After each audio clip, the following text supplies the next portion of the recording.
Hello, everybody. We are back for that time of the month. No, it's not that time of the month. It's Watkins Glen 10-hour time of the month. And it looks like we have a sunny start for today's proceedings. In joining me in the booth for the start of this race, we have Justin Tate. How are you, sir? Very good, thank you. Very excited, Malik. And Mr. Tom Maloney. How are you, mate? Howdy doody. Good. How are you? I am ready to go. It's been a long time between drinks, it seems like, from our last event, which didn't quite go as well as we expected because of our server things. But I am absolutely pumped today for all these teams out there as there we go, roll over for the grid. What's your experiences like at Watkins Glen, Justin?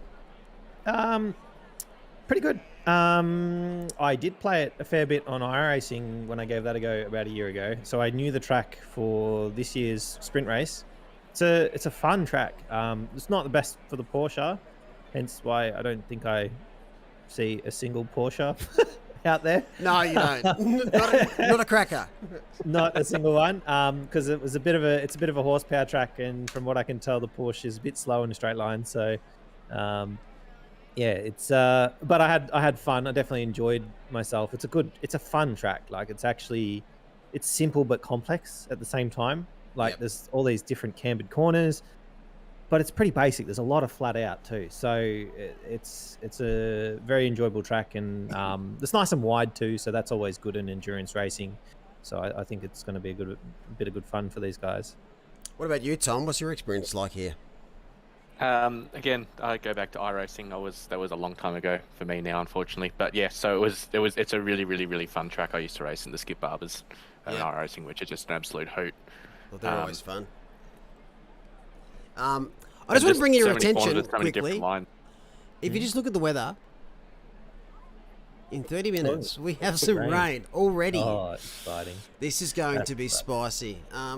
That's one thing iRacing kind of lacks is the wet weather. Oh, it just bothers me that people are experts at doing fast laps and nothing else in that game. Yeah. All these people have no racecraft. I actually just rage quit the game because it's just like when I'm racing in a league with everyone in OR, like everyone's there to race and do well. Sure, we've got some speedy Gonzalez's out the front, but the general racing level you get is just so much better where in iRacing it's just like you get these guys who can do one laps and then they go into actual race pace and they're multiple seconds slower because all they do is perfect driving one lap really well and then can't race. And this, endurance racing, it's all about the race. In qualifying literally means nothing. You can qualify outside the top 10 and come away with a win. The only thing you're really avoiding by qualifying further forward is a stack in the first corner. You're just less likely to be in a stack. That's about it.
Let's go. Let's get this started.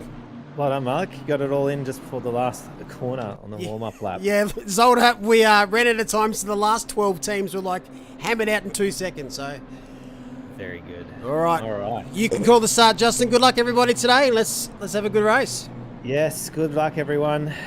Nice and clean. It's looking pretty good formation so far. Spreading out a little bit at the tail as we wait for the whole grid to get on. The green flag's waved and we're away. Land with a good start. It's neck and neck at the start. A little bit of a bump there at the start from the second row, but we're getting through pretty tidy, which is good. Nice and clean. Everyone realizing this is 10 hours to go, as looks like no yellows so far. Perfect start from the OR guys. Awesome stuff, as we've got a few cars going up. We've got 2 people going side by side. Jacobs having a little look around the outside again. How brave do you want to be on the cold tires with full fuel? Most cars will be running a lot of fuel. I wonder if anyone changed their strategy, actually, as we've got side-by-side action coming through. And well driven both cars. That was nice. Yeah, very nice. Word. Yes, exactly. I might have held my breath through bus stop. Yeah. Oh, well, that's the thing. I kind of realised, hang on, I've stopped talking for a split second. Nicely done, as we get a replay. No replay. Just me pressing buttons. Just pressing buttons, never mind. But, bit of an action slide. Good catch by the... Everyone's still moving, which is excellent to see. Perfect, yeah. And no one's miles behind either, so we haven't really even had an off. Just a little couple of wobbles, a little couple of touches. Gee, we're still side by side. Nearly the whole lap. It's fantastic. Perfect driving. Everyone giving each other lots of room. That's what we like to see again in these endurance races. Awesome stuff. It's one of the great things about Watkins, Glen. There's so many different lines you can take through a corner.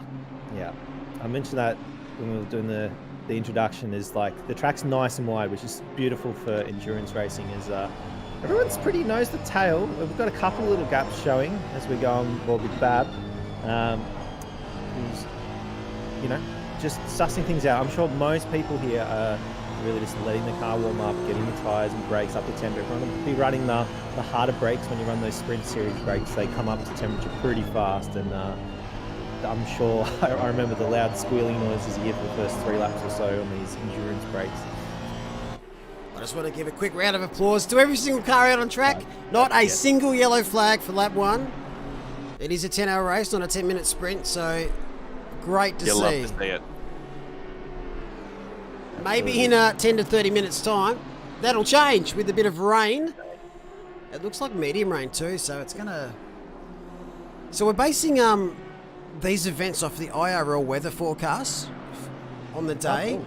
So there's about a 25% chance of rain. There's actually 25% chance of thunderstorms in real life over there, but we do turn thunderstorms off for these events because it is absolute carnage otherwise. Because aquaplaning's hard.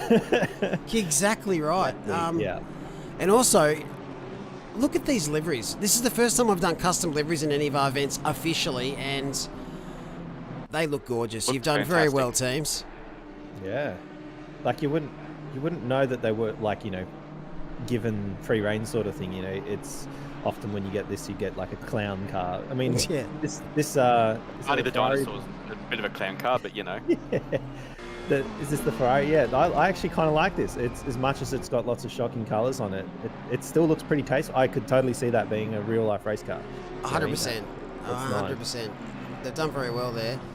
Obviously, it's not everyone's mug of Milo, but I like the bright patching and how they've blended the colours together. Listen to us. We're already interior designing 4 minutes into the race. Yeah. But it's so clean. There's been, like, everyone's just single filing it up. Only a couple of little passes, a couple of little touches. And now we just get to admire beautiful cars going around a racetrack. We've got a spin. Here we go. Oh dear, who's that? We've had one. And we've had turn 1. We've had a couple spin. Everyone's avoiding. Good job. You stayed on the brakes. Perfect. This is Mr. Pethbridge. Oh, that is some damage. Mr. Bean and Teddy. Mr. Bean is not going to be happy with that. No. A bit faster than the Mr. Bean car, but maybe not so much now. I believe it looked like he probably would have caught most of that damage hitting the wall on the inside, the pit lane wall. Definitely. It didn't look nice. But yeah, it's it was pretty clean. We've definitely managed to, 5 minutes without too much incident. We might be looking for a replay here, are we? If I could just quickly go back to the weather discussion, it's also very, very hot over at Watkins Glen at the moment. So it's really, really difficult for the tyres to sort of stay awake for a long time. And if it does rain, it'll dry up really, really quickly. So the wet tyres will be useless. So a lot of pit stops if the weather does come through. Okay. Yeah, the forecast over there was like for 31 or 35 degrees Celsius. So obviously we're not going to try and replicate that temperature too much because it would be nearly undrivable because the ambient temperature based on the service is actually based at about 7 a.m. So, but the middle of the day, you're looking at like 40-degree temps. But 22 at 8 a.m. with a bit of rain coming, I don't think it's going to be too bad. I think they've got other pressing matters to focus on, like surviving. Like surviving, exactly. Speaking of surviving, here's the Barney Mobile. We'll get it in there early. Yeah. Have you got the Barney theme song for us? I haven't. I've really let us down here. A missed opportunity. He just doesn't want to get copyright strike just in case. Don't want to get the video pulled. Oh, I love it. Look at that. There's Go on board for the bonnet cam. The bonnet cam on that car is hilarious. That is great. That is fantastic. Well played there, Kovacs Racing Purple. It couldn't have been on a better car for it too, because the scoop just. And the funniest thing is JP actually races in bonnet cam, so he's going to be looking at that every single time he's in the car. Every single lap. Yep. Very good. He's actually all over Mr. Ty. He's one of if I'm going to say, I reckon he's one of our most improved drivers. Like I raced with him in rookies about 18 months ago, and he was fast then, but now he's way up the front fast. Like this is really impressive by him. If this is the same Stephen Ty that it was racing when I was yes, racing. there is. So yeah.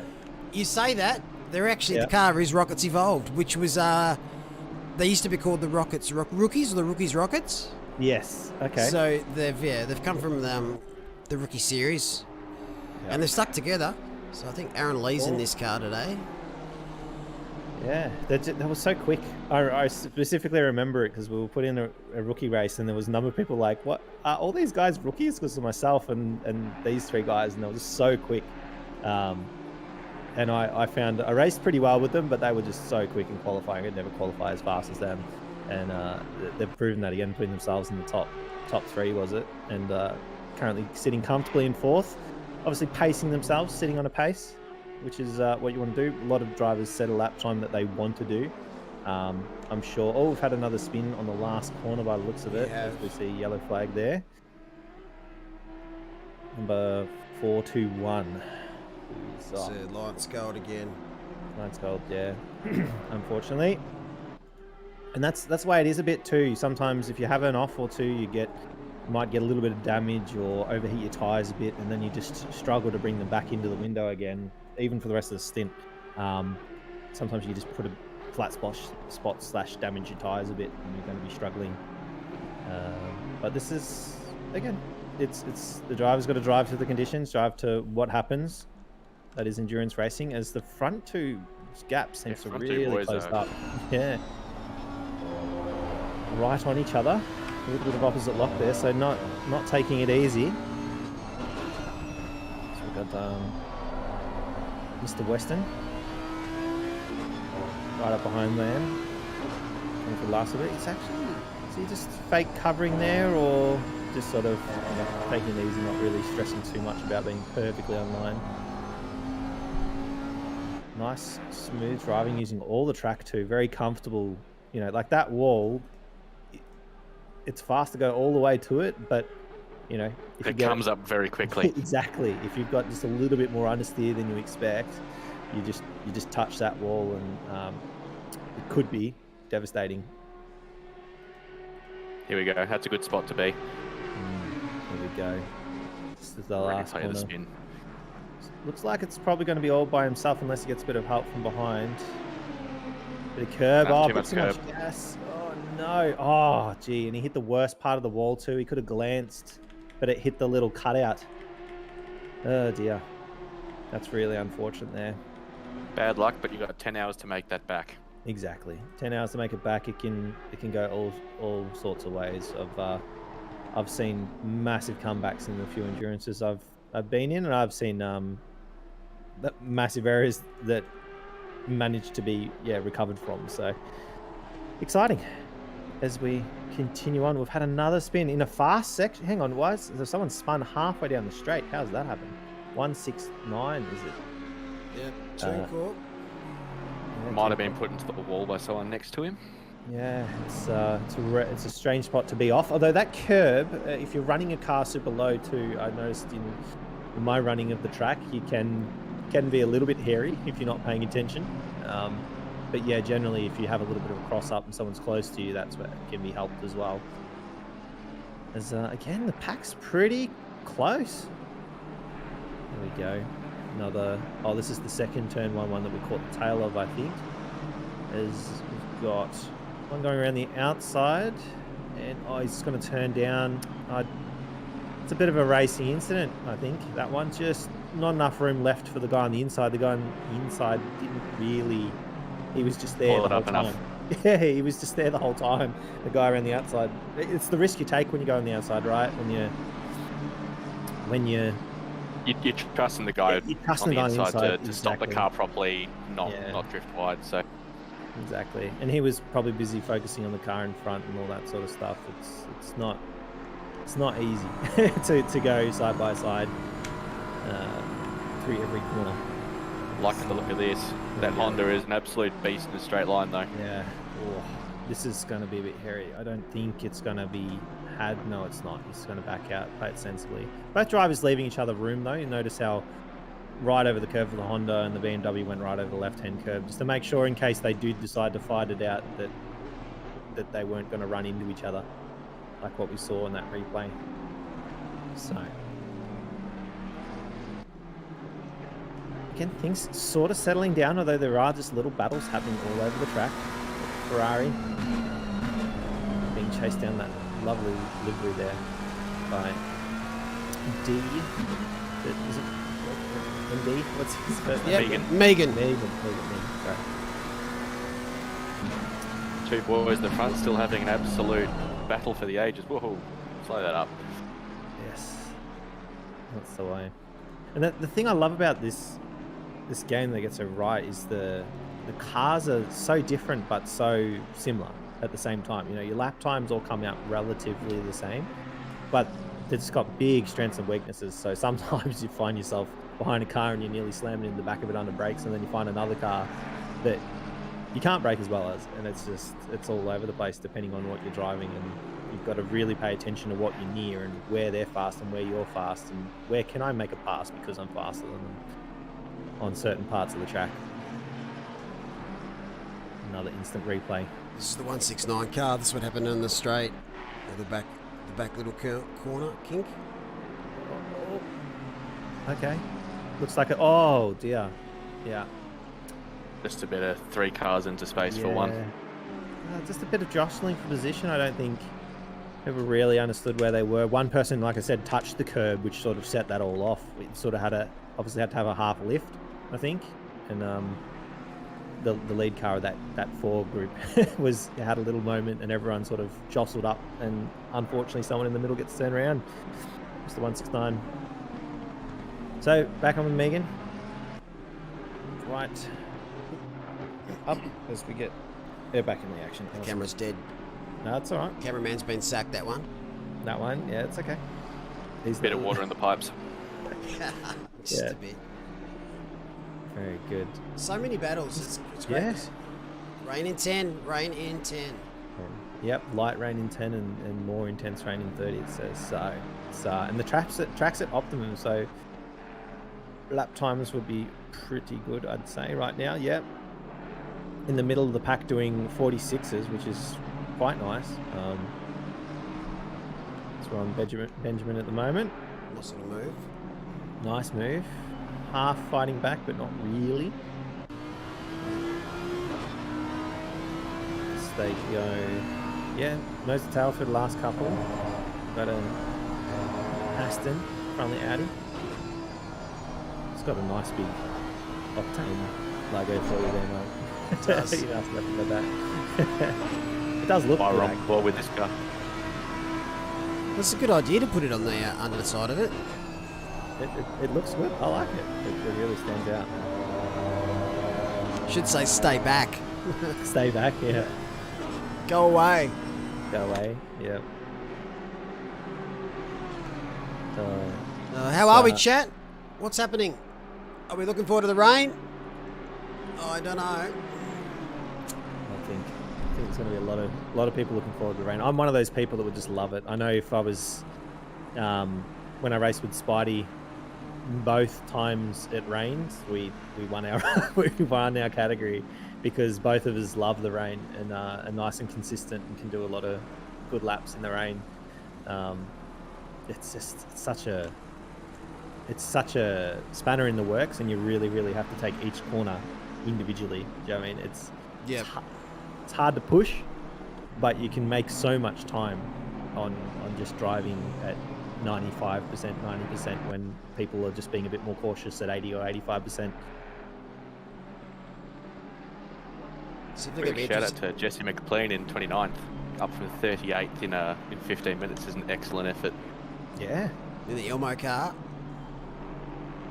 In the Elmo mobile. Yeah, a nice stint there. I wonder how many drivers have done some practice in the wet. I'm sure going into endurance race, you have to have like some sort of setup that's relatively compatible in the wet. You have to always think that threat's there. You can't just go, it's got to be qualifying fast, and super hard to drive in the rain. But you never know. Sometimes people just want that car perfect in the dry and don't want to compromise it at all for that rain. It's you don't ever really see anyone changing setups, do you? Halfway through the race? Yeah, I don't think you can. Oh, okay. You can change your pressures and stuff and all that jazz, but... Lance got a 5-second penalty. Oh. Jumping... No, it was pretty even off the start, but maybe... I wonder what that'd be for. Interesting. Maybe taking a... Did it have a pop-up? Or... We don't have the no, it's not working at the moment on these new circuits. That's all right.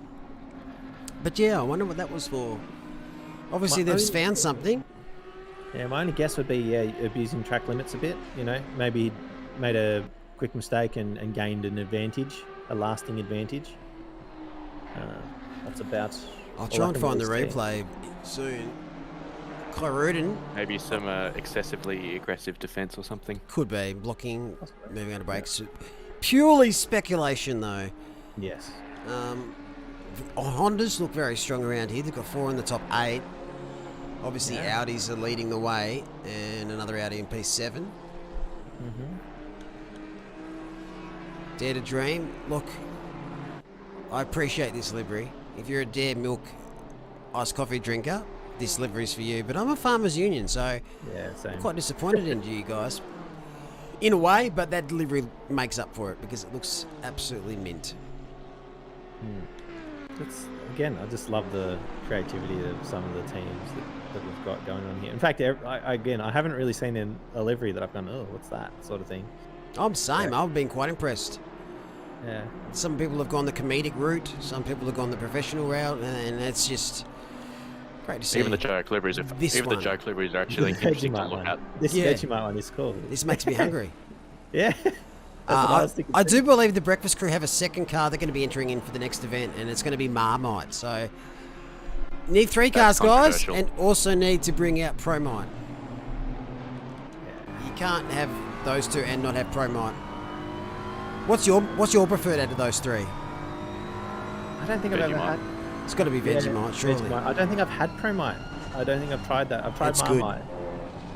But I definitely am a Vegemite boy. Just on some warm buttered toast, it's the best. Like, I think I went through a phase of just like buying loaves of bread and and just having it every snack, if that makes sense. And it takes a minute to make. It's the best. Vegemite's also a fantastic rub on meat if you're going to slow cook it. Okay. That's an interesting. Means you don't idea. have to use too much salt. Is And that you for- use it as a binder for some other stuff. Like if you're doing like a ribs or a brisket or something like that, it's spot on.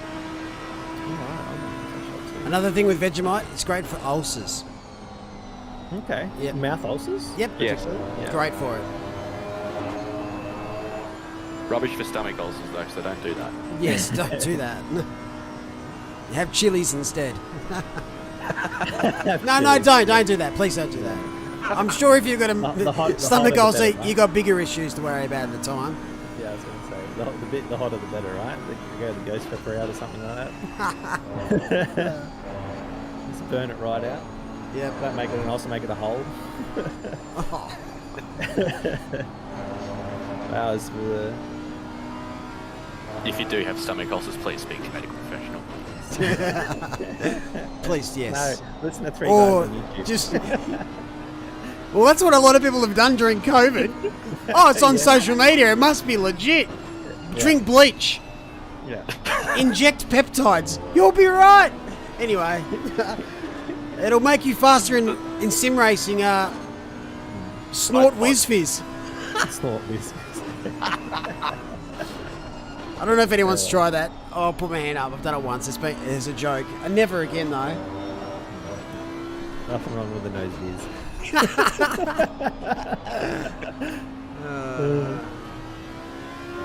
Now, this livery's making me too hungry, so I might have to go elsewhere. It's all right. That battle seems to be cooling down too. Those guys have been nose to tail for a while now. But again, it's just awesome to see a bunch of cars pulling each other along. I will say the tow here, you can just sit behind someone and get pulled along that's a couple of tenths a lap faster than you because of that tow. There's such a long straight here. You see, look at this gap close right This is a up. good place to be. Exactly. And he can just sit there and just chill. And it's forcing the leader to go offline. Is he going to defend? Are they going to... Nah, they're not. But tucking in, just making him work his tyres more by doing that. He has to brake harder, has to turn sharper. I think this is smart. You know, he might have better tyres in the last half of the stint and be able to push it through. Mr. Weston, it's hard to stick close around there. By the looks of it, he might be running a slightly lower downforce setup or just took it a little bit easier in case Glen got a bit crossed up over those curbs. As we see rain appearing on the windshield, Bang! Here we go. Drop. Here we go. Now, That rain's going to be setting in for a long time, it looks like. So only 20 minutes in too. You know, like 23, not even 23 minutes, and we get some rain. The wipers go on. It's where we see who's bound what. That's actually looking relatively heavy. That's a fair bit of rain. I mean, inside it's not too bad, but outside it looked like quite a bit. Not sure if you can pick that up on the stream, but yeah, no, if I can see it on this angle, you guys should be able to see it there. That's this is getting exciting already. Now we'll start to see some mistakes possibly from the drivers. Can everyone keep it together? We've already got a couple in the pits. Does that mean they're swapping to wets already? I believe 24 had another spin, so they're probably repairing some damage. Someone's in. Is that one of the leaders? The leaders in the pits. Land? The leaders in the pits. leaders in the pits and so's Kai Rudin. Yeah, they're doing it already. They're saying, nah, let's get this over and done with. Gee, it must be pretty bad. That must be a pretty heavy downpour. I want to see the lap times. What do they do? The last lap was 47 off from... Oh, gee, is that honestly? It's the best lap 45. Last lap was 47. I'd imagine 2 seconds. it'll drop considerably as we see 18 around. That might be Speedy might. Oh, yes. We've got a bunch of cars in the pit lane, and we've got another spinner on the second last corner as well. I think that might have been It's just a lap hive of early, activity. but man, yeah, everyone's pitting. Everyone has individual pit bays, right? There's no teams that you have to like... There's some double boxes. You just go through Okay. them, obviously, but it's... Okay. Yeah. 91's around. Oh, there's dramas everywhere at the moment. Yeah. As we were expecting. Turn one, yeah, turn one. Yep. So now we're going to start seeing some first real blue flags as well, as some of these people are going to be on wet, some are going to be on slicks. That is a lot of rain. Oh, these missing gets alongside Bab. Oh no, they're back in behind each other. This is hard racing considering the conditions. Who's willing to risk it more? Gee, they actually look like they're really putting around a bit. Now it's going to completely That choke rain up. is hard. Is that a thunderstorm in half an hour? No, please no. There's rain plus though, right? Yeah, is that what that says? It's. I think it means it's just more rain. persisting. Yeah. Wow. All right. Track is greasy. Cool. Oh, is someone going to go for another lap? Oh no, he's coming in. I kind of missed that at pit entrance. I wonder how strict they're going to be on that. Strict. Yeah, they're going to be strict, so we might see a little... Oh, just on the curb. Yes, in the wet, you want to stay off those curbs, but the ideal racing line is way out on that curb, so totally understand why he went for it there. Western and Sonica, stay out. Yes, brave. But what was the last... Oh, they're all coming in the pit, so it's hard to tell. Do you mind jumping to Western just so we can see what time he did? I'd love to know what lap time was that last lap. 51, that's quite a lot slower. I think that's when you start to get 6 seconds slower, 7 seconds slower. That's when you want to be on those wets. I know who'll be frothing to get in the car right now, and that's David McNulty. He's been talking about a wet race for forever. He's in car number 2. I'm sure they pitted straight away just to put him in the car. Don't even worry about tyres. Just want to get David in the car as requested. There, look at the pits now. That is chockers. So, the track's now damp. So, the wind's so-so. When it's damp, you've got to be on wets, right? Got to be on wets. Greasies, you can get away with slicks, but yeah, oh man, very tentative on the throttle here. I'm just watching those shift lights slowly creep up. And you've got to be losing that tyre temperature too, which is just catastrophic. And he's going for another lap again. If you're on your own, you can take any line into the pitch you like. Right. Ah, fair enough. I guess that's why the leader did it, because he had a bit of a gap behind him. But yeah, also you could claim slicks on the wet. You know, it's hard to keep in line. Yeah, I'm sure he could fight it, but just I don't know. It didn't look unsafe, which I think is the biggest. Exactly. The biggest. Yeah, you don't want to be mid-battle and doing it. Just starting to see a lot more just random yellows pop up. Yeah, well, we've had a spinner in the bus stop. At the bus stop, yeah, that's probably a big one. 69. Oh, they're in the fence. That's not going to buff out. Is there any way of stuck in the fence there? That is a massive incident. Yeah, that is. They're going to have to close back to pits, I think, unfortunately. Yes, yeah. So back to pits means you lose a lap and it's a long tow time, right? Correct. Oh, yeah, that's a bad way to hit 30 minutes as we've got a continuous yellow still as they're trying to figure out how to get out of there. Ideally, you want to just get out on your own steam, but as we've got a lot of cars dicing now for the lead. Yeah, there you go. 69's return to the pits. Yeah. Bad luck, boys. Yeah, bad luck. As this rain it's wet now. It's not even damp, it's just wet. It is time for wets. Here's the 91 spin. Whoa. On his own, unfortunate. The curb. Oh, and then the car behind did the same thing. That is so unfortunate. Times 2. One for the spin and then one for someone copying exactly what he did and ended up getting hit there. Oh no! Oh, just as I cross! What are they doing? No. It's still early for that type of shenanigans. No, I think that's just someone having a bit of a slide and the person behind just not able to stop it in time. That's what the wet produces. Your margins have got to be stretched out. You know, that saying that they say on the road, you know, got to leave 3 seconds to the car in front. Well, when you're racing, you don't do that. And if they have a moment, you're in them. That's true. Look at the field spread now. Oh, it's massive. Yeah, it's all over the place. Who's in the lead? How are we going for the leaders? So we've got to remember, 315 served that 5-second penalty in the pits and they pitted maybe a lap early. So yeah, they are 10 seconds behind too. Yes. Who knows whether they had a little bit of damage or something as well. They could have touched the wall somewhere at some point. They might have needed to repair that.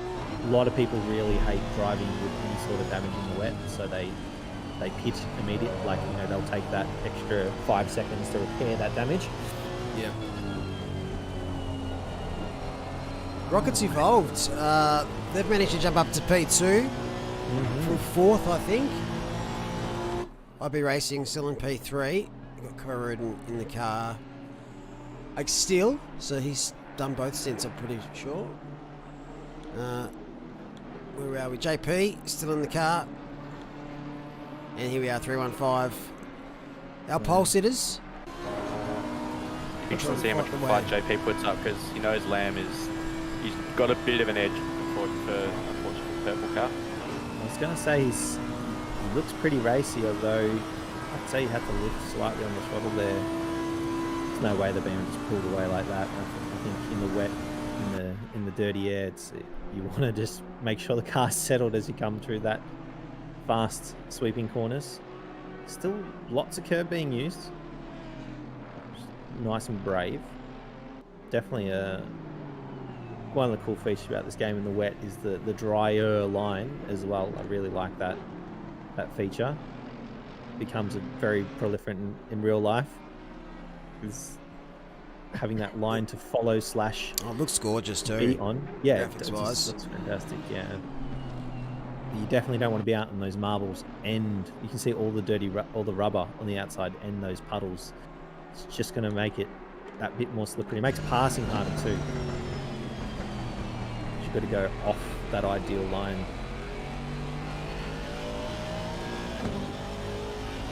So this is going to be in for a while, I reckon, this rain. This is going to settle in. Definitely. It's saying 30 minutes plus, and we've already had 10 minutes of it, so it could be a long haul. Now imagine if it lasts the entire 10 hours. Oh, there'd be some worn out lads later. Yeah. Do we know anything about how well the wets perform? They're pretty good. They're pretty good.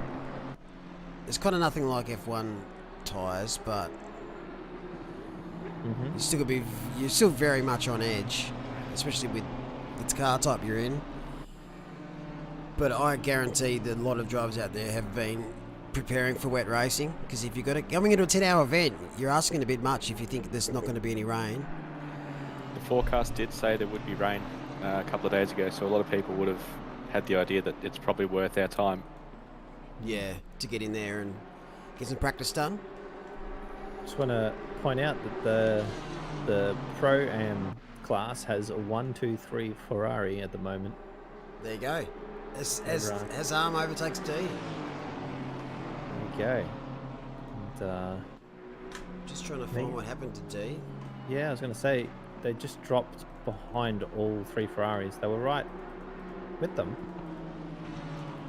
on the last go around. Was it a little mistake running wide, or here we go? Easiest bit of curb, is it? Oh no! Don't hit the wall. Hold that. Little tuck. Not just a kiss. But this is an awkward spot. How do you turn around there and you know, in a lots of runoff on the other side, so if there's a gap you can swing the thing round. And yeah, I like to proof those curbs are getting a bit more treacherous. Yes, definitely. It's one of those things in the wet you have to be very conscious of. Painted surfaces are so slippery, even to the point where the white lines become more slippery. Something you've really got to be conscious of, because in the dry you can just use them as you like. Yeah, just another thing to contend with whilst you're trying to wrestle the car. Got battles breaking out all over the place. Oh, no, that's a disconnect. Disconnects, yep. I that? was like, that was a BMW, wasn't it? I think. Was it 19? Yeah. I don't think so. I don't think they're on the. Okay, they're there. Well, they're there. Maybe just a little bit of a packet loss there from the car. Definitely. I thought someone was having a big moment for a second there, but luckily. Looks like Shady Samuels had a moment down in 29th. He was on the back of these guys. That'll be the car then. I think Shady Samuels number 7 might have been the one. 3 pyramids, I think.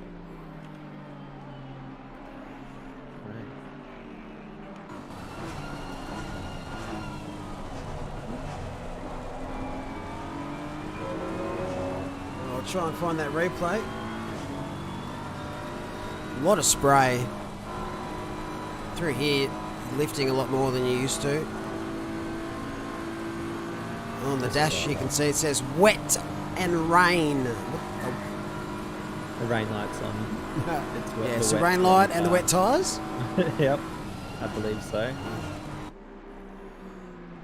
Thanks, spot the obvious BMW M4.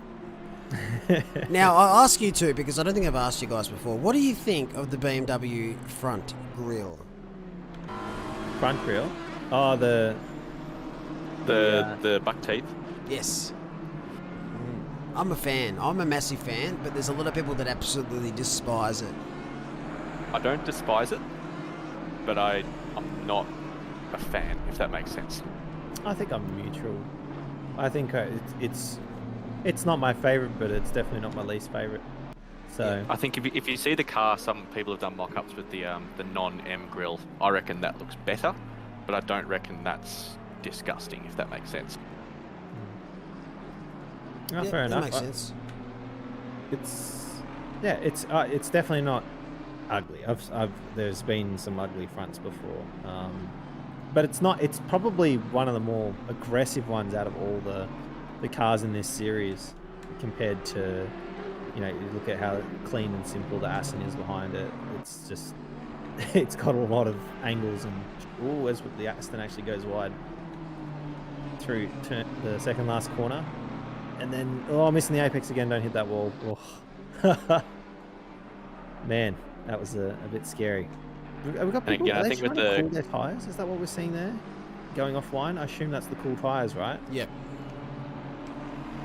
Maybe not getting That's the main battle here they're going to have with the wets, is to make sure that they've set those pressures right to suit the track temp and obviously conditions, and actually using the tyres. And look at this. This is quite amusing. That's what happened to Shady Samuel. There it is. You can't park there, son. You can't park there. Oh, gonna play some solitaire. Yep, that's what Shady's doing right now. No, he's just Maybe that's why I got disconnected.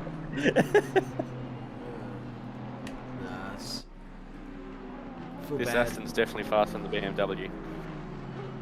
Key now is just to find a way past. Oh, over the back.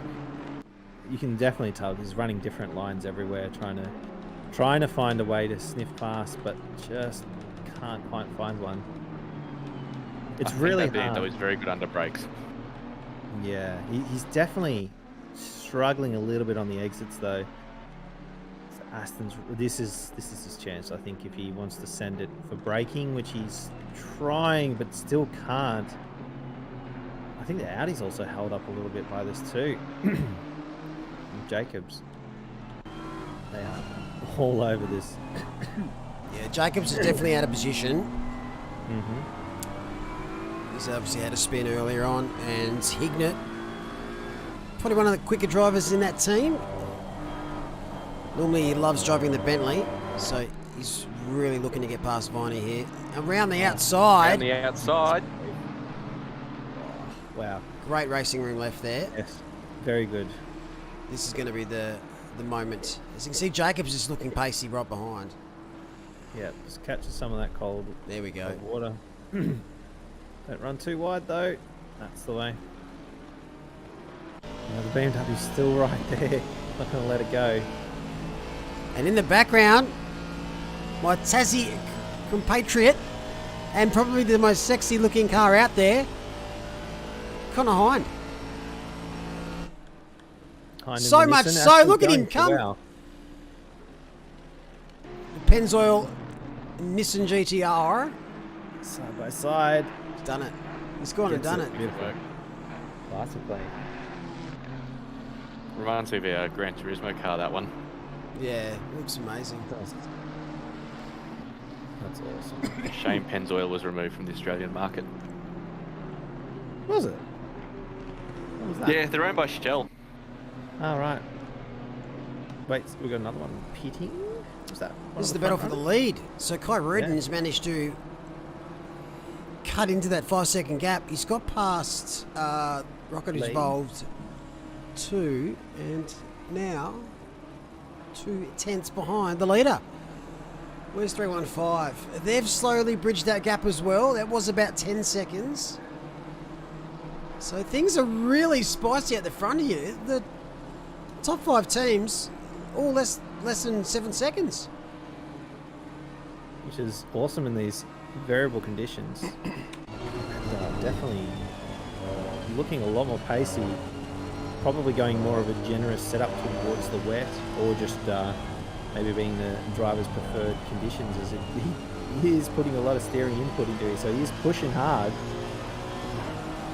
You can definitely tell when you get behind the wheel just how hard is this driver pushing it. Are they just taking it easy? Is it like one single turn? But there was lots of little wiggles left and right through that right-hand sweep after the bus stop there. Just trying to get that move past without causing any dramas to both the car ahead and yourself. 3 tenths. So Lee's just falling off a little bit from these two. But he's going to be having to defend from Sneakers and Lamb any moment now. Man, that entry of the corner of the Honda just eats up the Audi. Although, the Audi going a little bit deep there, just missing apex. Get away with it at that corner though. You can, but it definitely closed up that gap. Maybe Martin's just feeling a little bit more, you know, he's missing out every apex by about half a metre. He's just being a little bit more cautious on going right down to the apex. But it's hurting him on the exits. Here we go. Moving to turn 1. No, backs out. Not quite close to the side there. There we go. Not enough overlap. Good decision there by Curran, showing his experience. Maybe towards the bus stop. Oh, that's fairly offline. I don't like that line. They're all having a dip. Yeah. That's a great run through there. Right up, Holy moly. Yeah, because I think he got offline on that wet and had to lift. That's what it looked like. That's a monstrous run now. And he's probably going to make it stick. Yep. Well done. During that battle, Lee gained a second, and he's just behind here. Wow. Barney the Dinosaur's another 2 seconds behind. Here's Barney. I'm trying not to think of the theme song in my head whilst I look at that car. It's gonna be a long day otherwise. It sure is. Oh, we need a lamb chops bloody car. Lamb chops. Just get a barbecue themed teams going. And Kekovich's face. Yes. Oh, barbecue shapes livery would be amazing. And you know what I'm most surprised with? No one's gone with the pineapple on pizza theme. I thought there would have been a few cars. Harrison's going to be very careful here, being blue flagged. Yeah, I thought someone would have taken a bit of the mickey there, as there's an ongoing joke in OOR that if you have pineapple on a pizza, you're insane. So I thought someone would have played into that, but maybe next event. I'll have to do it. I'll have pineapple on the pizza. Oh, of course you do. It goes well on. But not every pizza. That's what I'll say. Smokes. Good save there. Yeah. These guys out the front are really pushing, which is cool to see. As I said, every onboard we've been on, there's been some sort of opposite lock correction, catchings, that sort of thing. And you can even see it from the outside. Like I said, quite a few apexes are going amiss, but that's all right in the wet. You've got that. You don't have to be exactly spot on in the wet. It's just don't go that little bit too far, because those curves and those grasses and white line become super slippery. Looks like the rain might be lessening up in half an hour, which for those cars on pure dry setups, they'll be cheering for joy. So yeah, the weather's playing nicely for stint times 2. It's going to be very interesting. I like weather changes. I think it just adds a little bit of spice to these races rather than just being either wet or either dry, which is kind of how the F1 I like game it when the weather time. changes and it's clearly not in line with like a stint time. Yeah, you change your whole strategy up. Looks like Speedy Mike Racing have had another moment as the last corner as 112. That is P3. 3. Oh no, Lee. Oh, he's just. Oh, that's a on the bad place apex. to spin. Yeah. Good job by the others to avoid, but it looks for probably just touched the curb on the inside and it's just looped around. It's pretty easy to do, my guess. So that puts the 191 car up into P3. Lamb back up to P4. Rudin just pulling away now. With a good battle here for P5. That penalty was for. Yeah, P5. Very close. We'll suss out the replay of 112 to see if they did sustain any damage there. I don't think so. I think they just had a spin. But Pinata right on Gibbons's tailpipe. That rain looks like it's coming down heavier, but that's just because of the spray in front. Right, yeah. But visibility is quite low. It's such a cool feeling though, being right behind another car and just seeing their lights, and you can sort of see the general gist of where the track's going when you're that close. Just feeling your way like Stevie Wonder. Yeah, exactly. The old stick out in front, smacking on the ground. Shout out to Stevie Wonder. Great musicians. So again, seeing drivers diving off to the right or left of the racing line to cool their tyres down the straight. So not everyone. Or even just get a bit of a look what's going on. That's pretty rough. That is true, yeah. Possibly just for the look, but you're wanting to make sure everything's cool, make sure everything's running nice and smooth.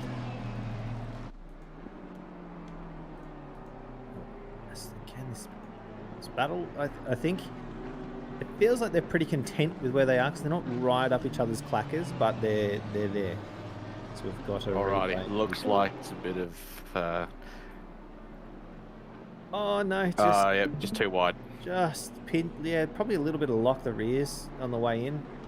Tension on the downshift. It's just pinched it, and around she goes so slow.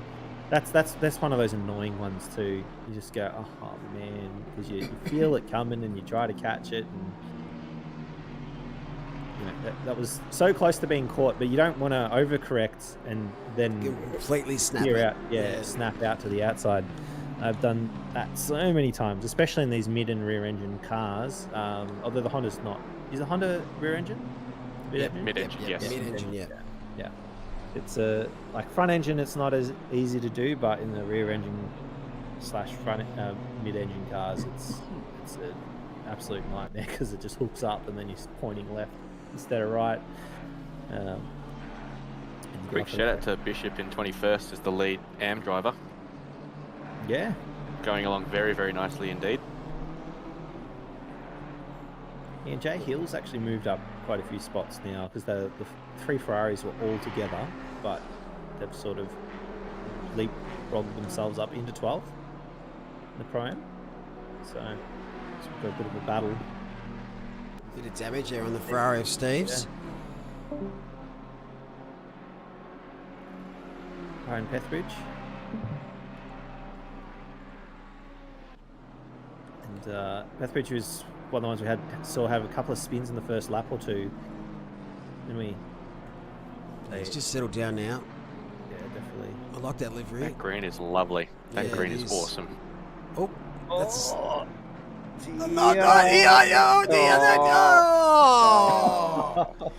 How'd you get there? He did so well until he didn't. Unlucky Chad. Malik said he was doing The commentator's curse. Malik said he's doing really well now. Oh, no. That was a curse. Welcome to the party. Sorry there, Chad. Send me an invoice. Oh dear. I want to watch that back because he kind of used the escape road there to save the car, which in the same time got more grip, which in turn then spun him more. Yeah. I got a feeling that car just looks like it just doesn't have enough rear downforce or not enough traction control on for the wet because it just every single one of the spins we've seen from that car is just been the back just starts rotating halfway through the corner. Yep. Yeah. Oh, this is tight. Yeah, he's backing out, but room was left as well, just in case the nose did stay there. That is robust defense. Very solid. From P18 and P19. Oh, we've got a spinner in the back. Oh, but good catch. Good catch. Tran saving it from the inside fence. That is not a fun place to go. Again, 315's around though, just as I've Lance strolled everyone. I'll check that out in a second, but this is what happened to Chad. Alliance Gold. Snap. Snap. Oh, I'm out of here, guys. See ya. Bonk. Oh, no. Unfortunate. And we're back. Nice move. Nice. Gets it done. Definitely seemed to be a bit pacier, but didn't get that good exit here, so might be fighting all the way up the back straight. Although, again, you've sort of got a single file it through here, especially in the wet.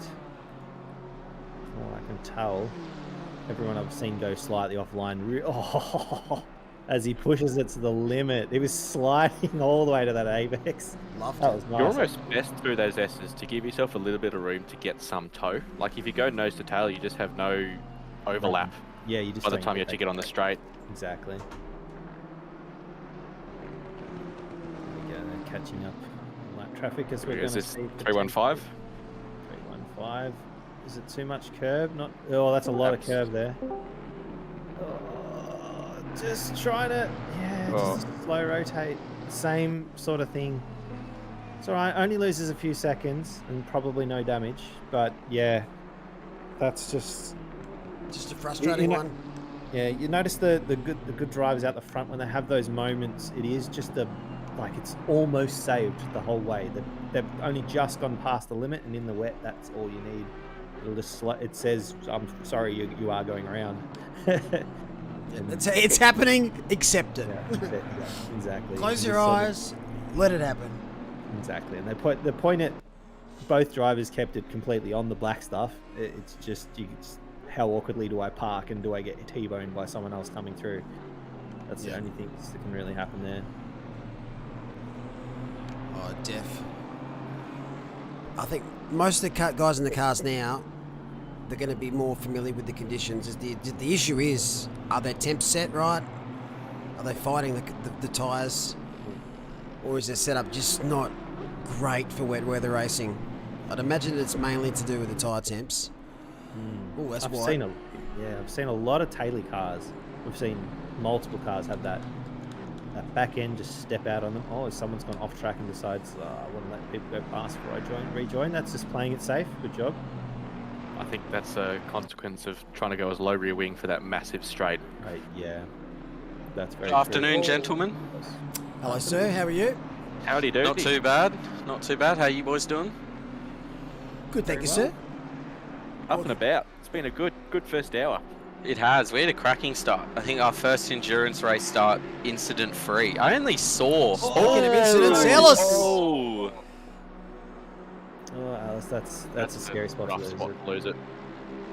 That's what we're noticing there at this high-speed section here in the wet. It's not flat out for these lower wing setups. You know, if you get slightly offline, you get a bit of aquaplaning happening, and it's just all over. Have we spotted anyone yet running the bonnet cam with no windscreen wipers on? Not that I've seen. If it'd be anyone, it'd probably be JP, but I reckon it sets auto. One last look at Barney the dinosaur on the bonnet. Let's check it out. Yeah, that'll be funny. He's got the His wipers are on. He's clocked onto us. How good is that? Such a good bonnet. Oh dear. What's that? Dinosaur's name from Barney. Barney, that's it. Yeah, I remember that. Bit of a flashback from my childhood. Yes. But I love you and you love me. Oh, no! Oh, I've gone so far into this stream. 55 minutes. Without remembering it. Oh, now it's going to be in my head for the rest of this 9 hours. Jesus, take the wheel. Oh, wow. Speaking of Jesus, take the wheel, that is a big hit from Bushel. Maybe he just listened to the stream and heard of the song. He doesn't want a par of it. He decided death over the Barney song. Yep. Oh, I no. would too. Mark, Hopefully not too unfortunate much there. damage. I'm just trying to think how that sort Oh, of that happened. is Oh, horrendous that's rough. looking Honda. That's going around again before he gets to the pits. Look at That the is rear wing. scary. The rear Yeah. wing. The wing looks a little bit like, is it the Zenvo that has the active arrow when you go around? Told Oh, you, he he's was around definitely again. going around again. Oh, what an absolute lad. Josh Breen straightening him back up. That's teamwork. Oh no, the car won't Look, even Bushel, take- that's oh. probably going to be need to return to the pits.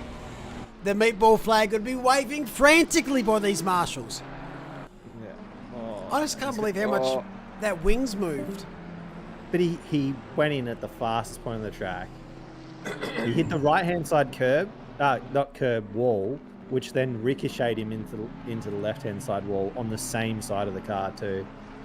Do we watch him all the way to the pits? Do we really just I think- drive that yeah. knife in?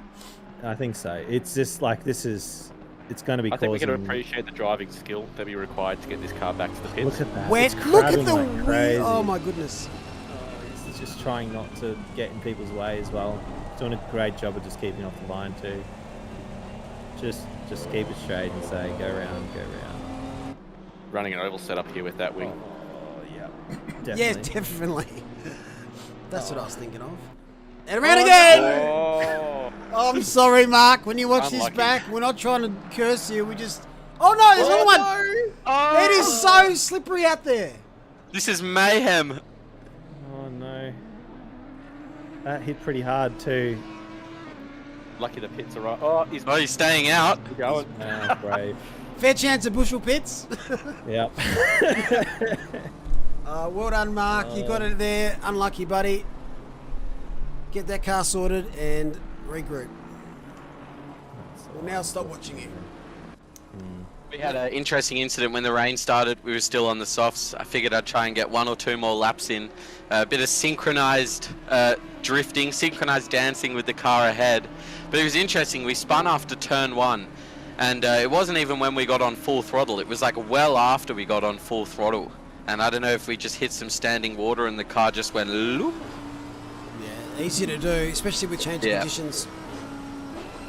Suddenly these curbs that were G'day, mate. once friendly are no longer our friend. Oh, true. don't make that move there. No, don't do it. Oh. That is a bit awful. Poor guys. Oh, is that Alice again? Yeah. He's in the wars today. Oh no. Oh no. Oh, what Oh. a rejoin. It's pretty treacherous out there, I would say, just That based is- on Whip it back the around, past, Will. 3 minutes. Trying. There we go. Oh no, don't get parked on the curb there. Can't watch. Did anyone tell him that we do donuts traditionally after the race, Nice. not 1 hour in? Yeah, each to their own, I guess. Yeah. It might get looked at. Happy. So, all right, on board with the Lambo. This is our first time on board with the Lambo for any period of time, I think. I think so. That spray, my god. Mm. It's really coming down. Any update on how long this is forecasted? at the moment? 10 hours. You're kidding. No, I am kidding because I have no idea. Yeah, okay. It says in 30 minutes it's Rain. potentially decreasing or subsiding, but Yep. whether that's accurate, I don't know. What's the variability set to? 5.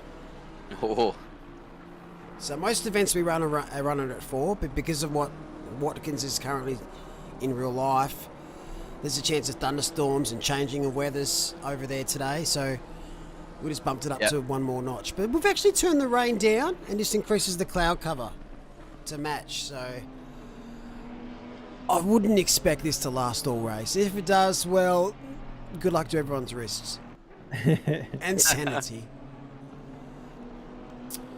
Yes, just welcome into the booth, Ollie Daniel and Damiano Thurcolini. How are we, gents? Thank you. thank you. Yes, I've just come off my first stint, so I had the first stint in the race. We had a good start, had some good spotting. We had a car sideways in front of me, so that was fun. And we decided to pit and swap drivers on as soon as I got damp because I'm scared of the rain. Yeah, get out of the way early. That's the way. And I assume your stints, that's relatively where you wanted to pit anyway, or you wanted to do another maybe 10 or 15 more minutes, I assume? I Was a bit early. We were going to go for an hour on our first stint. We ended up okay. pitting and sort of drove after half an hour. Yeah. Okay, it so might it was as quite early. Yeah. Oh, definitely. It was far too wet after 2 or 3 laps of the rain coming down. You possibly could have gone. I think the people who do it in the second lap were the winners. That's what we got in hindsight. Yeah. Yeah, we did second lap. I got the old Hamilton box now, don't box, box now, don't box. Yeah. Yeah. It's a hard one to judge at times, and it's a longish lap. But yeah, the second lap that it was raining, it was probably the best way to go in, and 3-1-5 Yeah, we found were it the quite hard lucky way. there. Yeah, it was. I was going to go for 3 or 4 laps because I don't mind driving slick tyres on wet. But that being said, it was raining much heavier. If it had been like drizzle, yeah, I would have stayed out. Yeah, it just came down. Looks a bit messy. What is going on here? Lots of battling. Oh, Clean. Yeah, Car racing room 7's given. back. So these guys had the disconnect. They're back in the server, but unfortunately, going to be blue flagged for the most of this part of this race now. That's a big gaggle of cars. It is all a on that- huge that group. Great. Okay, 3 wide. Don't do 3 it. wide. Why not? Look, it's wet and it's bus stop. What could go wrong here? We're gonna do it. Oh, they've touched. Oh, I don't shock. think the. Yeah. Oh, shock horror. Oh, would you believe it? I can't believe there's an incident 3 wide through the bus stop. Excuse me. What is this? Oh, there's more. There's more. I Someone can't- else went. Oh dear. That was never anywhere. What? That's my team with the blue wheels. Barney is screaming that song in the background here. Oh, if I'm in this battle, I'm just tapping out because it's 10 hours. And let them all end in the fence. Oh, my This is co-driver great in race, the yellow car. Go, you Rossi. Go. You can do it, buddy. Light screen, that's you. Keep it straight. Keep it straight. Well, he's gained a bunch of positions there by just keeping the nose clean. Yeah, that was our mantra. Don't crash. Don't crash. That's the way. It's a good mantra to go by. How busy is this? What we got around us? Loving Bit the of plate everything. plates in the back here. Mm. Yeah, there's a few different lap numbers in these cars. There's a few blue flags. Just working out who's who here. If you're the driver, I hope you got your MFD up. That's why. Oh, a bit wide there. Oh, this is going to be awkward. Good Last work. turn like this Oh, is he's- tricky. Is he going in the nice pits? one. Possibly. It's going to have to. Yeah. No, yes, no, yes. No, no. Try and stand out Probably of just the way. possibly a blue flag, I'd say. Yeah. Ellis has had a pretty bad run in with a number of spots on the track at the moment, so trying not to lose too much time. Wow. Bit deep, Mr. McLean. Yeah, very deep. Now, if he kept a position in front, would he need to give it back then? It was a blue flag, so Okay. yeah. If they were racing, it was. yeah, sure. I think. Oh, maybe not. Hi, Pettybridge is fighting position there. It's a tough one in these conditions as well. Like, Yeah. you don't want to just try and jank it back on track unsafely, and you're also drifting out there a little bit. And it's raining. And the it's- grip is so low. Yeah, just a little bit of water. Look at that standing water on the outside there. That's insane. Some of the spots on this track here to really gather water. What I've noticed now is there's a few little battle packs of like a handful of cars. A little bit of blue flag, a little bit of battles. Leader is in an absolute mess of blue flags at the moment. Yeah, I noticed that. That looks rough. It's going to happen. We didn't really get to see much chance at Zolder for that. I'm sure it's already been said, but how about these liveries? Some of them are awesome. We can't find one that we kind of go, oh, that's a bit odd. Yeah. They all serve a good purpose. They all look good. Something And funny. shout out to Disco Bear. I think his real name's Ben. He made quite a few of the team's liveries. Oh, Two, it's se- around. two secs, Ted. Josh Breen, the underdog, says going around. That was second place, right? In Pro-Am. Pro-Am, yeah. Having a big moment. Luckily not getting collected. Again, it's just such a scary spot to come off. And the other drivers will be coming over that curb and then seeing a car parked across the middle of the track. Oh, if they had a spin again? I think another car's collected them. Oh, no. Viney. It's the Kovacs Blue entry. Oh, no. 19. Yeah. Was he, or did he just slow down for him and then came up? No, he was stopped for a while. I think maybe in the effort to slow down might have got out of shape. Which will happen in these wet conditions. Exactly, yeah. You've got... No, going race paint. It's a bit worse. So what's the first hour recap? I missed the start. Oh, instant replay. I'll take a replay. Oh, there it is. Just too much Too of that much left curb. Yep. Good job from the 4 cars following. Is it an unsafe region? I hope it's not. It's kind of not. Like, he's done very, very well here to wait and That wait is. and wait. It's this bit there where you got to control your car. Oh no! Oh, that is so Oh, unfortunate. unlucky. He did his best, didn't he? Yeah. He needed to stay hard right. Yeah. Oh, someone's in the wall on the right, halfway down the straight. Not again. Not that bloody wall. That, Yeah, they are. yeah. I can see Yeah. it embedded. It's not 71. 78, is it? Is it a DC? No, Oh, it's no. just hard against the wall. Right out of fuel. Parked her up. Jim Richards.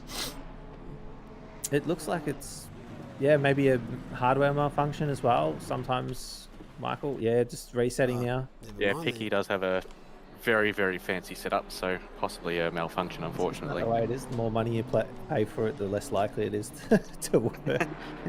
You just Drive like through this, for Mr. Hammond. this. Oh no! Look at the map. It's half empty. Yes, it's Everyone's bizarre. bunched up. Bunched up, yeah. A lot of cars in the pits at the moment. Can we have a sneak peek at the leaders again? I know we're looking at some good battles here. Actually, this is right on, but yeah, wow, they're still close, aren't they? P2's pitted. Or the Mercedes has Oh, a bit of a just then, slide yeah. at the exit. I think that's a laps car, yes. So we've got. All right, so yes. it was close-ish, but it's sort of spread out now that P2's pitted. Never mind. It's interesting. That's only a 40-minute stint on those tyres. Yeah, it was, Maybe that's just the literally pressures 40 just minutes. haven't been right for them, and they feel like they're losing too much time anyways. For the next 20 minutes, if they still stay out there, they're going to lose way too much. Yeah. I guess that first stop was quite short, wasn't it? So they're Yeah, going to it have was. to do an extra stop there than what you would have planned to have done. Nice job getting out of the way by the blue flags guys there. Just realising. Are you guys finding that? that's um, Whoa. What a drift around the last. Benjamin Hignett. Did he tap the wall? It looked like a Very little brush. close. Yeah. You Are can. you guys finding tyres are pretty, being like in the dry, really being put under the pump round here? Yeah. I've never had blistered tyres before, and this is my first track I've had blistered tyres. Yeah, our tyres are getting roasted. Struggling to, really should be pitting almost around the 45-minute mark, not let alone stretching for 60 or 70. Did that lead car tap the wall there? 2 corners back? What's that, turn 3? Possibly. This. Just trying to find Pickford. I was going to say, so you guys are saying I'm driving too slow, because I was the opposite. I was running the Porsche, and my setup was I was not fast in qualifying at all, but I was around 10th to 15th pace wise in the race, and the more fuel came out, the faster I went. That was it the whole way. I'd come in and the tyres said they were great, so Yeah, right. Nice way to mention tyres. Yeah, I Here we go. guess. I think it was magic. Here's the replay I wanted to see. So what happened to Pickford? Oh, yeah. He did. That's a big hit. Oh, it's massive hit. Oh, it's a different That's car. a lot of damage. Oh, this is the one that stopped. Ah, yes, earlier. Oh dear, and now it's barely, he has to hit that. Look, he's turning hard left and it's still going right. These libraries are great. Whoever's got the black libraries are doing good, they can sneak up. Yellow. Yeah. You're gonna see you. Do the ninja approach. There we go. Oh, that's pretty deep there. They're both gone That's deep. Oh, very well off. deep. Watch the rejoin. This will be interesting. They've all done well there. Okay, yeah. That It's not Ferrari Luke's looks hooked car. up. Ferrari looks very nice to drive in the rain. Yeah, Josh Hill up to P10 now for $1.50 Macca's special. Shout out Sean Muller. Barney the dinosaur is pitted. Hopefully to change song. Change CD, yes. That's what I was going to say. How's it go, Mel? Oh, it goes LD4. Oh, definitely. We've got 8 hours, 49 minutes to sing it. Can we have a quick look at Reeves at 151? There's a really tight battle there for 3 cars. Car number 151. E20. Yes. There we go. So, these guys come onto the main straight. They're all... We've got a Bentley, a McLaren and a Aston. I'm not saying because it's my team, but in the field.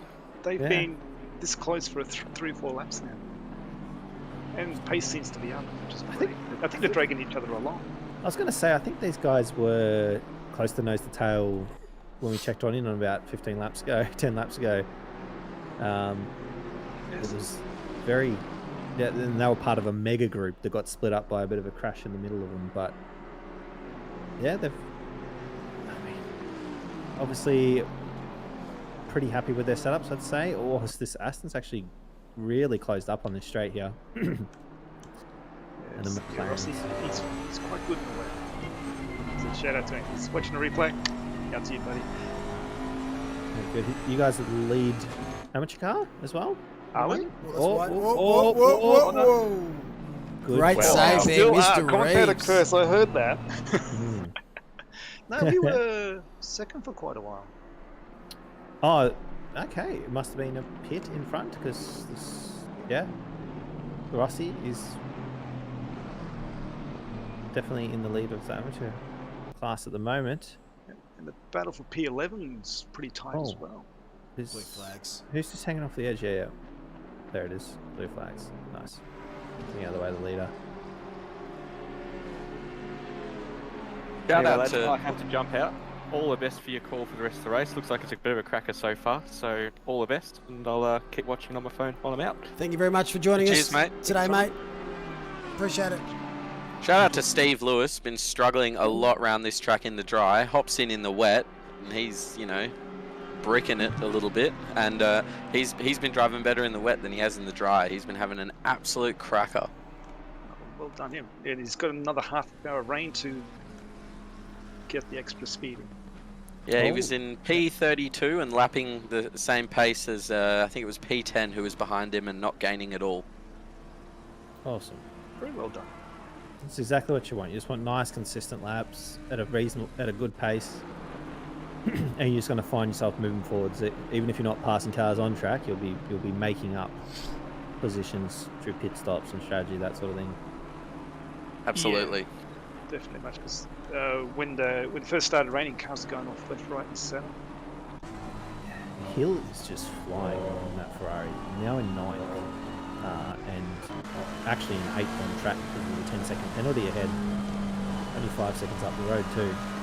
That is absolutely zooming with Ferrari. And, Jake here, right up behind the purple mobile. That's the Barney one, right? I believe. Yes, that is correct. Season 2 CDs in places from what I heard. It's the Wiggles now or something instead. Oh, we need some Teletubby liveries. Teletubby. Yeah, that'd be good to have a team that's like red, blue. What is it? Red, blue, green, or what? Yellow. Yellow. Yeah. I don't know if you guys ever watched. Lala, yellow. Yeah. Have you ever heard of the Telestubbies? Oh yeah. Remember that? Tipsy? Yeah, Tipsy. Oh, I can't remember them all, but that was funny. I used to love that show, that comedy show. Yeah. There's. I think one of them was an inappropriate name. Yes. Yeah, Tinky Winky and stuff like that. Yeah. Imagining you, Mole, 6 years old, VB long neck in hand, watching the telly stubbies. Yeah. Yeah. Everything was like the opposite. I wouldn't drink Victorian bathwater if you paid me. Good, good. Neither. Oh, that would be the Melbourne bitter, yeah? Yeah. Heard I legends do of drink that. Malik. What do I drink? Yeah. I'm not much of a beer drinker, to be honest, or a wine drinker. I like whiskey if I'm drinking alcohol. But normally it's a nice coffee, as I think everyone knows now. Yep. Love Just my quickly, milk. shout out to Ben again, made our livery there for car 959. Looks absolutely stunning. Is that Caroud? Don't know his last name, but he's French, so yeah, probably. Yeah, that's Ben. Isco Bear? Yep. So you can see Yeah, a bit of a stunning livery. spectator bug here. Because that is definitely fixed. Okay. Is it? It's gonna rain. Yes. Is that a face on the bonnet? Yeah, It is. I was going to ask. I can't remember What what is that? character it is. What movie? Is it the looks like dude from Mr. the T. A-Team? It could yeah, be the Mr. T. A-Team, yes. Mr. T, right? You missed it too. Yeah, I think so. Yeah. I only caught a flash of it, but it definitely looked like the pose that Mr. T has. Does it have the chains and stuff on it? On him? Yeah. That's That's awesome. No, it's not Mr. T, but yeah, that's from the A-Team. You're right. Tropic Thunder. Oh, Tropic Thunder, that's the one. Ah, yes. Yeah. Robert Downey Jr., I forget his character's name. He It's a went good movie. Good movie. blackface for that one. Oh, that's right. Yeah, it's Robert Downey Jr., isn't it? I forgot that. But he pulled it off. Yeah. Everyone accepted that it was comedy, so there was no issues. Yeah. Yeah, it was very comedy, that movie. Just a flaming dragon. Might not get away with that these days. It wasn't that long ago that he did it. It was only, what, 10 years ago or so? Or That's fun. probably longer ago than that. Is it? Times have changed. But he was making fun of a movie in the 80s. You know, the 80s Yeah. blockbuster, action-packed. You know, Arnold Schwarzenegger and what is it? What's the Rockies? Sylvester Stallone. Yes. Yeah, those guys movies. Rambo, that sort of stuff. There is the livery man himself. He's just looped it a few corners before. Yeah, it did look like he was very offline. That was a good looking asset. Can't see any damage though. Car looks pretty clean. We've seen a lot of really flat, slow spins at the moment. We've seen that happen to quite a few of the front runners actually. Where Yeah. they've just had the back comes out and they just stop on the apex and then accelerate off again. So again, the leader has 17 seconds in second place, although I think they've been going a lot longer stint than a few number of cars that were in and around that front fight have pitted for a second time. Yeah, because the first round of pit stops happened only in up to 50 minutes, I believe, so the next round will be kicking in. And with an extra 30 minutes of rain from now, it's going to be continued wet settles, but it looks good. Definitely, it's as much as it might lighten up a bit, I still think you're right. It's going to be wet for a fair while. I asked last time, is there any possibility you can change your setup mid-race? You can. Can you tinker it slightly? No. You just have to wait. No, there's no changing. Okay. No, there's no setup. Just I type don't know if you, say if you get disconnected and you rejoin again, you can Okay. change a new setup then. Okay. But in a regular pit stop, I don't think so. Yeah. Because I know, like, definitely in endurance racing, people do definitely change the setups. Like, just if it's that bad, they need to change something, they'll swap. You know, they'll change a torsion bar or something that's like they can do in a. Oh, gee, look at this defending and battling here. It's defending very, very hard. It's good. It's keeping him behind. I think the BMW is definitely much faster. The traction. We found that BMW's traction out of the last three corners was pretty good, but they were slower into turn one. Okay, so just under the brakes on the off cambered. Oh, into the cambered there. Yeah, Okay. and also out of the toe, they were just crazy. But with setup changes, being an AND driver, all I know is the buttons you can press. So it's brake balance, traction control, ABS. You just ramp all those up when the rain comes on. Yeah, we went to 6. I was driving on 5s just before the pit stop, and I think the last half lap it got really slippery. I changed it to 6. But we were driving the Aston, it was quite finicky. Yes. No, Aston was my learning to go fast car, and it was quite an enjoyable car because it sort of told you what was coming. When it's going to slide, you know, sort of thing. It doesn't surprise you. Some of those rear-engine cars just go, "Hello, you're sideways," and you got to deal with it. My first race in the Porsche car, I think I spun it 3 times in 1 lap, and I just went, nah, boxed it and just watched. That's so true. Yeah, the best part was I made a position doing it, so I just drove for 1 lap, spun 3 times, and I still made a spot. It's just immediately that comes to mind is the reason you're spinning it is the Fast and the Furious, to flip it backwards and give the guy the finger and then flick it around and keep driving. Is that what you're doing there? Yeah. Just drive it in reverse, make a front-wheel drive car. 78 La Rossi and P19. Are they like their livery there? You can just see it there out in front. Reminds me of like the Brazilian flag almost. Is that like It is the Brazilian flag. It is? So the Brazilian team then? No, that's my team. And shout out to Jason Gowers. He did the livery. We picked some of the sponsors to put on it. Then we had to take them off, put different ones on. But if you zoom in at the back, on the right-hand side, the white bit, have a closer look at that. And then once you look at that, look left. On the right side, zoom in on the face, the white one. Oh, yes. Yeah. Jim That's Carrey. Ace Ventura. Or Base Ventura, yeah. Oh, and then on it as well. And there's the Brazilian flag. And you got It is a well. nice looking car. That looks really good, yeah. I love that. The Brazilian, sort of logo just there on the side looks awesome. Yeah, he's done well. My idea was the Oporto sponsor near the exhaust. I wanted the O to be the exhaust hot pipe. Oh, yeah. But we couldn't overlay it correctly, so it's just, jeez, that was very tight down. Yeah, bit of a squeezing happening for the he's made it. Here. He's got through. Oh, we'll play. Well done, yes, very good. How are people making these liveries? Is it in Photoshop or? I have no idea. Photoshop or Illustrator. Yeah, I was going to say. Photoshop. Yeah, right. Most cars have what they call like a flat skin that you can unpack. Usually. Yeah. Okay. And then you just what it does is every single surface on the car gets put into a flat thing, and then you paint it. You put the stickers anywhere you want. No, they look good. The Vegemite and the Marmite liveries, I quite like them. But personally, I'm a big fan of Bovril. I think Bovril's better than both Vegemite and Marmite. Get out. I haven't tried that. Bovril's awesome. What is Don't Bovril? at me. What is it? Bovril it's actually meant to be a drink. You're meant to put like a teaspoon of it in. It's a very Northern English thing. Okay. And it tastes, it's got that similar taste to Marmite and Vegemite.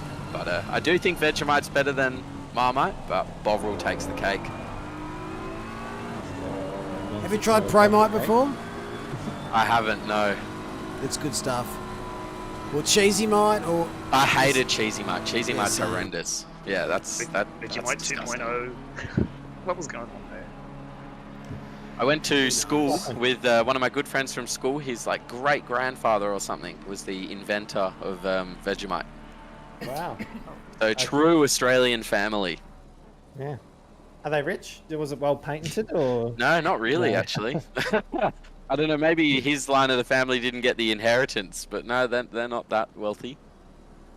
Did he drink a lot of beer to get the yeast for the Vegemite? He drinks like a fish. There you go. It's genetic. That's how they do it. It is. A little bit wide there. From, It has been a very tight battle. It's been, 5 laps now? This close. Yeah. Top job by... They're running quite different lines. It seems to be that... is it Kurad? Kurad? Karud, sorry, yeah, Karud is It's French. Karud is definitely going in harder and deeper, running wide in the middle, and then coming double apexing most corners. You watch, he goes in, then he goes out, and he pulls it back into the apex again, and then gets on the gas. So the BMW behind is driving more of a symmetrical line, sort of just coming in, touching the apex once, and then going back out again. And it's sort of, they're catching each other at different parts of the corner because of it.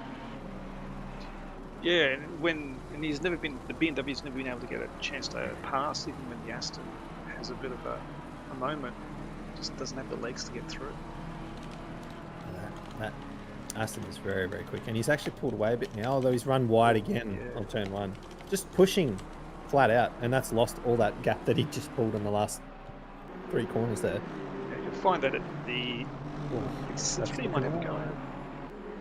Is that blue flag in front? Possibly. Or if we jump into the J Hill behind Joshua, he's been flying at the moment. He's caught this. This was a 6-second gap a few laps ago. He's going to send it. Sets behind. Nice, smooth over the curbs. That looks really nice over the curbs. See how little that's bouncing. Not much steering wheel movement, so he's got it under control. Just tiny bit of corrections here. It's got a bit of understeer still, but that's just safe for most drivers. A little bit of understeer, just making it ever so more relaxing to drive. Yeah. What are the lap times the guys doing now? Because we're in the regular rain. Oh, rain's easing in half an hour. 156s is what we've got here from Fab. 159, 157, 156. So yeah, 156 is what the... Oh, we've got a touch. Oh, this has been brewing for a while. Definitely, like I said, they've been taking different approaches at the corners, so they are just catching and then pulling away and then catching and then pulling away from each other. Back and forth. You watch for the weakness, you watch for the strengths, you go for it. And meanwhile, the 2 behind are flying. So that means Joshua Hill must be one of the fastest cars on the track by a mile, because he's just catching all the cars in front. He was down in like P14, 15 at the start of this stint, and he's just flying. Oh, as he goes in the pits, actually. So, pits, that's an hour. What do you do on that? That's an hour and 10 minutes, is it? That's a long stint. Really the half hour mark. Yeah. It was 20, oh, it was 27 minutes, wasn't it? Yeah, when most people were was in, so. Full of adrenaline, going sideways and kicking the pedal down. I just get in and drive, man. I don't know. We pitted, I think it was about half an hour in, 27 minutes. Yeah, so it'd be about an hour we'll be pitting. Do we have a stint limit in this event? Yeah, 70 minutes. 70 minutes, right. So yeah, they wouldn't be able to slide on the last lap. Yes, you don't want to have a spin. That's the key. I remember doing it with Spidey. We cut it very close. Yeah, you got to make sure you get yourself a little bit wiggle. Yeah, pretty much. I said to Spidey, like, P19. look, don't come off. You got 30 seconds extra to get this lap through. Just don't come off. Yeah, no pressure. Yeah.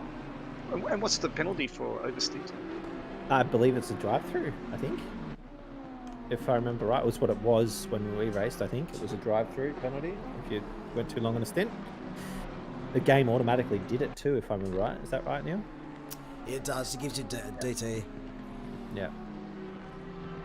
Which you do not want. If you're over max driving time, you'll get a DQ. Ferrari looks like it might be running a little bit of damage at the front. Let's go, Steve. Make that overtake. Beautiful. Nicely done.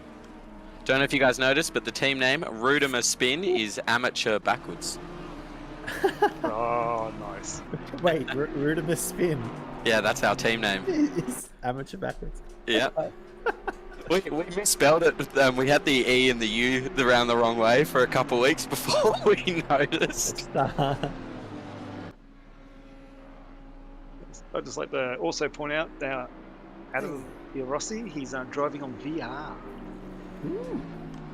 I think quite a few people are. I think Neil Wood is as well. I know Steve is. I would throw up if I did that. I was going to say, isn't that... If your name's backwards, your name Amateur Nips. Yes. You got your nipples out. You got the nipples. That's what I was going. I was like thinking about it. I'm like, hang on, that backwards. I did say that to the boys the other day, and they went, "Oh shit, yeah." You've been caught out, lads. I was hoping nobody would notice. they don't have experienced nipples like you, Neil. Not those veteran nips. No, not those veteran nipples. I think Car Felgen's serving Car up GT. 787's got a drive-through. Yeah, it could be the That'd track be limits. overspin. Track limits? Yeah. Oh, that's a shame. Where Could can be. you actually get track limits with a penalty? Going wide on the second last corner is the only place where I've gotten track limits so far. You can get it on turn 1 too. There's Yeah. Turn 1, like if you Turn 1, launch 2, or turn 2, 1, or turn 1 as well. Turn 1 also, Mr. Veteran Nips. Mr. Replay, there was a spin just in front of the leader about 20 seconds ago. I saw a white car. Looked like he may have teleported. I'm not sure if there was something. I just saw it on the minimap, a white dot. So 74, perhaps. yeah, it's just a curious one because it's in a really fast part of the circuit. So I know. Ooh, These guys are pushing really hard. Look at that. is that car 87 yellow at the bus stop? Yeah, Is he sideways in the wall? could be. Where are we? There's been a few cars that have ended up there. Oh, Yeah, off on the it's left. a harsh But one. yeah, actually, we've had 2 or 3 cars hit that barrier, stopping and shortcutting the bus stop there. Yeah, first time I thought it was just cardboard. Nope. It is not. They are those what are they? Water-filled barrels that are also they're actually filled with lead in this game. Oh, I think they're concrete jersey barriers. Yeah, They're designed to wreck your tyre and turn it in so you can stay on the wall. oh, okay. It's like he's trying to drive through. He's still there. But this is turn 1. Mm. A little twitch going in the lead car there.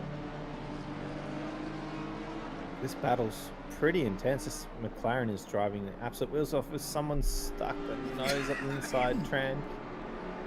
Oh, but you get offline here and it's just so slippery too. We've seen a few cars go around in this section as well. Yeah, and it's good driving too. Bring it to the end. Well done. Okay. Got to be careful on the pass here as it's still yellow. There he is. Same He's car. made it through. Yeah. Oh, gee, that's a hairy spot that's to go so through. busy in time. Yeah. that car is so munted. Is that before? Oh, even the it just hasn't fixed it in the pits visually. It's fixed definitely driving wise, this car, but Yeah. that just looks.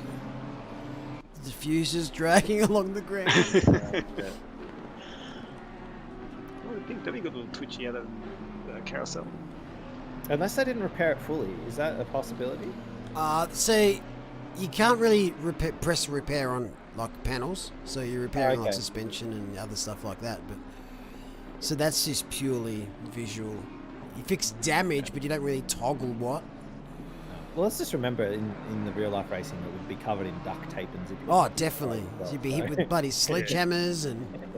I just like the rear wing. It's just bad. Running that illegal wing, it's out of spec now. Goes good left. Yeah. Oh man.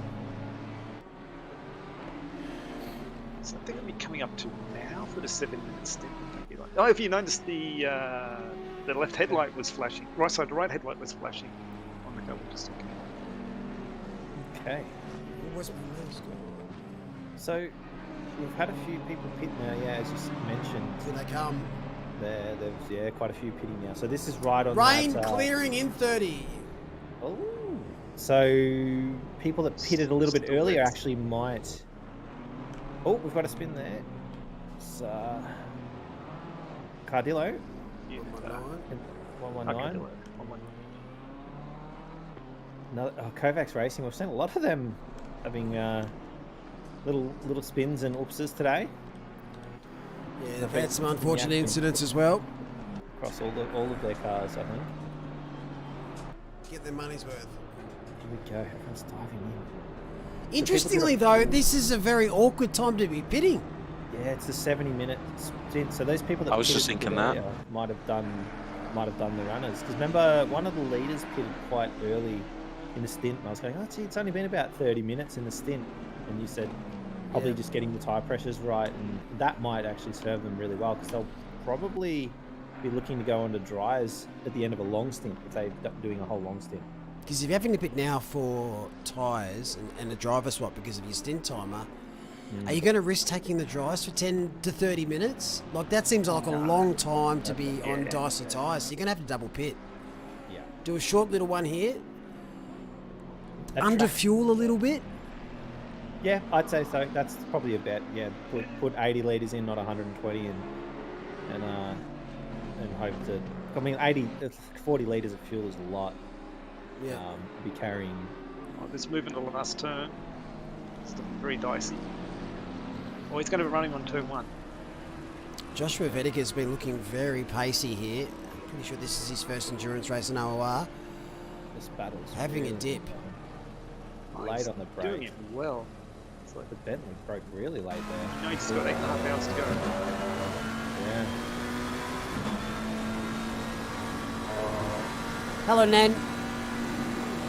Joshua all over. Look, this is nice and close. That's one way to beat the spray. Get right underneath the diffuser. Yep. Spray. No spray. Easy. Done. It just doesn't have the pace. That Bentley's so quick. Bentley's getting some suck from the car ahead as well, so he's going to bide his time. Josh here. Yeah, it's Tran right behind. So it's a 4-car battle here for 23rd. Things you love to see. Pit stop soon is going to make it very interesting. look how deep he brakes too. Really lunges. Looks like he's, zooming up behind him every braking zone. He's got that sorted. That's for sure. I got a feeling if he gets close enough, he'll have to lunge. But because there's a car in front, that's really hard to do. You often end up spearing into the car in front. Which was the car that came out the pits in front of the group? Was it this one or another one? 'Cause I thought a car came out the pits. That's all. I'm not 100% sure who. Actually, it's this one. It's Sinakis because it's down to pit stops 2. I know. Yeah, pit stops 2. Is that the pit stop there? Is it? Yeah, in In the yellow. the So we go to our Uh-oh. multi-camera. Bruce. Is that a blue flag going? I think it's a blue flag, Yeah. trying to let everyone pass. Yeah, they've been down all race. Because it's at that time for pit stops. Yeah. Maybe not. Gilkut should be able to go down. 4 wide. You can do it, boys. 4 wide. Do it. Let's go. Who's going to send it more? Oh, wow.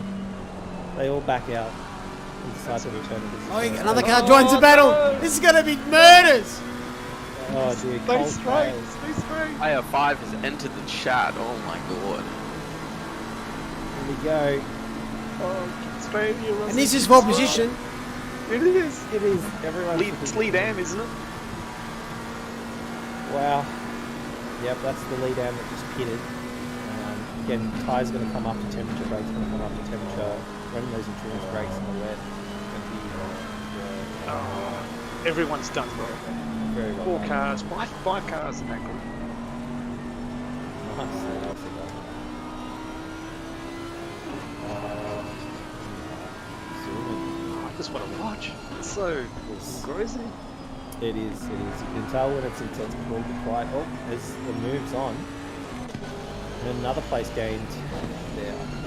Read the name. Oh, he's gone deep. No, it's a blue flag for the Mercedes. Yeah, speed lap.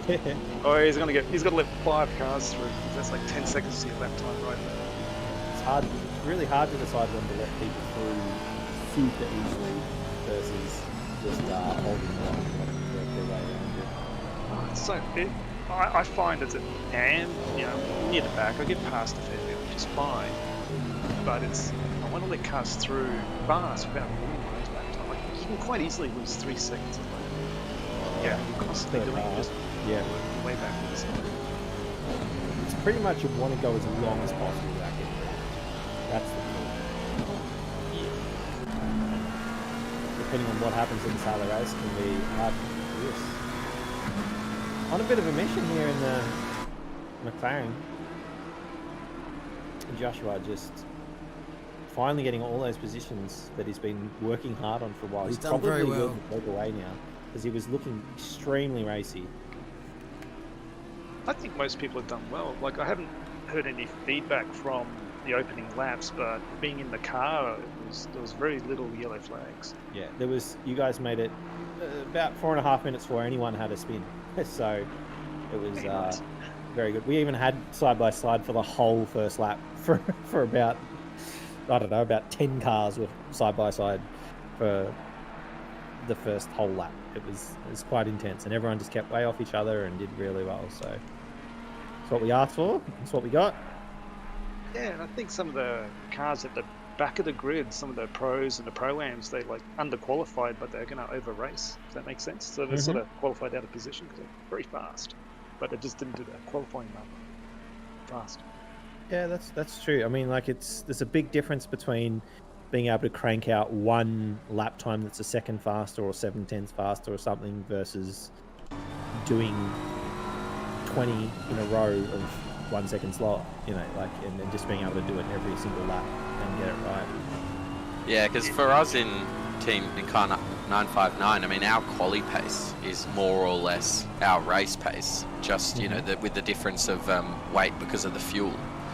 So we qualify near the back, but often find we're faster on race pace than a lot of the cars around us. Well, that's I think I always think, especially for endurance racing, that's a good problem to have. You know, you can always make up 10 positions easily by just strategy and just driving consistent laps, letting others make mistakes. You want an easy to drive car. Like, I would rather take a car that's 2 or 3 tenths laps slower and just easy to drive if we've had someone go narrow on the inside there, probably had a half spin, potentially put the wall on the inside, back on where the Barney's wheel. Keep dragging it back, but the AMs 1 and 2 very tight together. Bit of a gap between pro-ams, and I believe they've stretched it out. Positions 1 and 2. What was it? Yeah, it was 17 seconds before the pit stops. That is a very big gap, yeah. It's about 23 now. Correct, and the Lambo is actually a long way further up than it was as well. I believe they started a bit further back. Did they start the Lambo? Oh, it's hard to tell. Can't see where the Lambo qualified. I don't know how people drive the Lambo. It's my least favourite car by a long shot. Don't you just drive it for the engine note? Oh, but I tell you what, it's literally the reason why I never did the campaign mode in this game, because the first couple rookies things you do is in the Lambo, and I'm so bad in that car. I don't know what it is. One thing I do like with the Lambo, naturally aspirated, no turbo lag. The display as well in the car is really, really good. I think it's like the best. The Ferrari one's quite good as well. As in data or aesthetics? Sort of both. Like easy, you know, but user friendly. 616 is the Lambo, right? Yeah. It started 11th, so 11th to 4th. It was mad cow racing.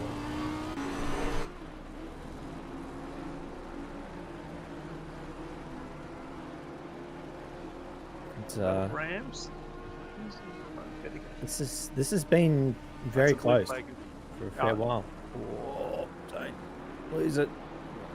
I'd say those you're racing for class, not position, just class. Pretty scary. He's good. Adam's really, really good. It's been doing a really good stint, this one. It's been put together. Got the legs on. Bit of a fake dive. Trying to distract. Didn't distract him. That's true, so yeah. Fast, so good. With these sort of stints, you can just build the pressure over multiple laps. So it's 472 there, or 422 had a little incident. Looks like they're running some damage at the front. They've been a bit in the wars today. Ellis is That's an aero inefficient front on it there. Yes, just extra cooling at the moment. good old Zoo gets to watch Ace Ventura. It's coming up. There we go. So, getting John getting send it? alongside. Oh, gee, the half cover. Just putting the, just putting the bit to the right and saying, oh, look, I don't really want you to go there. I'm going to make it hard if you're going to try. So, John backs out. Good racecraft. I thought the blocking move was a tiny bit late, but you don't want to broadcast it and telegraph it. That 151 Bentley's doing really well. I might be mistaken, but I could have sworn I was racing them for about P30 in like one of the sort of the opening laps of the race. I'm fairly sure they started last. Yeah, okay. Because they were behind me for a bit. I think they overtook us in the pits because I don't think I raced him. But to see him up in P20, that's awesome. They So had a couple good of on them. driver issues during qualification, and they had a late change. They got a 5-place grid pen, so they've Yeah. thrown the team together, and they're flying along at the moment. Yep, started 42nd, so they are doing really well. Very good to Being see. participating. Yeah. I think most people just want to race. Yeah. Exactly.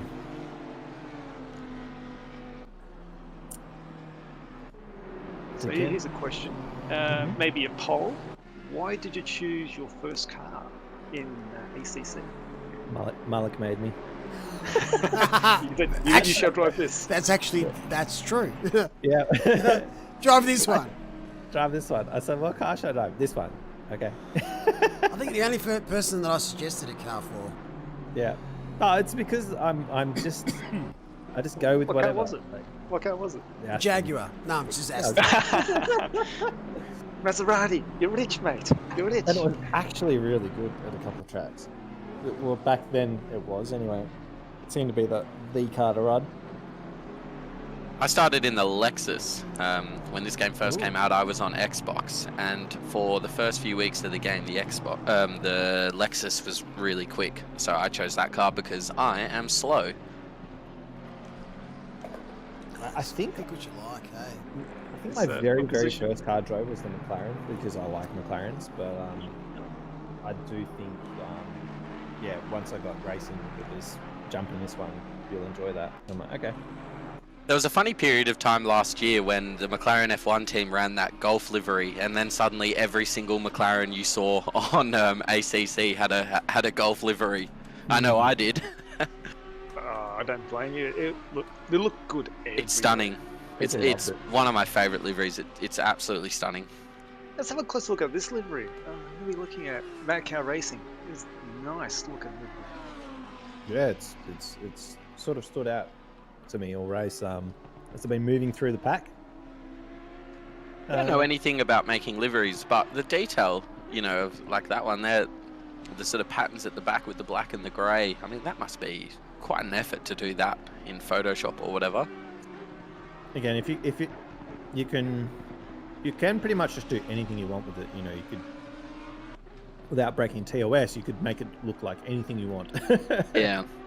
If you can draw it on a pen and paper or on a art style on a screen, you can stick it on around the car. Yeah. I wasn't Done. watching too closely, but it's drizzle in 10 minutes, so I'm not sure when that clicked over. That's been there for a while because the no rain in 30 minutes, we were talking about that some time ago. So I think, if anything, that's probably about to update soon. Oh, bit of a spin there. Yeah, Oh, Jacob Weatherburn losing a couple of positions. Joshua gets in. Here's Joshua's in. Mr. Hill. Yeah, Yes. Joshua. Oh, man. Joshua. He's flying. He's had a stonking race. I've said this about 6 times now, but every single time he's just up another position. He's just catching the next car in front. He must be one of the fastest cars on the track at the moment. Really, really flying. 154. Yeah, that's Oh, really that's- wicked fast. That is very cool. Seen a lot of 57s, that sort of time. What's the leaders? 1, 2, 3. What's their names? Did we jump across to those, Mark? What was that, sir? See the leaders, just to see their lap times. Sort of quickly flick through them. 1, 2, and 3. That's pretty quick. Yeah. I'm not doing that. 1, That's my 2, drive 3. time. All right. 1:53, yep. And 1:54. So yeah, Hill is within a second to half a second of the front 3 cars. So that is why he's just piling forward. He's loving this wet conditions in that Ferrari.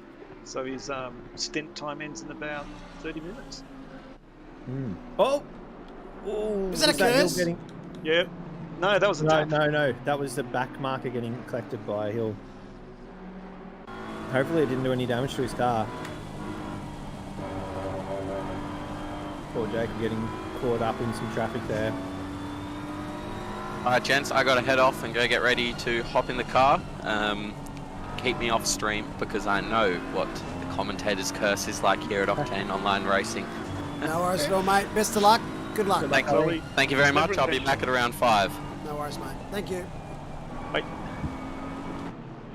Very All cool. right, so we'll watch him for an hour. Yep.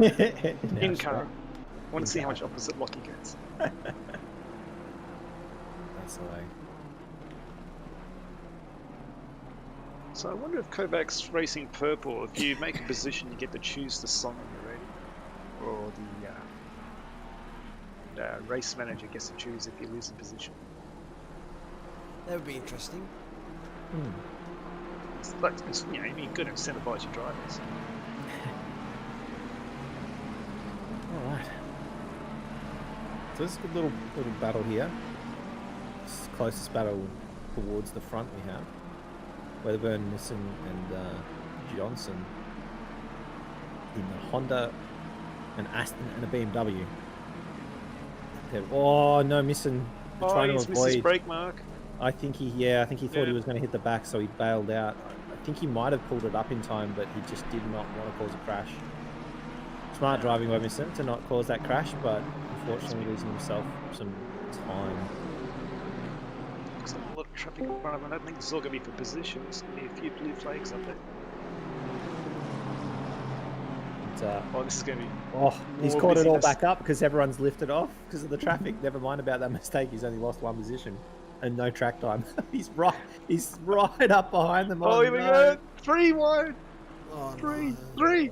I didn't know you could do 3 there. Well, that's a blue flag holding people up. And never mind, he got his position back. Poor Weatherburn got the worst of that. He sure did. He's going to be driving angry for a few laps, I think. Oh, you can't do that. No, you can't drive angry in the wet. Nah, you end up in the barriers for sure. I know I would. Some people definitely just sort of, you know, it'll raise the blood pressure and heighten the heart rate a bit, and next thing you know, you're trying to steamball your way back through to where you were. What's the gap for the Pro-Am leaders? P7 and 11. What's that? What's 7? Looking... 8, 9. That was caught 10 seconds. Is that... Yeah, those are all point... Yeah, that's not that far. It's about 10 seconds. Not... Only right about that. That's 7... close enough. Yeah. It's... It was... They were all side by side at one point. It was 3 Ferraris, 1, 2, 3, all right next to each other. Yeah. When we first started going wet, but now Josh has been driving amazing. Yeah, we're very, very happy with what we've done. Jacob, Actually, I think on the whole, everyone's done really, really well. It's been very little taps. It's raining. No one's gone crazy. Whoa. That's an awful That's place the to scary let cars through. That is so hard to let cars through there. As the Aston goes zipping past down the straight. Yeah, he's made it. Yeah, easy. Oh, that beamer didn't look good over that curb. That was a track change. Oh, no! Bit of grass. Good save. Good, keep it good. Keep it good. And there goes the Ferrari. Zip through. 8 hours to go. Weatherburn is just getting horrible luck due to other cars around him, just having to avoid things and ending up going wide and coming off the track. And well, he's lost a total of about 10 seconds in 2 laps. That's one of the things everyone keeps saying to me in endurance racing is like, you let the cars through, don't worry about being held up because it'll go backwards and forwards. And sometimes you win, sometimes you lose. Exactly. When do we think the next round of water stops is? I should write this down. So it's now be about 40 minutes. So that's 40 minutes. It's going to be dry in, is that 10? Should be dry under 10 minutes. So it's not far away from stopping. Okay. So the rain stops. How many laps do you reckon it'll take to cool to dry up? Because it's getting warmer. It's 25 degrees now. Track temperature and 23. A few? So, I reckon 3, maybe 2. Because when we did some practice on the dry server and it rained, it dried up really fast. There you go. We just let out a secret there. It's going to stay wet for like a week. Just stay on wets. Even when your wets are overheating, stay on them. They're faster. It's true. It really is. You know what's really funny? Not to reminisce too much on old school motorsport, but in the early 2000s, the junior classes, we used to run on these really hard slick tyres. Well, my dad and I figured out that old set of worn wets down to where they were nearly bald were just so much softer. You had less contact patch, but they were just so much faster that you would just drive away. You were just about half a second to a second a lap faster in a 30-second lap. And so we just ran worn out wets. They had to make a rule just for us because we started doing that. And then everyone, literally the next weekend, everyone was running new wets in the dry. But mind you, this was a specific day that was like, it was a 3-degree like morning, and we were the first track cars on the track, go-karts that is, and it's a sprint race, so it only goes for 20 minutes. Yeah. And we just pulled 7 or 8 seconds in the first, like it was a second lap faster for the first 8 laps out of 10. It was ridiculous. Yeah. And it was like awesome. But like I said, the next weekend at the test day, like we just heard of like half of the kids were practicing on wets in the dry, brand new wets. And so they made this rule that they had to declare the track wet before people could run wets. Well, there isn't a rule in the higher levels of motorsport, but the club level. Yeah, it just had to be put there because it was just like, well, we don't want all these people running brand new wets all the time in the dry just to try and do this. But we specifically had a super old worn out set, like, you know, right down to the thing, right down to the last couple of mil on the tread, so they didn't walk around or anything. Yeah, like I said, we had the idea for ages, but it was a perfect scenario to use it. It was super cold, the first race of the day, in the AMs in the morning, like 9 AM or something, in the cold track. Yeah. It looks like the cars are trying to cool off their tyres. I've seen a few cars drive offline as they're going down the straights. Yeah, as that rain starting to slow, that dry line's looking more and more of a dry line. We've still got quite a bit of rain happening though. Yeah, that definitely is starting to look more like a dry line than it was before, isn't it? Yeah, it's much darker. One thing I didn't like is the RS's line creation. The driving line is not the dry line. It's like, so you want to drive somewhere, but it's not what you want to do. When you say here's the funny one. Okay. So we're on the practice server. It just finished raining. There's me and Adam. We're driving around, doing a long run on wets, and it's dried. There's 2 cars, and the dry line appears. Let's go. Okay. 2 cars make a dry line. Must have been going really fast. Track's damp now. So this is going to be very interesting. There's some hot wet tyres. There's going to be some very slippery moves. Yeah, it's going to be damp now, right? So it's going to be, we're going to start for slicks any moment now. Now that the track's in that damp zone. He's going to have a look. He's having a look. That's a big braking dive. Is he going to make it? Up. Oh, well done. Stopped it really well. Stays online. He's in track limits. This is scary. Again, I don't like the side-by-side from here. Got the car on the right, it's going to be wide. Oh. Great driving. Oh, that is awesome. Side-by-side. That last fast corner, that's a scary one side-by-side. It really is. We've seen 2 or 3 cars come off there so far. Yeah, some by themselves. Tricky conditions. Really good driving here. So what are we So- thinking? One more lap and it will stop raining?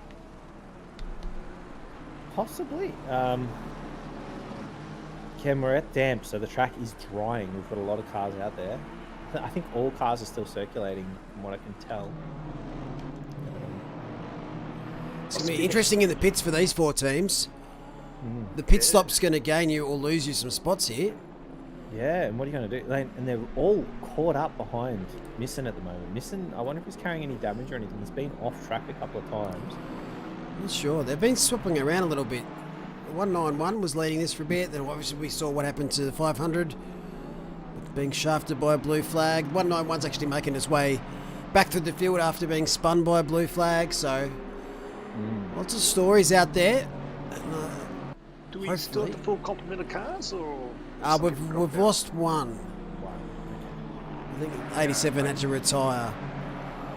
Because I know our team, we have one of our guys is disconnect. He had a game crash, so our next pit stop's going to be a lengthy one while everyone rejoins.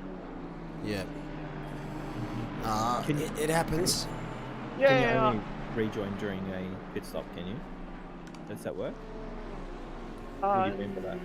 No. Well, normally what happens when we get a disconnect, because he's our number 1 driver as well. Right.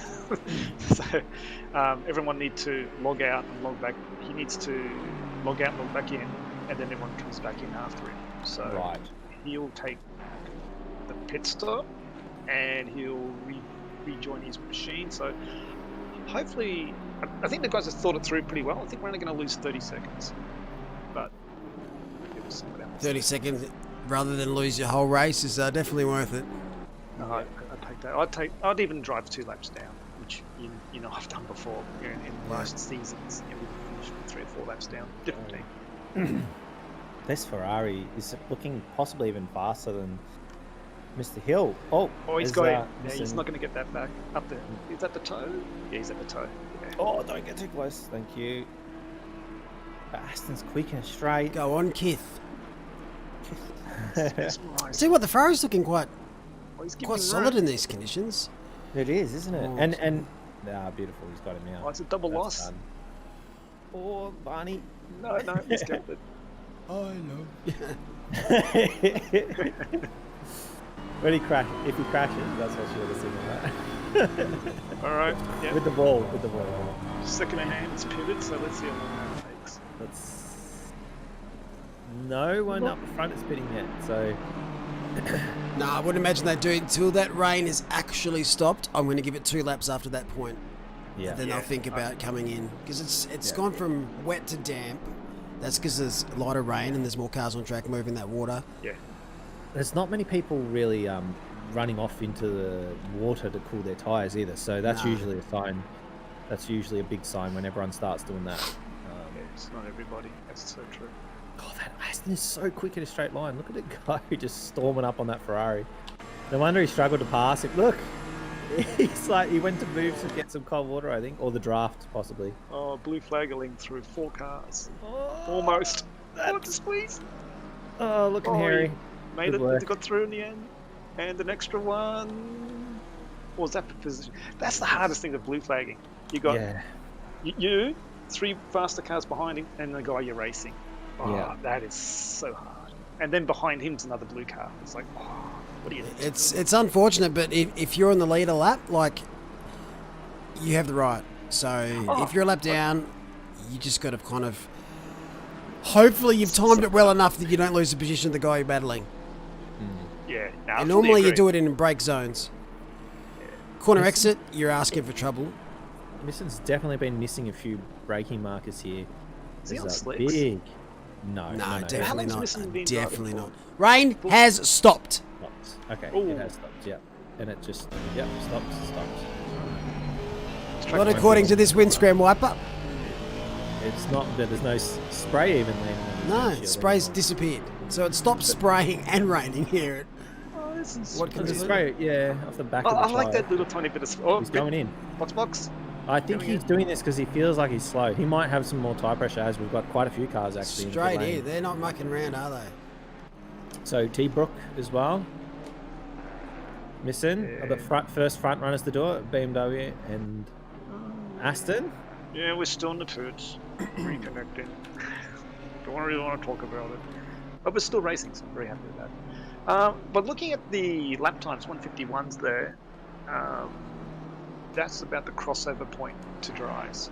So I think dries will be faster now. I think that's where it was on the way. Yeah, when everyone was coming in, they're all doing 151, 152s, and people were pitting like crazy at that point when it was going the other way. Yeah. Leader stays out. One more lap, he says. Here we go. It's got a big gap too. So, as soon as it says greasy, I'm going in. Yeah. The thing is, it's the safe route to do what they're doing, to stay on the wets, because you're going early, you're risking making a mistake on slicks on the wet, but with the wet, you're just doing a slightly slower lap. And Lee's definitely sliding around everywhere. I think if you've got a big gap, you want to pit, just to try and like potentially have your tyres hot that lap earlier. Yeah, you might lose a second or so on the way out. Yeah, they're diving for cold water now. P2's in pits. But maybe there's also the strategy thing too. It's like, how far into the next stint do we want to go? Because you've got 70 minutes left. 70 minutes per stint. And you go, okay, if it's going to be dry for the rest of it. We have the other flags? We had the other flags for a very split second. The yellow flag at the carousel. In front of the leader. Oh. So everyone's still going around. Yes, this bunch will still go through, though they're all diving for the water. All right, I was just going to introduce the commentators that are sitting in the booth now. Welcome, Frank and Stefan, if you're there. How are we, gentlemen? Hello, we're good. Hello, actually, it looked like you had such a great time in the booth that you didn't even want to get out. So yeah, we were trying to wait and see if there's a gap in the conversation, but you just kept having a good time. They did. I am a chatterbox. I think we all are. G'day, Frank. Hello, Malik, and everybody watching at home or at work or whatever you happen to be doing on this beautiful Saturday. As we see now, the conditions are rapidly changing. A few drivers in already, and there's a lot of teams doing some calculations on stints, tyre pressures, and what they need to do from here on out, because all their plans have basically gone out the window, I'd say, at this point. Yep, calculators are being absolutely smashed at the moment. I think it's really a crucial moment now to get that moment where you actually want to switch to the dries, because I mean, as the commentators before have mentioned, if you do it too fast or too early, then you might either have an incident, or you can also really grain your slick tires early in the stint, and then you're going to suffer for the whole next hour. So it is all about timing now. Sorry, there was a big spinner in the bus stop in front of the leader. He's having a rough time, the leader. I know I should hand off the microphone. Thank you, guys. Welcome, Frank. Welcome, Stefan. Thanks, Damiano. I'll see you later on. Cheers. Bye-bye. Yeah, thanks. You guys have been doing an awesome job. I guess Frank can agree to that. Yeah, no, those guys have been doing an awesome job. Now, it's unfortunately for everyone, it's time for us. And you also bring up another point. There's still a lot of standing water on the side of the track, so if you go slightly offline on the slick tyres, you're not going to have the greatest of grip out there. So even the dry line, although it's dry, if you don't get your liners, we see a bit of a tail wag from the Boatley there. As you can see, the things like the curbs and the lines, they'll still be pretty slippery for a lot more laps to go. I think it's really interesting conditions for racing now, because most drivers are going to take it a bit slower, try to be safe in these changing conditions when you have a dry line and wet parts on the side. But then it also opens up opportunities if you're confident in these kind of conditions to actually make your pass that you've been trying and that was not possible in the wet. Yeah, and of course, if you're going to make a pass, you're going to have to go onto that wet road. So, you know, if you aren't confident and can't get the car pulled up, haven't got your tyre pressure set, you're going to find it very hard to make moves going onto the damper parts of the track until it joins its brethren in the racing line, and you might have a chance later on when the track's fully dry. As we see, it's going to be overcast conditions, so I'd say it's going to be a little while before the whole of the track is going to be dry here. Yeah, exactly. I think it's really... Yeah, this is really a moment where there will be differences between the different teams that usually are very similar on pace. I mean, if it's all dry or all wet, then positions are kind of similar and they stay that way.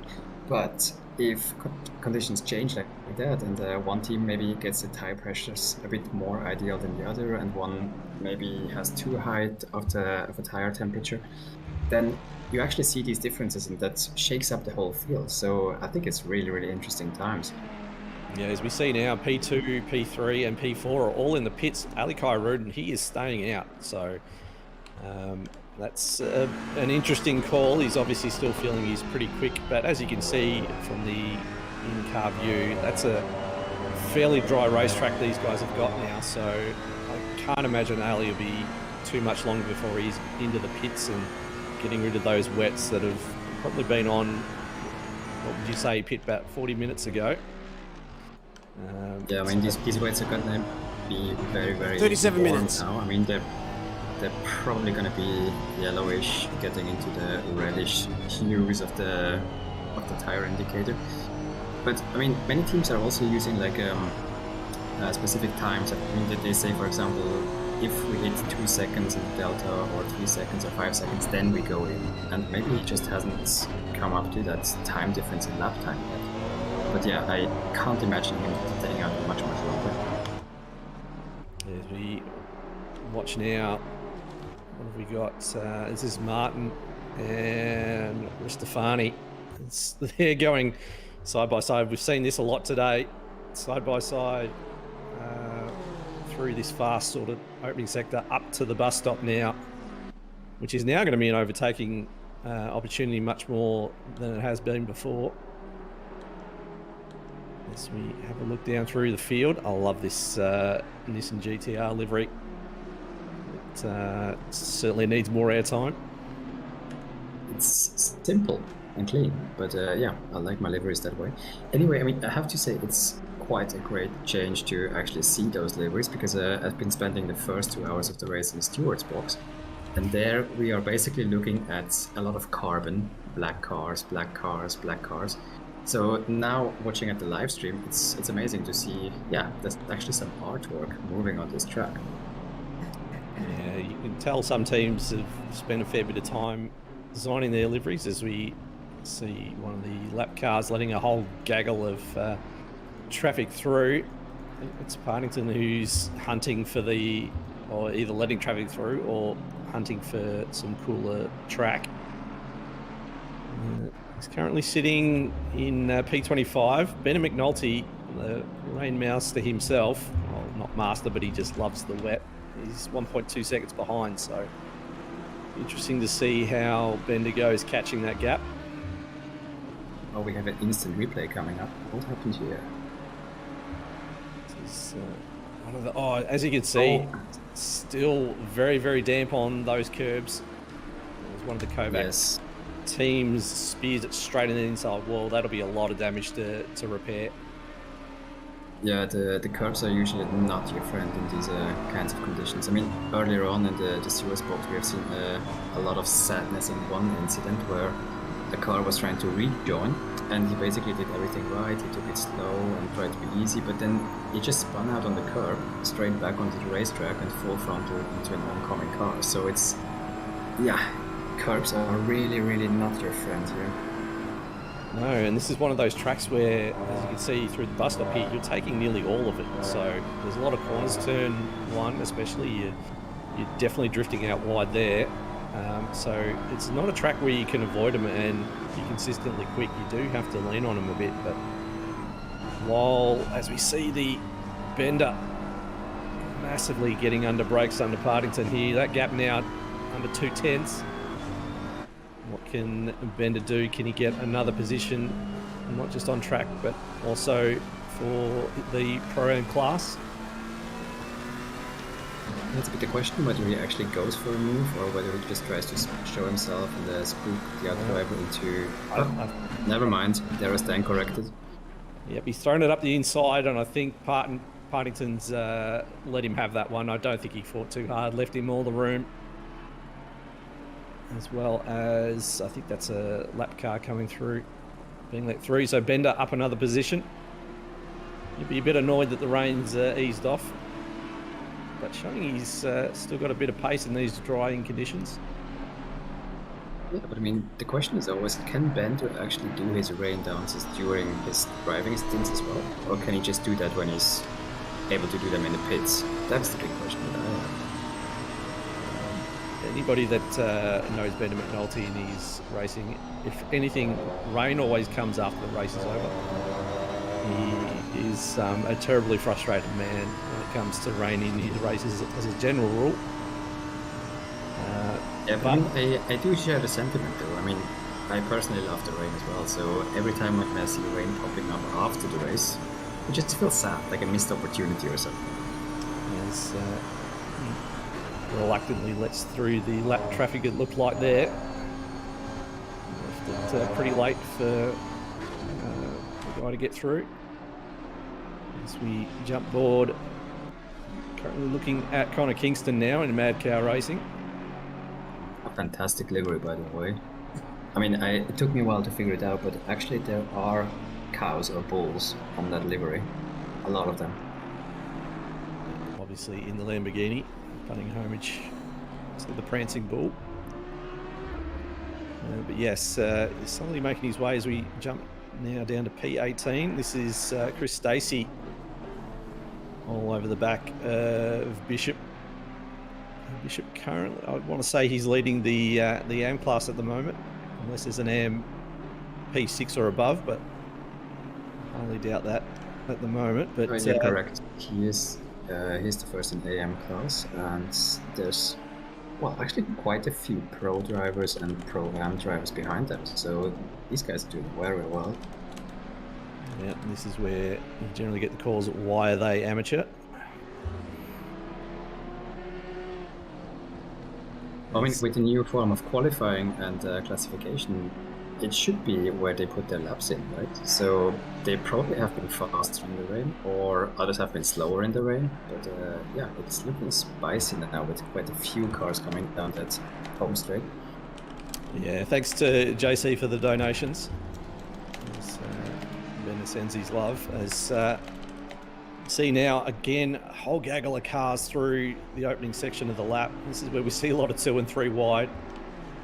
Even when it was wet, nobody was scared to do it. As they charge up the hill here towards the straight into the bus stop.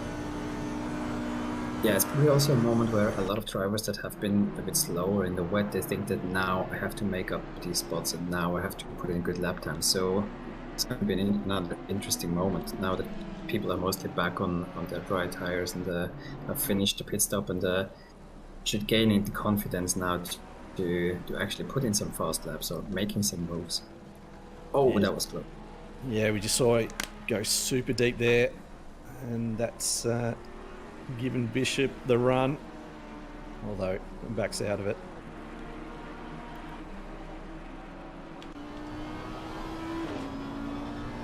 So Stacey now looking to attack the Honda in front. Also one of my favorite cameras. Well done, Moloch. I think this one should get much more airtime. No, not this one, not so much.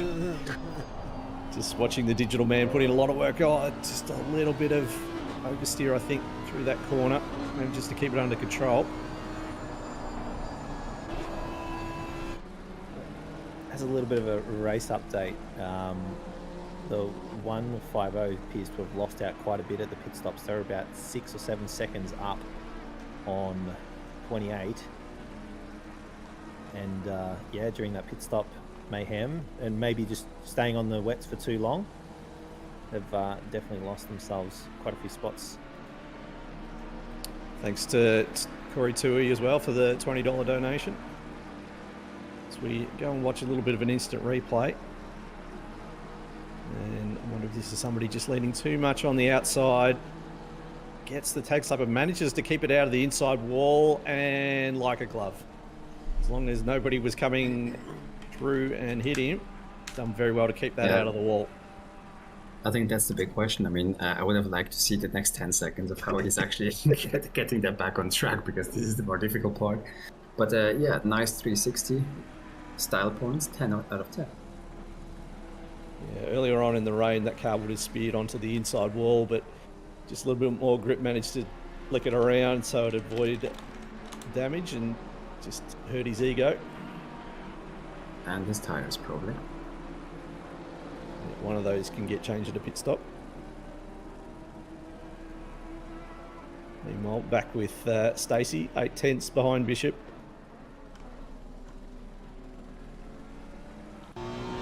This has been going on for a bit now, right? Yeah, Bishop doing very well to hold off the pro driver and Stacey. You see they've got their setup dialed in for these conditions.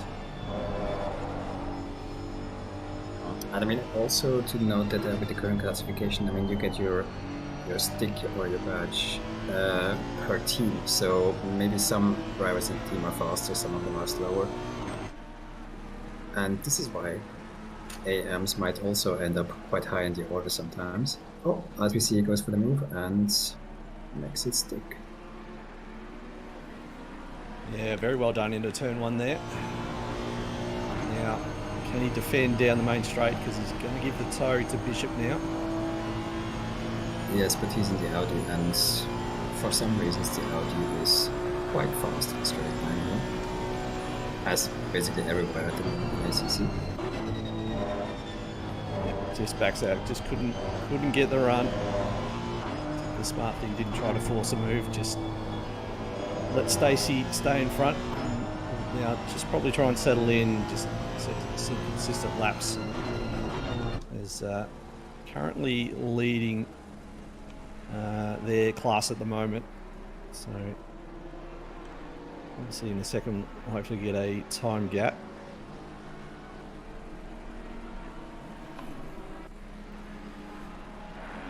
And that's Ollie Daniel in the Ferrari.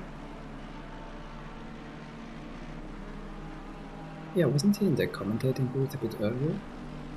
Yes. Ah, I see. So he's gone straight from the booth to the car.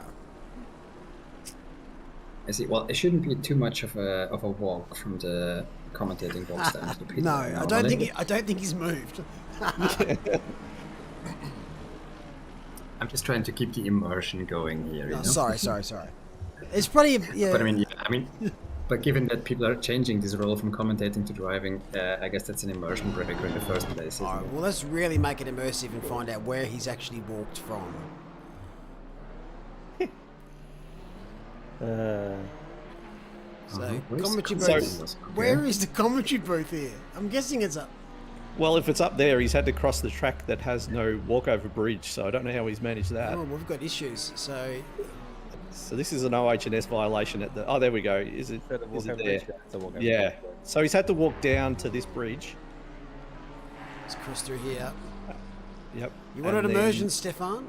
Down here. Yeah, that's great. And then around these shady-looking guys. And then get held up by the guy manning the pit lane. So that'll be a couple of minutes wait. Yeah, security is probably going to check his badge and everything to see whether he's actually allowed to get in there. Yep. And he will have forgotten it. He would have left it in the booth. He would have had to run back to the commentary booth, pick up his badge, and then run back across. Fence. It's a very American thing to have just tents as the pit lane thing, isn't it? They don't have garages like they do in Europe and Australia. Yeah, same as Laguna Seca. American thing? I don't know. I think Indy's got actual boxes, I think. I don't know. I don't think they do. I think that's an open sort of setup as we watch Paul Britt here trying to put a move on Walter. This is for position for P4, and he's going to get it done. He's going to pull that up handily. Don't think Walter fought that all that much. He knows, 7.5 hours to go. You've got to pick your battles sometimes. Yeah, I mean, the main priority should always be, well, be safe, put in your laps, don't have any incidents, and that probably gets you many more positions in the end than risking it defending that early in the race, because yeah, as you said, 7 hours to go. It's even hard to wrap my head around. And the other thing too is all teams will have stronger and weaker drivers. This isn't a shot at anyone in particular. And if you're not the quickest driver on your team, and you're going up against somebody else who is, then you're obviously not going to win that battle. But it's more about keeping your team in the game and holding position and circulating and not accruing damage or penalties. So it's a lot of games and a lot of strategy behind what these guys are doing at the moment. It isn't just go as fast as you can and defend at all costs. There's a lot of stuff behind, and these guys will be talking to their team in the voice chats, and they'll be telling them, don't worry if you lose position, just keep circulating and keep the car undamaged. As we go to a replay now, that's a very fast ride through the bus stop there, and is just going to avoid causing a major issue. So well done there, no damage, just some burnt tyres. There's Ristofani. This Ferrari, it has zoomed up the leaderboards. Interesting to know where that car started, because I feel like it's been nothing but on the way up since the stream started.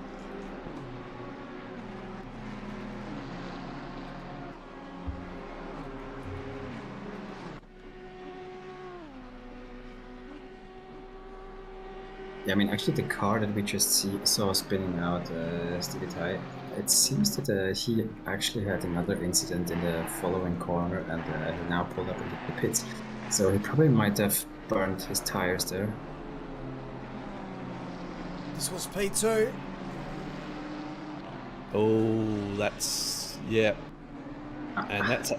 that's a hard bonk, as you can see. The bonnet is popped, but he didn't hit the button. That is a bit of damage, and they are, and they are getting that looked at. So that might be another position for the likes of Ristofani and Walter and Britt, as Weston will have to get that fixed. Sorry, that's Stephen Ty. Is that Stephen Ty that's just come out at P11? Yep.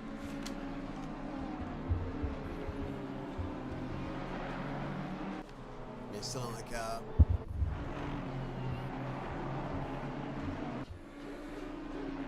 I'll be back. I mean, for a second there, I was actually a bit worried that they might have a server issue, because the two numbers of 111 and 112 are very close. So I was wondering if they rejoined and destroyed their server entry. But it's two teams who are, well, sister teams, and does share the same name. So it was a bit confusing for me. But I'm trying to get my stuff together now. There's watching currently Mitch Weatherburn in the Dare to Dream. It's a big sponsor. Farmers Union to get in the bin, and I can say that because Mark's stepped out.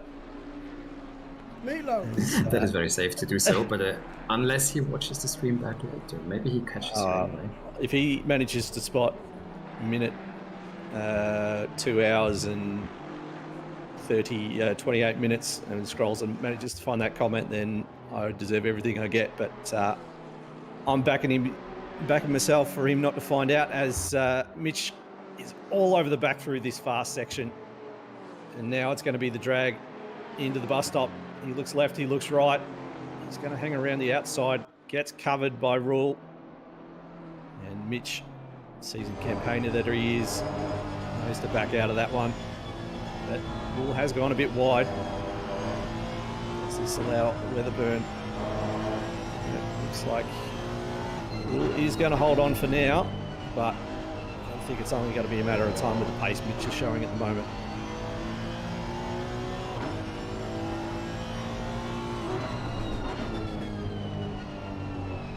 So you can see now Rule really struggling to hit the apex in that Ferrari, meanwhile Mitch looks pretty planted.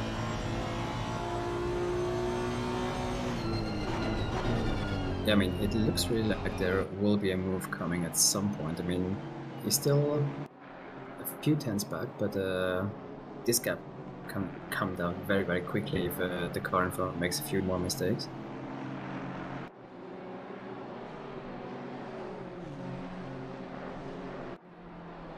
As we see Rule again, once again, drifts out wide. Luckily it's dry, otherwise he would have been in Spinsville out there in the wet.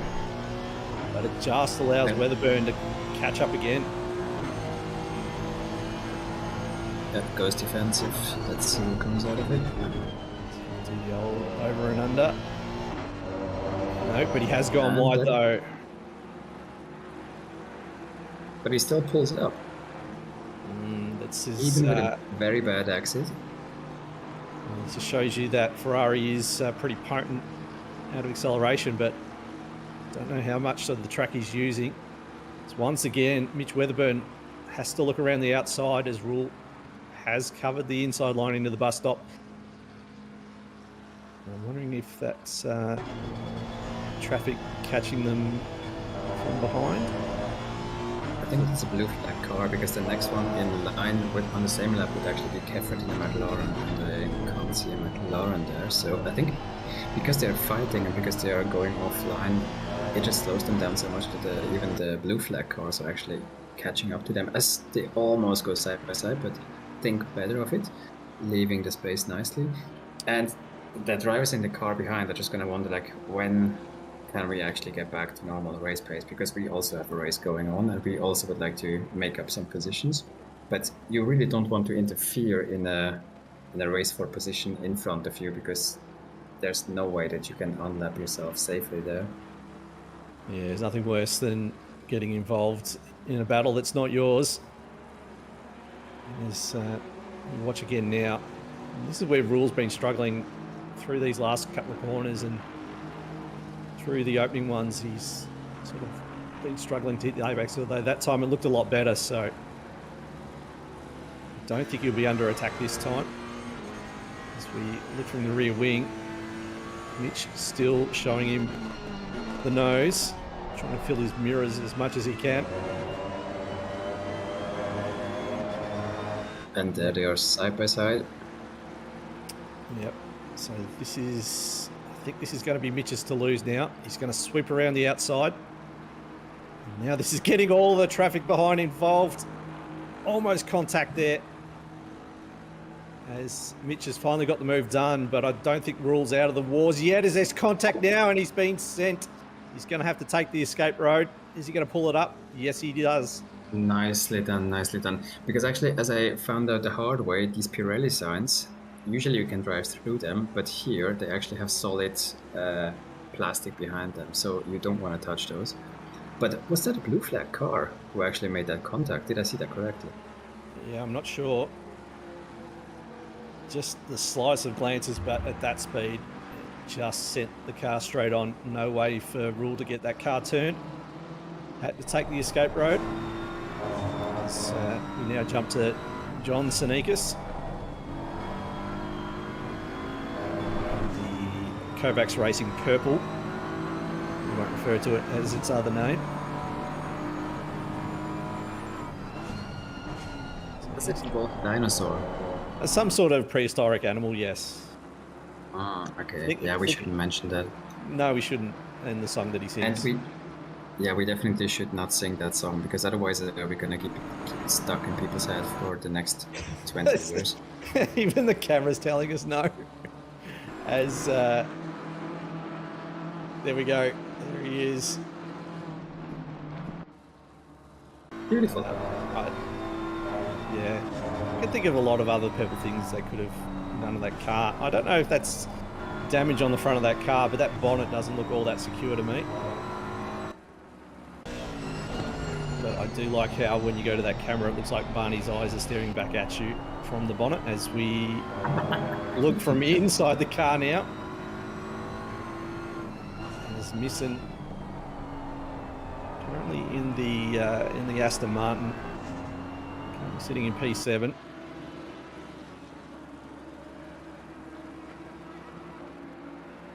I think that's lap traffic he's trying to get around, and does. Sinikas also making it through. I mean, that's always a bit the point when you're going through lap traffic and you're actually very close to a car on the same lap, that one person is getting through easily and then the next person might be held up, or the other way around. I think here it was Mistin who had to wait for a few corners to get around, and then the door was already open for Sonicus, so they probably allowed him to gain a few tenths. But now it looks like he's fallen back a little bit at least, so there won't be an attack into T1.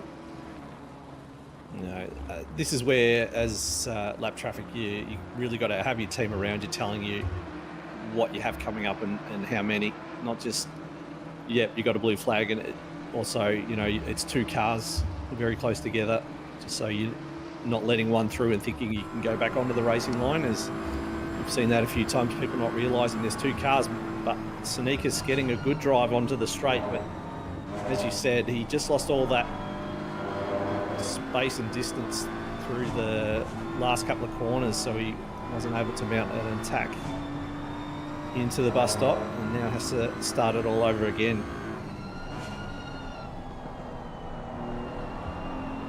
Yeah, well, on the other hand, he still has more than 7 hours to get that move done, so yeah, one missed opportunity might not be the end of it. No, he's got to get it done now, because, yep, 7.5 hours is not long at all. It'll go by very quick. No, he's, yeah, Okay. you have to be very, very patient in these sorts of things. Not even halfway. There's watching Pete Viney now. There's a man who's been around OR for a long time now. Mm-hmm. And he's actually attacking the steward's car. So this is one of the cars that you don't want to punt, because there's a full set of race directors, marshals and stewards driving it. Well, he's left the door open, and I don't know if those were for position. I think that was McDonald getting picking his pocket as well in the Vegemite car. Yeah, I think he got absolutely mugged there. As soon as one car went through it, then everybody just followed. It's a bit like vultures or sharks. As soon as they see blood or see that somebody is down, then all of them swarm in. Yeah, poor old Jermaine. He's lost a couple of spots there. Viney, McDonald making it through. Those sorts of things, you know, you don't expect them, but you'll take them when they do happen. But it's also, I think, a question of psychology, because if you make a mistake and you lose one position, then you suddenly become a bit shaken up, and you're likely to let another car through, and then it's just a really strange dynamic that evolves while they are navigating a blue flag here. Yeah, it's one of the Mercedes letting the guys through. I say the blue flag system has been pretty good so far. I haven't seen too many instances of blue flags being negligent and not letting cars through, but we only see a small portion of this race. We don't see everything. Yeah, I mean, I've spent the first 2 hours of the race in the stewards box, and I can tell you, there have been quite a few bad incidents. So actually we have handed out stop-go penalties, and a few of them. So it has not been all peachy, but yeah, I think overall it has improved now, and there probably also will be less mistakes when the track is a bit more predictable, when it's drying up. I think most of them were people just misjudging distances or braking markers in the wet, where they differ more than in the dry. Yeah. Just have a question in chat. Who are the commentators now? You have me, Frank Frankfurt, and Stefan Beichold. Is that how you pronounce? Yeah, I mean, this is one of the never-ending questions. It's Bechtold, actually, but I don't think that English speakers are very well equipped to pronounce that. So no, we can't. Stefan is fine. We're terrible pronunciation of anything not English, and even English at times, really. But yes, so you've got us for the next hour and a bit, I'd say. As this race now settles down, as we have full dry conditions now, nothing but blue skies apparently, according to the weather report. Optimum track conditions. I mean, it's It's looking like the sun's coming out a little bit, so let's see if we actually get more spiciness and more wet weather in the future. But it was coming up to this race, it was quite interesting that everybody said like, yeah, we're going to simulate the real weather conditions, and that's really nice. Everybody was very excited until an actual thunderstorm showed up on the real weather forecast. And then people were suddenly like, yeah, but maybe let's not get this far then, huh? I mean, real weather is fine, but only a little bit of it. Nah, I should have gone for it. Would have really shown off ACC if we had full-blown thunderstorms. Oh, I would be definitely for it, and especially if I'm sitting in a dry commentating booth and just watch other people struggle on track.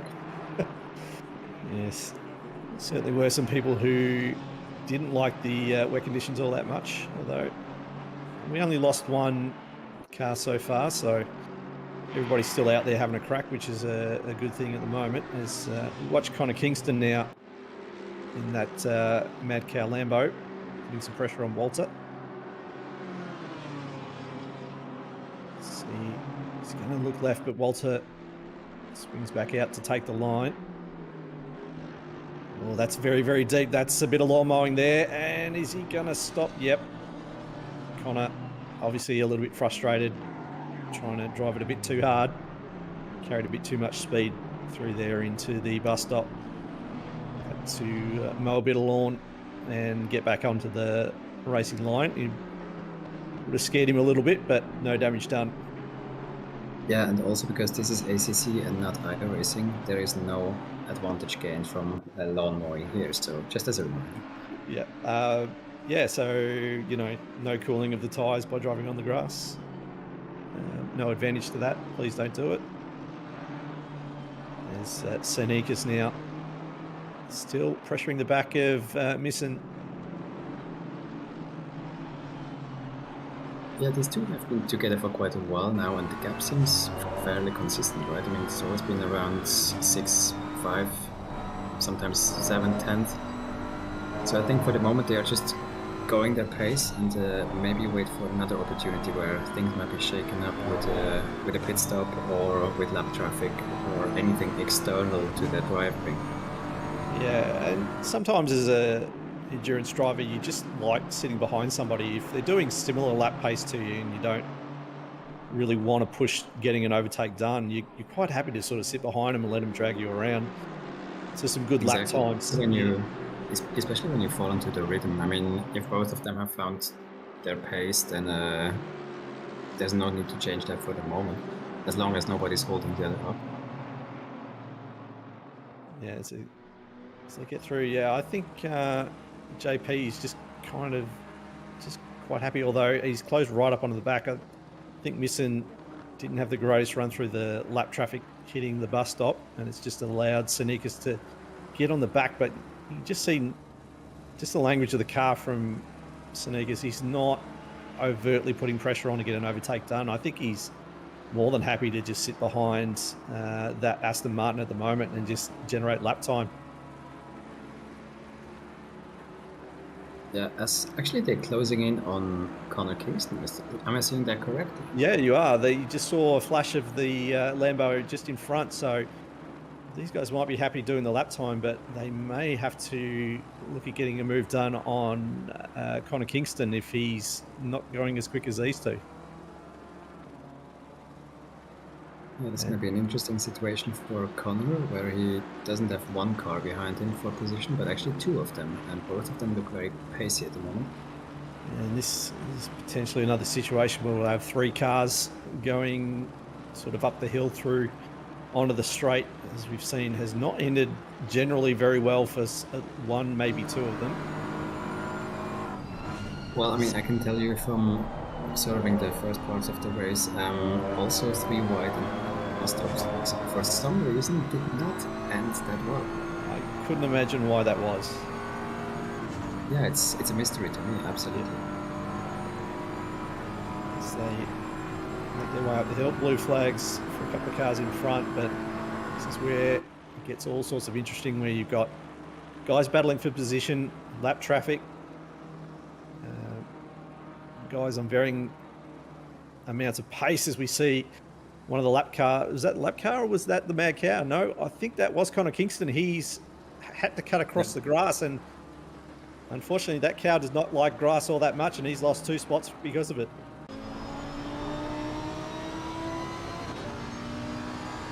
Yeah, no, so basically we see 2 battles converging here and trying to stay out of each other's way.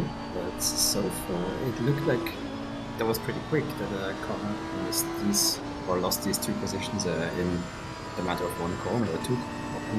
Yeah, he just had to take the grass route across the second part of the bus stop and just killed his momentum as we jump on split screen. We've also got a battle for P2 and P3 at the moment. Or was it P3 and P4? I think it might be P3 and P4. As interesting. This Ferrari come from absolutely nowhere and is now officially on the podium as things currently stand. Great effort from this team.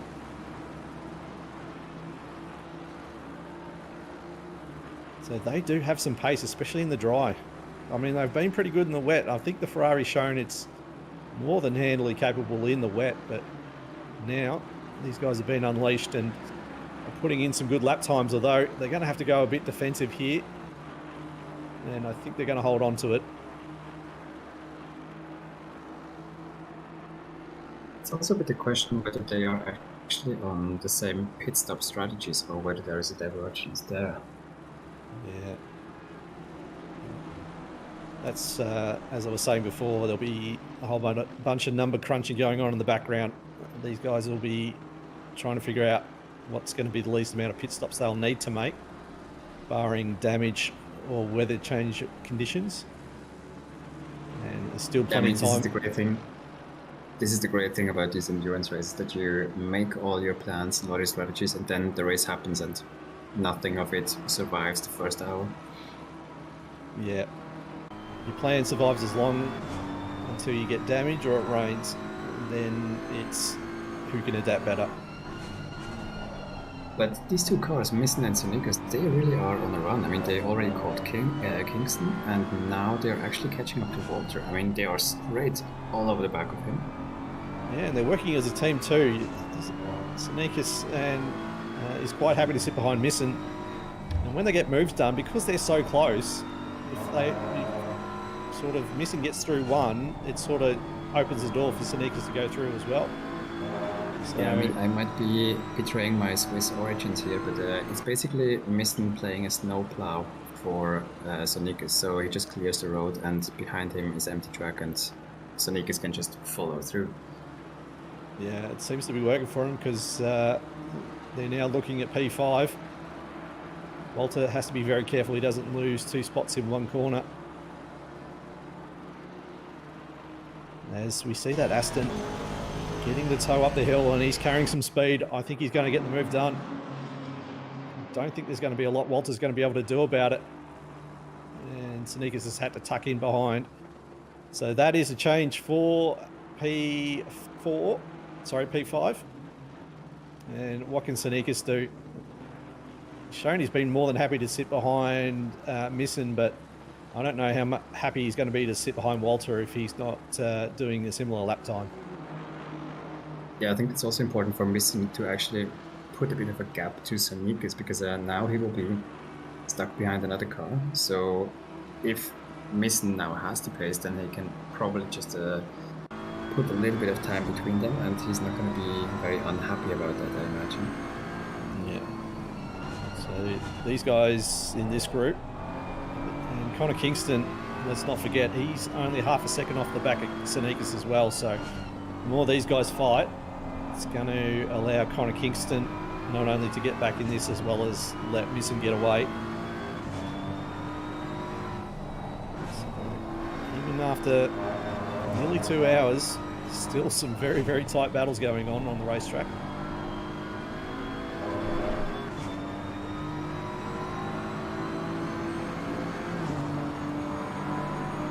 Meanwhile, it's still Regan Herbert in the Honda out in front.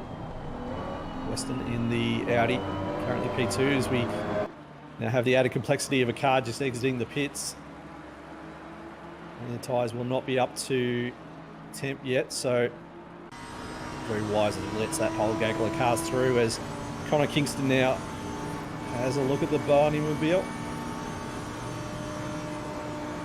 Just couldn't force the issue there. Try to go left, try to go right. And get it done, and once again, Connor Kingston, like when he got overtaken before, he's had to take the grass route through the second part of the bus stop.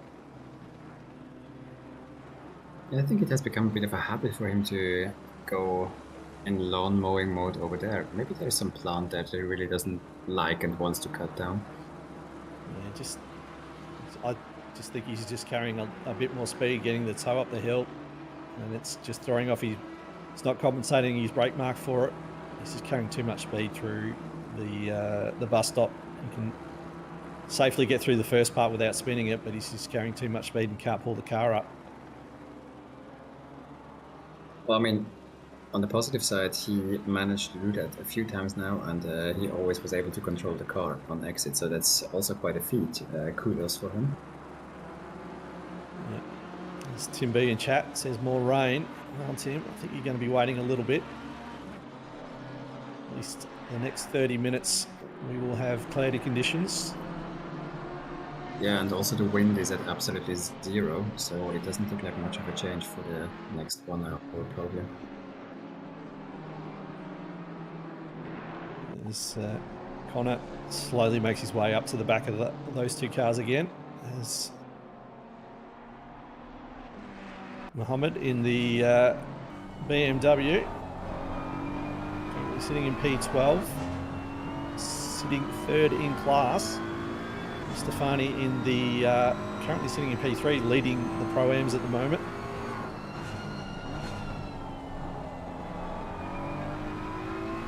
Seen a lot of these guys so far through the broadcast, but they've quietly gone about their business and are trying to make their way towards the top 10. I mean, this is the interesting thing with having a grid that is that big. There are battles going on everywhere on the track. And, I mean, obviously it was interesting in the front, so we had spent quite a bit of time at the broadcast to cover those. But basically for every position at some point you will have interesting battles going on, even if you go further down the field.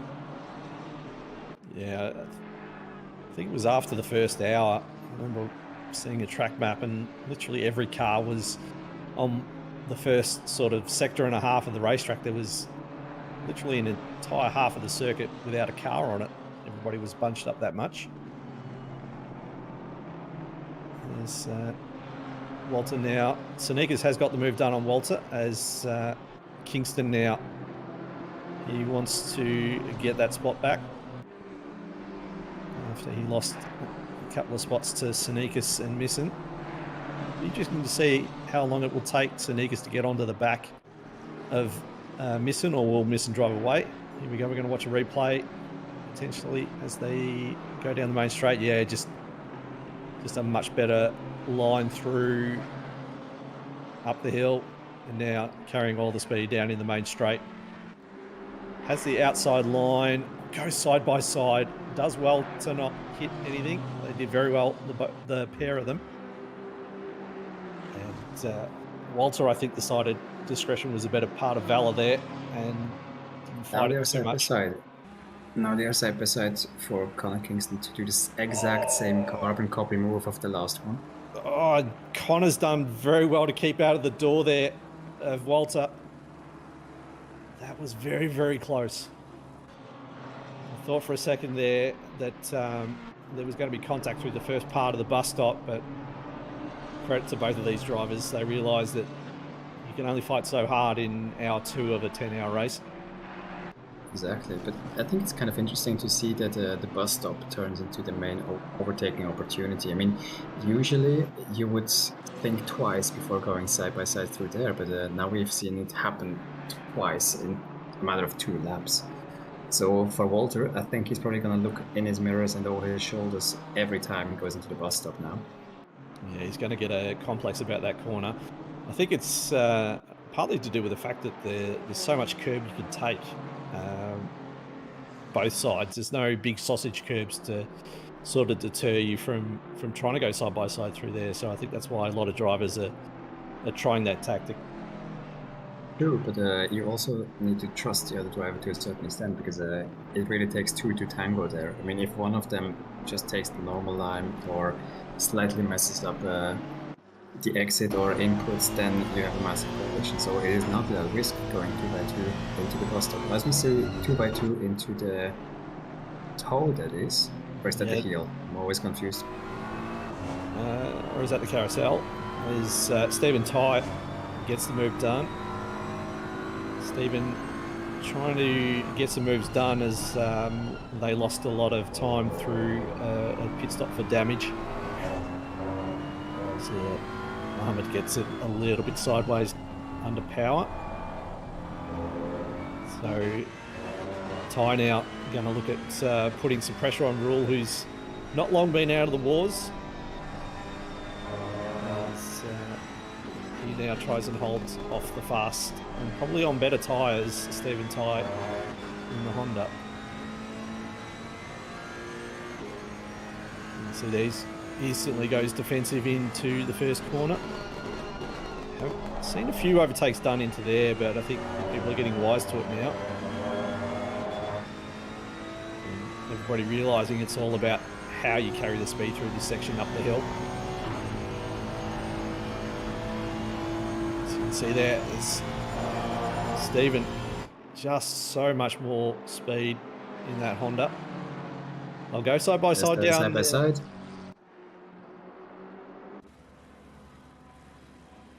Yeah, manages and to pull it up. Actually, thinks better of it. Thinks, well, this is not worth keeping that position and risking an incident. But now he also has to look in his mirrors again, because behind him there is a pacey car. Yeah, that's Harvey. He saw just before, he took a lot of the curb, a lot more than he wanted to, and it absolutely upset the car, and he had to back out of it. But now he's going to put some pressure on Rule's Ferrari. I also wonder if Rule's tires might be wearing off, because he had a few minor slides here and there. Yeah, I think he has to adapt his driving now a little bit to accommodate that.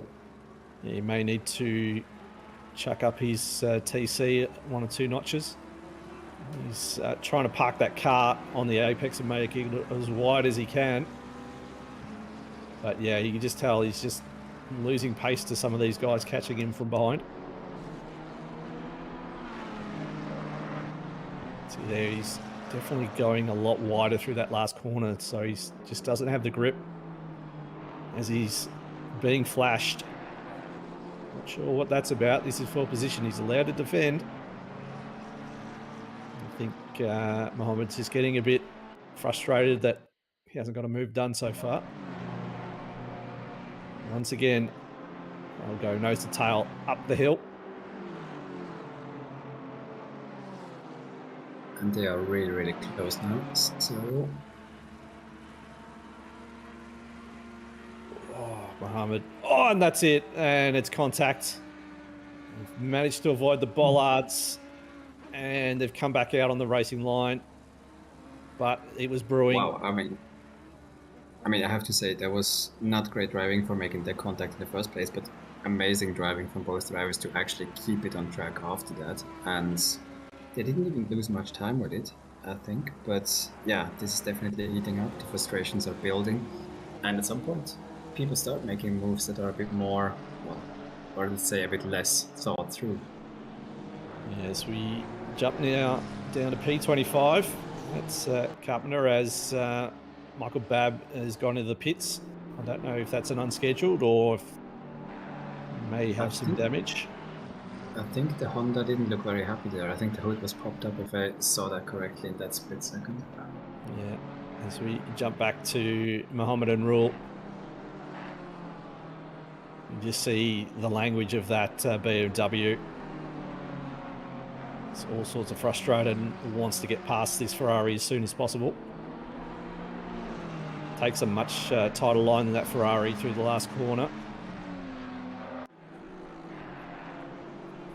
If I was anybody approaching these two, I'd be keeping as far back as I can, because anything's going to happen. You see their Rule once again It's gone a bit wide.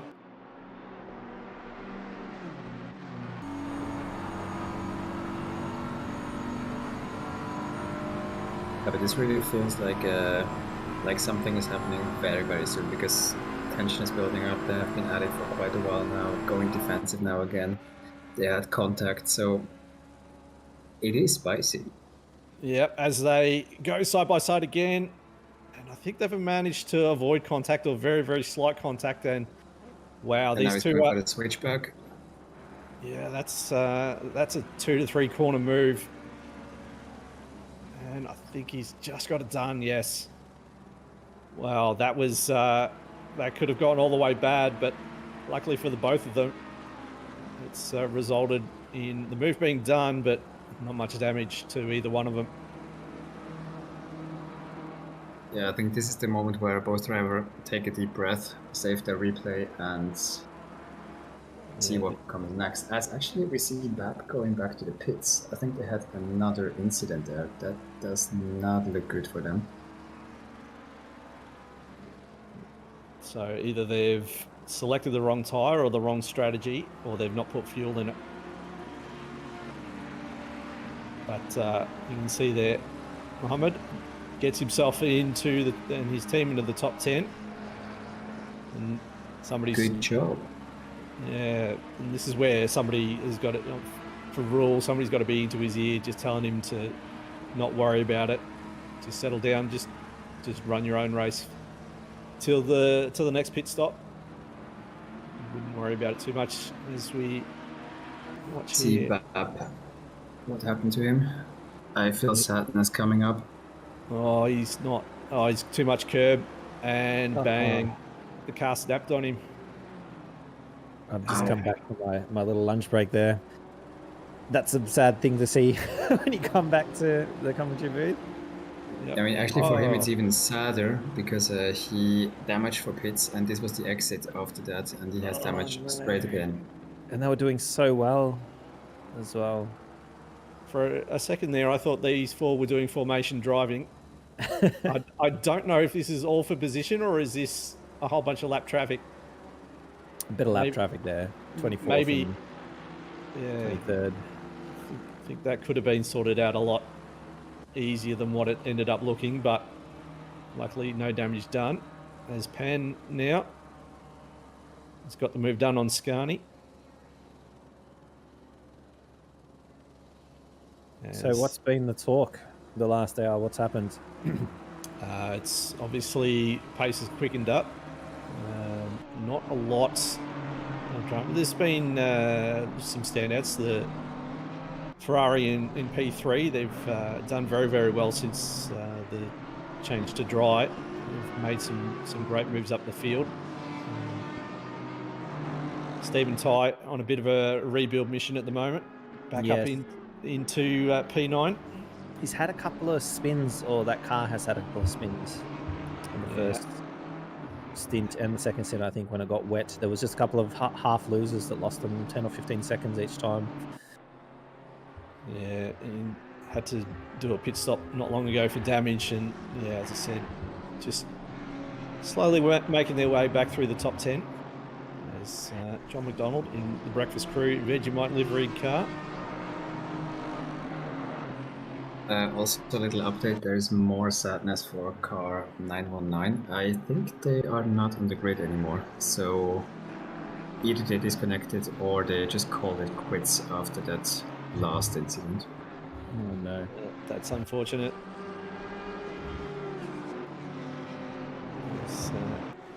Now we're just starting to see some things settle down as we now going to watch an instant replay.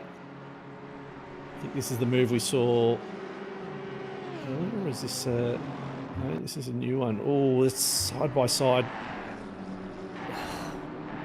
Yeah, I don't know how, that's the one we saw. I don't know how either one of them didn't make contact there. That's some sprint racing there. There's a lot of noses cut off there.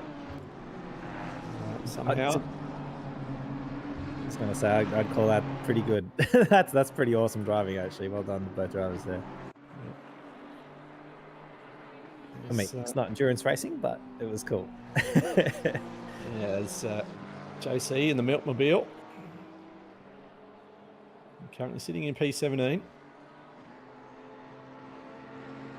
As we going to, this is another replay.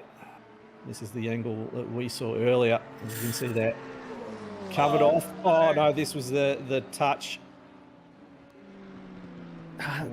Is that moving under brakes? Like he wiggled across on him, and that's just... that's going to be for the stewards to work out, I reckon.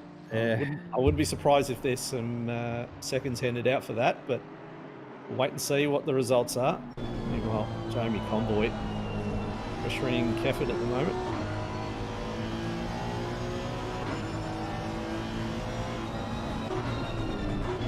Surprised Convoy's team are more towards the front because this is Mullock's team, and I'm surprised he hasn't given him a 40 HP boost. They must have paid their bill lately. He's away, so we can say these things. Yep. Yeah, he's not talking. I can say what I want about him. He's probably got a mouthful of food or something at the moment. I can even say the thing that I say every time I talk shit about Mullock. In that I watched that man eat a pizza with pineapple on it. Not only eat it, he ordered it and ate it. Just want to remind everyone. Now. Let's not talk too much shit. Where's the lie? Where was the lie of what I said? Something pineapple. Okay, I think we will have to investigate that further. I mean, obviously there will be disciplinary measures. There's nobody exempt from these kind of rules. Yeah. I've been paying for it ever since. I tell you what, Stefan. He never lets it go. It wasn't even intentional. When a man's hungry, he has to go to extreme measures. So you're saying that this is actually not made up and this actually did happen? Who bought the pizza, Franco? I believe your beautiful beloved did. Ordered as well. What a dickhead. I'm so someone bought it for me. I felt bad not eating it. See, I didn't waste my money on it, so I feel okay now about it. Yeah. Sorry, I've got to bring it up once every Enduro. Once every Enduro. Yeah, look, that's if you're going to drag me into the commentary booth, mate, everybody's going to hear about it. Well, whilst we're talking about stuff, put your hand up in here if you've DNF during safety car. Oh, yeah. Is your hand up, Franco? Yeah, it is. All right, I'm going to bring that up every bloody time until I do the exact same thing this weekend. I got a flat tire on the opportunity. I'm going to take this opportunity to hop out of the booth because otherwise people will bring up my bad history. So yeah, my stint is over. Bye, guys. See you around for later. Yeah, see you, mate. See you. Thank you. It was yes, the infamous safety cars causes some havoc sometimes when we get a bit aggressive warming up guys. Mine was we had some drivers out of position, so they decided to stop. And I stopped with two wheels on the edge of the track, and when I accelerated, it popped my left rear tyre. And then because it was the first lap of the race, I don't know if you remember this. I think I saw that. Was that at Hungary as well, or Austria? Hungary, yeah. And it was at Hungary, and and it was the first lap of the race, so the pit lane is closed, and I just drove through the pit lane with a flat tyre, and had to do another whole lap on a flat tyre to come and pit another tyre. Actual pain. It was just pure pain. I just wanted to give up at that point. I'm just like, oh, whatever. Just an update in the chat. Gorilla Snapper pointing out the 919. They are done for the day. Terminal damage. Yep. No dramas. So saw that. So unfortunate for them. Those guys are long-time campaigners, though. They'll be back. There's Mitchell Weston, currently sitting in P2 in the Steezy Motorsports. Is he catching a Bishop? Is that who he's catching up to right now? Or is that only Gauss. But his P2's Herbert's 35 seconds ahead. Commanding lead, still 6.5 hours to go. There's plenty of time. Yeah. get a pit stop ahead, I think you're there safe for like a mistake and a pit. Yep. But yeah, it's still pretty close to call. One mistake away from losing that position. How many races in class leads and race leads have we seen thrown away in the last 1 to 2 hours throughout the journey? Oh, yeah, lost count. The 150 Ferrari was leading the class at one point now, and so obviously their pace in the dry is not quite as quick, or the previous driver was very quick in the wet. I think it just suited Josh Hill in the car. Very nifty driver. Loved the conditions, and he drove the pants off it. And also, what I did notice right at the very end of the stint, 28 was actually quite quick in the rain, but he's also still the current driver in it now, and he's continued to be quick too. So he must be their gun driver in the 28 mobile, because that is so far up. Oh, Rich Stefani, yeah. Where did they start? It's outside the 10, I know that. Oh, stop go 30 is around. Car 28 started P18. Wow. Yeah. It's moving forwards. That's the Singapore team, right? Oh, no, the Indonesia. Sorry. Indonesia. Yep. MPRGP. Yeah. Yeah, they've done very well for themselves. They've picked a livery that's very low key too, I see. Nice and bright, but simple. Pink and neon. I'd imagine. I mean, it's not the worst way to combine those colours. But as we see an Aston Drifto. Schmifto. Hold the brakes. Hold the brakes. Good job. Yeah. So good as it is sitting on the race line. Is there something to be said to run a bright livery for when you're coming up to lap traffic, just so that more noticeable in the mirrors? Mate, you could have sirens on it, you could have flashing lights, you could have neons. I said, some is there people just have their blinkers I didn't say on. is it guaranteed. I said, is there something to be said? Oh, it could be a bloody Mack truck. It. Don't talk about that. But maybe so. Looks like Missen's pitting. Yeah, they're out of sequence from the majority of the field because of the damage. No, they're not. No, I think this is actually the pit window for a lot of these teams now. Sorry, I was thinking of the other Honda of Stephen Type, who's out of they're out of sequence, but you start to see now the pit lane is lighting up. Yep, Weston, Britt, Missen, Walter, Rule all jumping in now. So you can see the stint timer there on the race logic. I've just changed it. Oh, geez, they run wide out there. 58 minutes this stint's been going for Herbert, so he'll be in the next 10.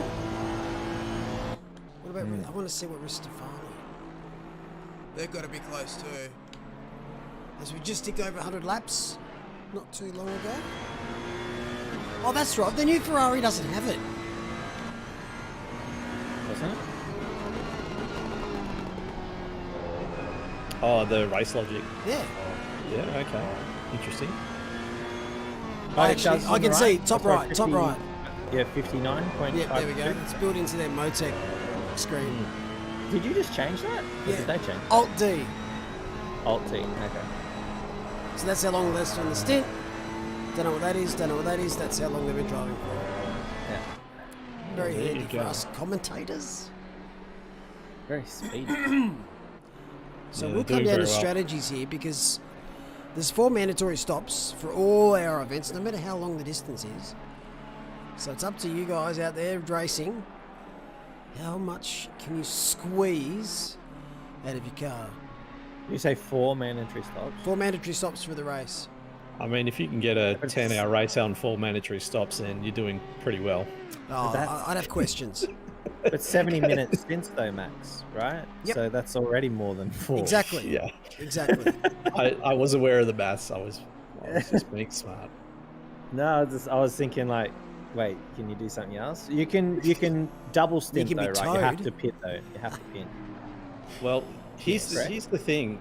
in ACC, I don't know if they've fixed this, but you just have to traverse the pit line Yep, to reset the timer. to reset the timer. So if you can drive ultra efficiently and fuel mode 92 Barina, then you could just trundle the pit lane on your 70 minutes, not pit, and it'll reset the timer and you're free to go again. Of course, that is a dumb strategy and will never ever work. I would But not it's be like- saying 10 seconds laps live. But what I'm saying is it is something that can be done. Yeah. I mean, maybe in the wet, we might have seen cars going a bit further. People detuning the engine a bit and not going quite as hard. Oh, for sure. In the wet, you can afford to take less fuel on the stops. But yeah, it's weird how it works. The stint is not stopping the car. It's just traversing the pit lane. Okay. What are your thoughts on this little sneaky little thing about it here? What's this? Didn't they get relegated? I don't know. Everton. I don't know what that sport is. Is that a football club? Yes. I do know what that is, but I don't care. I have no opinions. If it's to trigger you, then I'm all about it. Nah, not to trigger me. AWS, hey? So, what are the... Speaking of the liveries, Yes. Malik, what are the mandatory sponsors that you have to have on the car and that you can't put competitors of? Pirelli, I'm assuming? Domino's. We've got... Was there something we've got that we- Ansel, Durex, I think. KY Jelly. Anyway, no. Real ones, Pirelli, 100%. Yep. So you have to have them on the car, like it overwrites them. Basically, with the licensing, you don't have to. Like, you're not gonna be shot dead in the street if you get found out for not running it. But I think to honour the licensing agreement that Pirelli have had with ACC and the GT3 Series 3 SRO, it's best to just keep it on there. It also looks good when cars have the same ones in a similar-ish area. So for us, we've already really locked in Pirelli and Total. Then it's up to you guys. What do you want to do, creative-wise? So but what about you can't put competitors to those two companies? Exactly. So you can't put Michelin all over it. Because I'm thinking, because Total's an oil company, but this game used to run a Castrol livery Honda. Yes. So I think they got away with that because there was different licensing agreements. They're not really you're playing the game and you're broadcasting the game as a package, not really what's on track. I think that's how they got away with it. But in saying that, I don't think the Total sponsorship's still a thing. So you see the bottom of these cars as well. You'll have that sponsored little bar on the side skirts. That's not mandatory. That's either. where I That's think not even in the the official mandatory events. sponsor should go, and the game just overwrites it. Whatever you put on it, the game just puts that black bar with the sponsors they want to have on it, and that's it. The cars look so much better without it, though. That's the thing, and it's not mandatory for the actual SRO events. 112's around. Sorry, that's Stephen Ty at the toe. Oh, no. Not again, Sam. That's You go. Sorry, I was going to say, I think they keep taking too much inside curb through that corner because it's generally spinning towards the inside of that corner. We've seen a lot of cars do it, but I think they've been a while on that set of tyres, so I'd say the tyres are just getting a little bit old. As we're going to go to a replay now. He has just been locking the rears sometimes too on the way in. Oh, yeah, just like that. See? It just tails out. He's done that as well. So yeah, it's just unfortunate. They just obviously are running a bit too little rear wing. Although that speed, Teammates. that's not rear wing. Yeah, teammates waving as they go by. Fingers, I don't know. Yeah. Waving the fist. I'm trying to think. Like they've probably gone a little bit too aggressive with the turn in of the car, and it just over rotates as they tip it in there. Yeah, they got on the cambered corner. They got a quali setup, not a race setup. You think? That's what I'm thinking. They did qualify P2, right? Or was it P3? But they were like within a tenth of the leader. 3. Yeah, and they were within a tenth of the leader. It was very, very close. I did what was it? Yeah, they were 700ths off the leader, so off pole. So it's a very, very fast setup, but it's just... Is that them? Yeah, Rockets. Yeah, Rockets rolled 2. That was who spun. Yeah, 1-1-2. As Ristafani, they've come in now for their pit stop. So we're starting to see the shakedown of where everyone's going to end up. Herbert's still lapping. Whoa. Oh, they're a lap ahead. Never mind.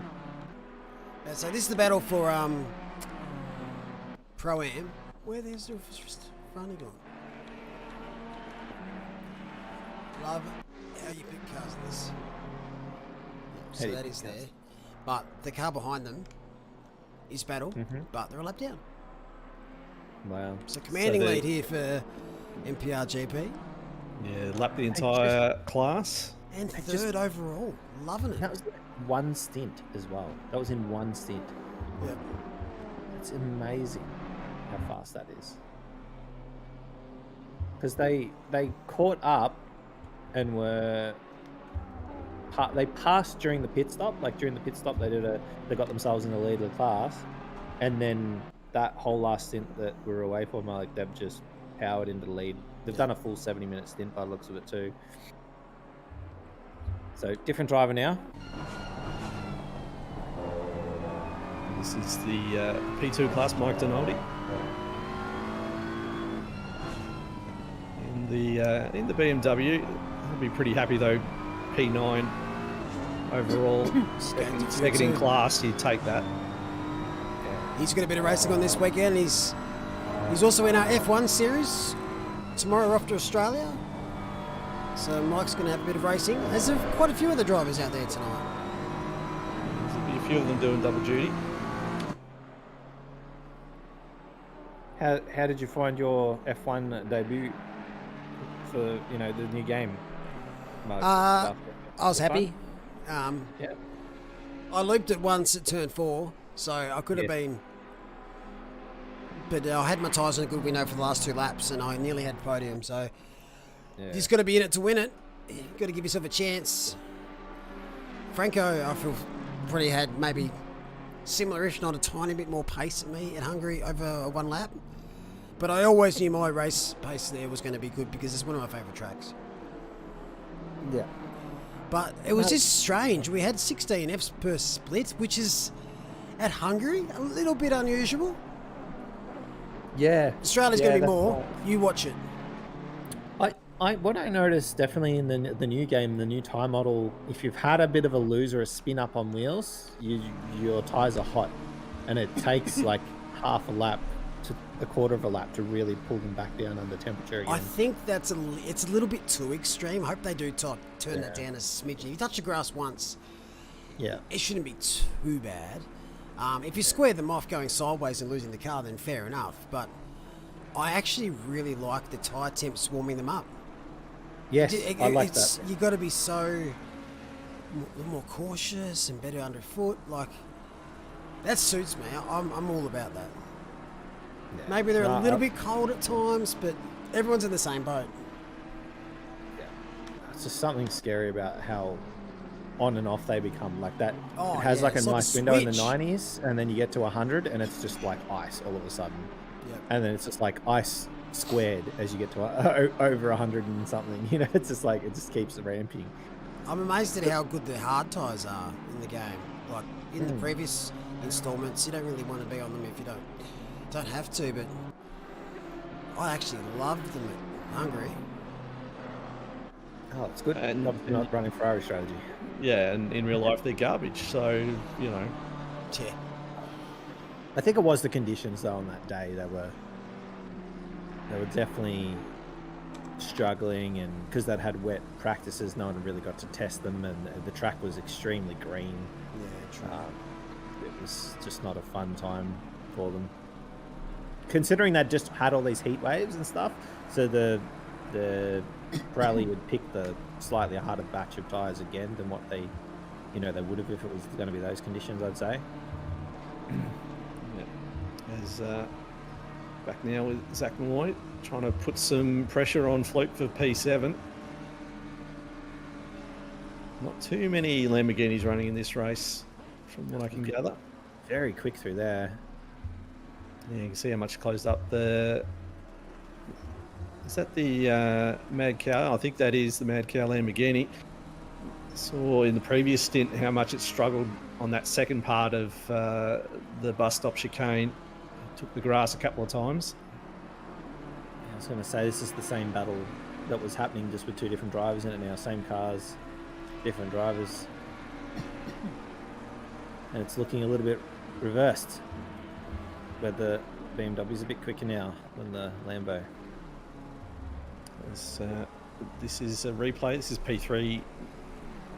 Is this for position or is this a lap car? No, this is a lap. Blue flag. Oh, don't tell me. No, on its own. Thank God. Bit of a spin. No damage. Good job. Just hold the brake. Yep. More importantly, it did not take anyone. Did we just... Oh no, they've separated a bit. Never mind. Mike, where's the other car gone? Luke has leapt away a bit. The Lambo's really fast in that last quarter of the track. It's unbelievable, the gap that they pulled. Yeah, but this is the overtaking sort of zone, the lead up, and then the run down the straight. That's where we're seeing a lot of the overtakes being done. So if you are right and the Lambo is strong in that last sort of sector, that'll help them have enough of a gap so that they can't really be challenged down the straight. This is also where we've seen a lot of the incidents where cars are going 2 and sometimes 3 wide through there, which is not ideal. Such a rough corner for passing. It's the best straight to pass on, but the corner is one of the worst corners on the track to be able to actually pull off a pass.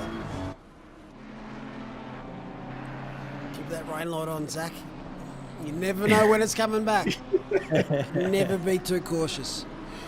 I don't actually mind it being on. Might actually be on wet tyres, we don't know. I will press X to doubt. Yeah.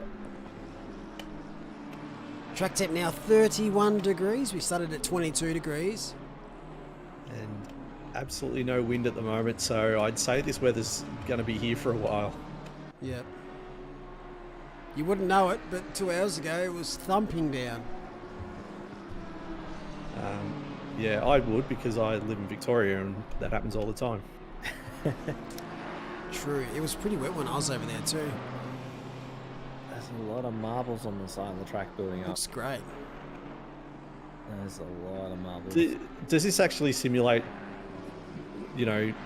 marble grip though? Like if you go out there, you have little to no grip being on the marbles, or is it? To an extent, I think it does. Yep. In real life, rubbering in and that. We call them marbles because they are like driving on marbles. You would just immediately yeet into the wall if you tried to turn running wide. So there'd be like, when you let cars go past, you would only be running a car width off the racing line, not all the way to the other edge. Yep. Gorilla in chat saying marbles are simulated. Yeah, I thought so. So that'll be interesting come, towards the pointy end where, if you want to get a move done, your only option is to drive out there. So we jump aboard and have a look at Zach Malloy in the office and see how much work he's putting in. Very smooth on the wheel. Through there. Yeah, it's definitely... You definitely see it in the wet. There was a whole lot of soaring going on through some of these corners. What are your thoughts on this wheel? This wheel? Is this the one you can buy and use? Yeah, yes, you can. That is the one. Why is this Fanatec on it? Yep. What material is that? For the... it's like some type of not sure. It looks like marble, but it's obviously not marble. Rubber grips, and yeah, it looks good.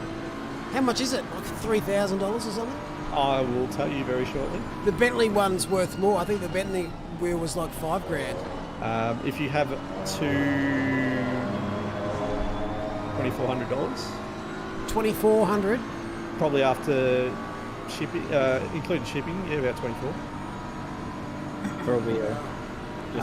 My favourite wheel I've used so far has been the BMW wheel from Fanatec, the circular one. It's wicked size. If anyone's got that, I really enjoyed that. I changed the Simucube and got the Cubic controls, which is a little bit of a smaller diameter. But yeah, I do miss the BMW wheel. Carbon fibre is... Carbon fibre. Is what I've been told. That is smashed nicely after a DNF. No, I'm joking. I think all of us that buy our own gear know that it's not worth doing anymore. There is a reason all our wheels are bolted to rigs. Yes. So we can't pick them up and throw them. Have a controller next to it so you can spike that when you get mad. I've never spiked a controller in my life. I watch, you know. Have you played FIFA? Yeah, like. No. You know, I spiked one that bounced, I reckon, to the ceiling. It was the last time I ever did it. And I'm like, yeah, that one's not working anymore.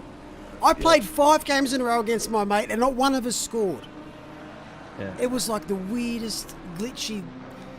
I don't know, but FIFA just triggers the living shizen out of me. If you wanna see good spikes, speaking of spiking, we're watching a bit of a battle here going on.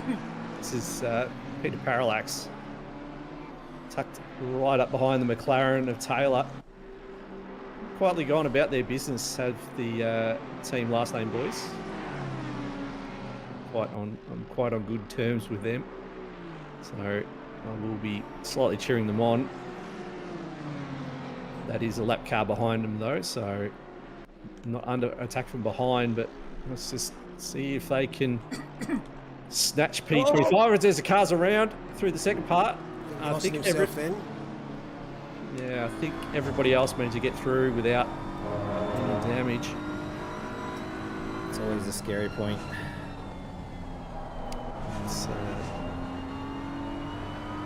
Say 80% of our crashes have been in that section.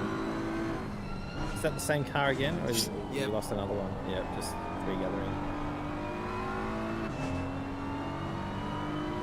And it's such a long loss too. They've lost 3 or 4 points worth of track. Yeah, it's the absolute last resort to quit back to pits. So Peter just losing touch with Taylor a smidge.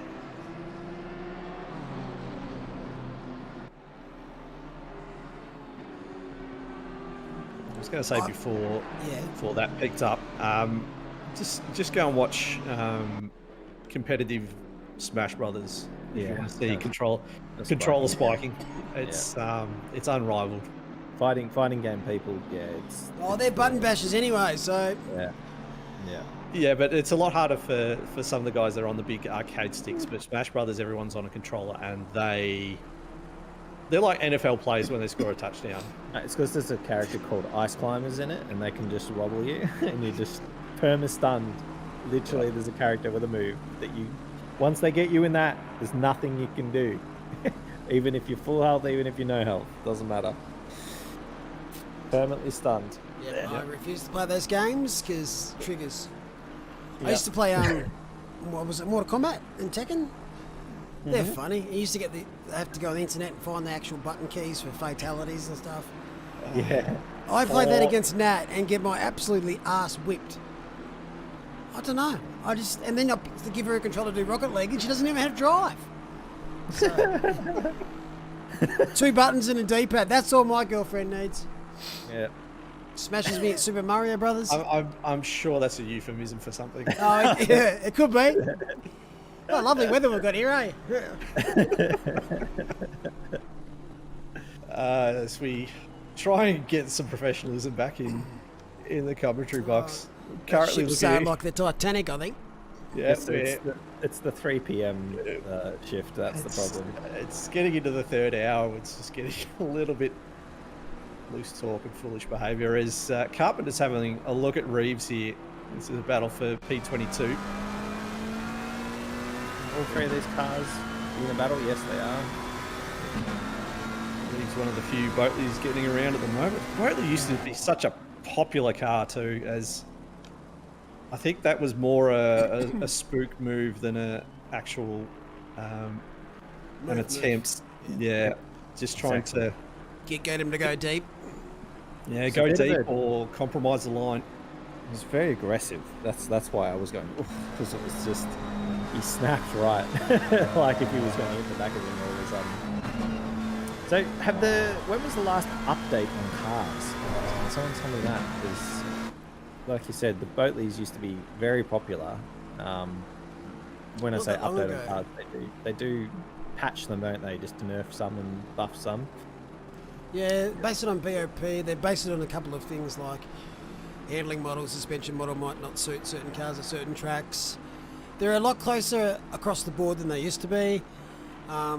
Kia, the Boatley's probably not super suited, as you see with the Audis, the Hondas, and whatnot. This is going to be close, coming in the bus stop. Austin's going to have a crack. Yeah, go. He does it. Just let him go. Bentley's just absolutely surrendered that spot. Did not want a bar of a battle there. I can't wait to watch lap 1 back. That was one of the best lap 1s that I've seen. Yeah. At a hard track for lap 1 with congestion. Definitely. Very I mean, impressed. it's very, very hard to stay side by side cleanly through a lot of these high speed left and rights. There's a lot of left and rights. Oh, as we got one off on the second last corner. Is that 616? And got going again. That's Matt Cow. 616. Mad Cow, yes.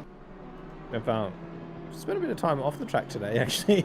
But Cow loves the grass. Yep. I have to keep feeding it. That's some good work there. Enjoyed that. I want to see if they lost it themselves or got assistance. I'm going to say assistance. I'm sure you're busy finding the replay as we speak. Just going back as what are we looking at here? I think is that for position just up ahead, or is that a blue flag? Here we go. This is a replay.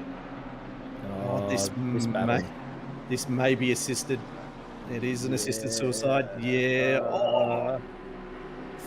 That's a bit rough. Yeah, because he unsettled him and he had to lift off to catch it, and then he just continued in the back of him. Yeah, the first 2 times, I reckon there was 2 initial touches, and I reckon the Lambo was okay. It was just that last couple. That'll be spanked. Yep, that's avoidable. That's not how you make porridge. Nope. That is how you get a move done illegally. So, just going back to BOP and car suited to tracks, I watched a Jardia stream at Coda. It was a league where you could specify what car you wanted, any car you wanted to drive it for that round. And it was literally 95% Audi and the rest were Porsches. There were only 2 makes selected in the entire field. Like what's it's So, that's why I like having a few race series where you pick a car and you stay in it, because it'll suit some here, some there. Bit of just versatile across the field. It just makes it feel more like a race rather than a spec series. So if we do Coda later, you're going to tell me that I should be doing well in the Porsche, is what you're saying? Well, I'm saying you probably should just pick the Audi.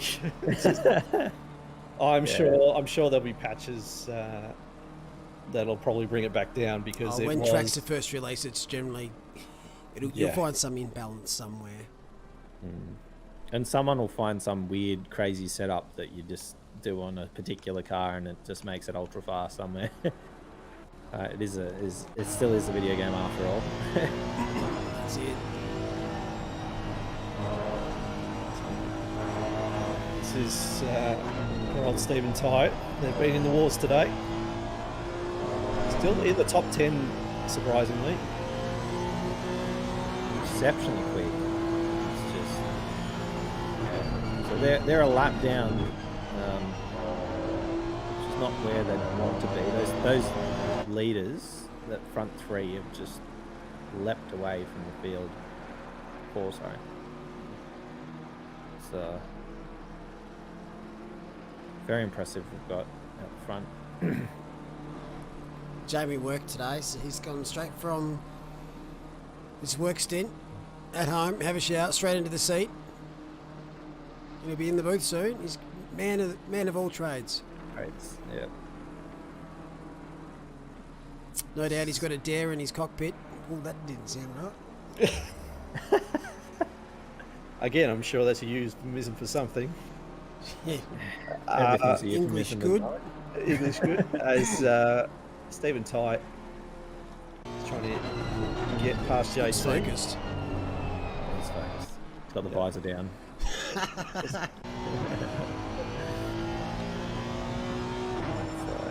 Oh, this is nice angle too.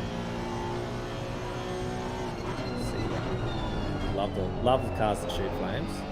Yeah, That looks it's amazing.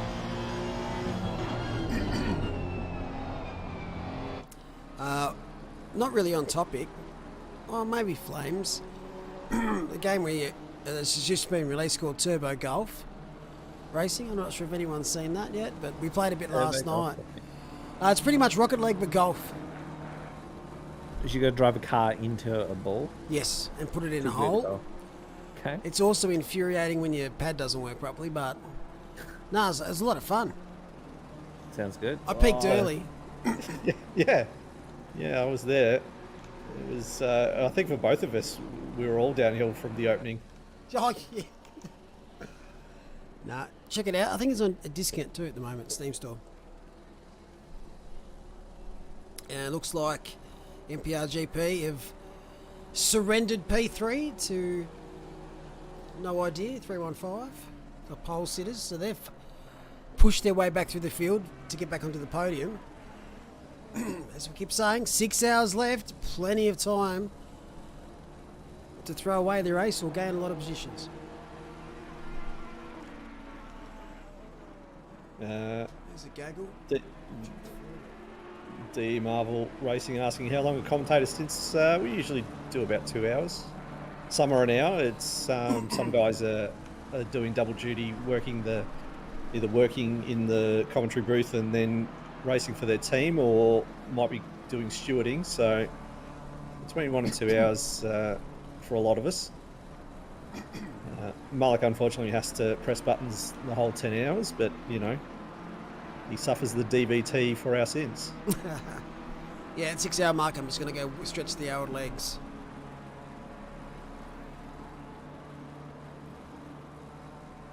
I tell you what, I've done a 24-hour stream before.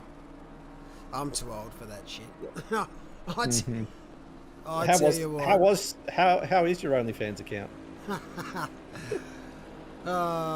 It's good. It's not much content though. Content would be good for me on a day that I don't get much sleep the night before. Grumpy bastard. Funny grumpy bastard, but grumpy. I don't know if anyone's like that if they haven't got much sleep. Malik, what's your general wake-up time? 10. Oh, Jesus. What's my bedtime though, mate? I don't care about your bedtime. Ask me. It's probably 5 that morning. Nah, 1 or 2. What's the golf game we were talking about again? Turbo Golf Racing, I think. Can you confirm? Turbo. Yeah, it is. Turbo Golf Racing. Sick. Yep. I'm sure it's going to get copyright claimed by Rocket League at some point. Yeah. It's quite in depth with all the things in it, but. But I mean, it's, to me, as someone who didn't, I mean, I played a bit of Rocket League, but not super deep into it. and haven't played for a long time, it just basically felt like a modded Rocket League. I don't know if it's I don't know, it doesn't look that similar. I mean, the idea of like a ball in a car, I don't know, because game mechanics are really hard to copyright. Yeah, it doesn't quite feel as smooth as Rocket League does. Yeah, but it's dealing with much large. It deals with much larger environments, so Yeah, concessions will much have to be- larger. Oh my goodness, of course, is long. I'm just noticing, yeah. Wow, honestly, what a fun little game. Does it count your shots, or is it No, all time. about Time. race? It's all time. time based. Yep, otherwise it'd lose count, I reckon. Which is, I reckon, how they should do golf normally, like normal golf. Yeah, Time. that should be like a race. That'd be so much more interesting. Just have them in V8 buggies. John Daly would be screwed. He'd have to have a cart. He wouldn't leave the cart, I reckon. It'd be like playing polo. Which I have done that golf polo hybrid Really? once before. Yeah, they don't like it when they bring back damaged golf carts though. Yeah, they don't. Yeah. Oh, that's yeah. I can't imagine you would have saved that about 2.5 hours ago. That curb cost quite a few people their race in the wet / drying conditions. You're too late on that, Marvel. We've already discussed that. Malik doesn't want to go back there. Marvel's coming in foreign. Hot tub stream when? I don't know. When do you want to organise it, mate? Less hot tub, more inflatable kiddie pool. No joke, I was looking at a sauna on Facebook Marketplace before. Yeah. Someone, it looks pretty good too. It was like only $200, and I'm thinking, no, I've kind of wanted a sauna for a while. Got the space for it. It's supposed to be good for you. Are you in Victoria? Yeah.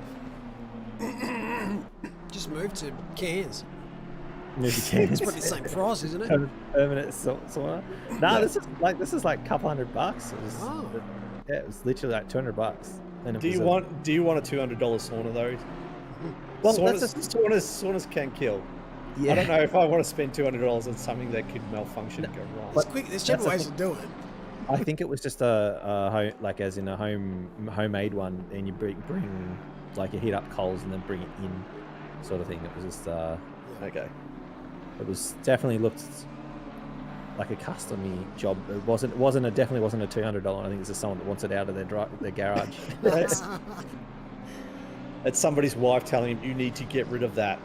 Yeah, it's one of those things people buy, and if you don't use it regularly, it's like, why do I have this? It's one of those things where you've had a couple of cans, it's Friday night, you open up eBay and you have the sauna at home.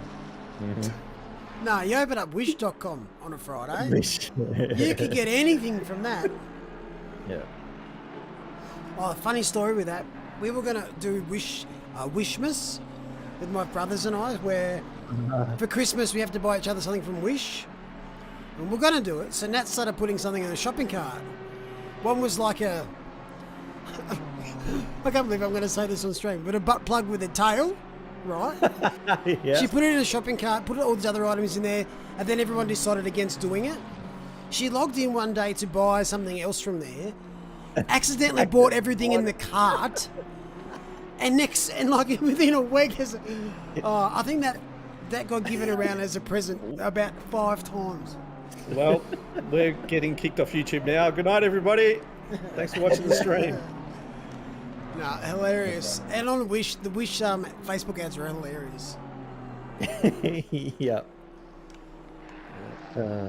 Anyway, back to away from less savoury. I'm sure chat's picturing what it looks like. I was going to say, this is just standard Mullock household things. You know, like the regular goes on. You've caught me out. That's why it doesn't seem. It is a Saturday, there. Justin. Yeah, it is a Saturday. Yeah. Speaking He's of hung around Saturday. my stream too much. Yeah, did you hear that? Exactly. I need one of these. Oscar need doesn't make bleach. the same sound. Bleach. I need bleach for my ears. Is that you, Donald Trump? Bleach solves a lot of At problems. least you get rid of COVID Meanwhile, and every other single bug that you've got, because you're dead. meanwhile, Alex Pass is Looking to pass Denali. trying to get a pass done. All he needs is a bottle of bleach.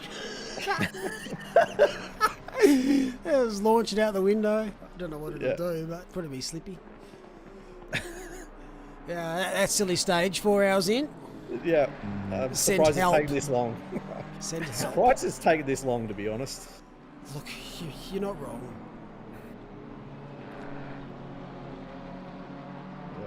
It's not. I love very it. tasty. I love $1.50 Macca Specials logo. What can you get at Macca's for $1.50 just an FYI? Cone That's awesome. and maybe a bottle of bleach. McBleach burger. Well, That's what they are if you leave them out long enough. you say that. Or it's called a fillet of fish. I'm certain there was a thing where it was in processed meat or something like that. There was actually contained bleach in it, and not What just do from you- what they used to clean it. It was one of the ingredients. I'm fairly certain. Yuck. All right, Anyway. it's a Friday night. You can't be bothered cooking food. You want to get takeaway. What are you ordering? You just go chat from one of the dirty fast food places. Oh, so not just any. We're talking takeaway. KFC, McDonald's, Hungry Jack's, Red Rooster, whatever. What are you getting? Subway. Yeah, maybe Subway. I was going to say any be Thai. The local Thai place here is pretty good. Mine's a Luxor if I don't get one of those. But yeah, what fast foods? You're saying Kaifa? Or did you? No, you said Subway. Yeah. What about you, Justin? You've got to be chicken. You're a chicken man for sure. Oh, I do like chicken. At the moment, I'm pretty liking the Hungry Jack's fried chicken burgers. They're pretty spot on. Yep. For like, I didn't think I'd want to order anything other than the beef burgers from there, but I had one and I got one like every time I went ever since then, pretty much. Yeah. But if I can really choose like restaurants and stuff too, I mean, if I'm feeling dirty, I'll go a HSP. Yeah. And then and if I want something super nice, my local Chinese joint does it great. We've got the Hong Kong Inn. They're awesome family-owned business. It's been here for like 30-something years, wow. getting closer to 40.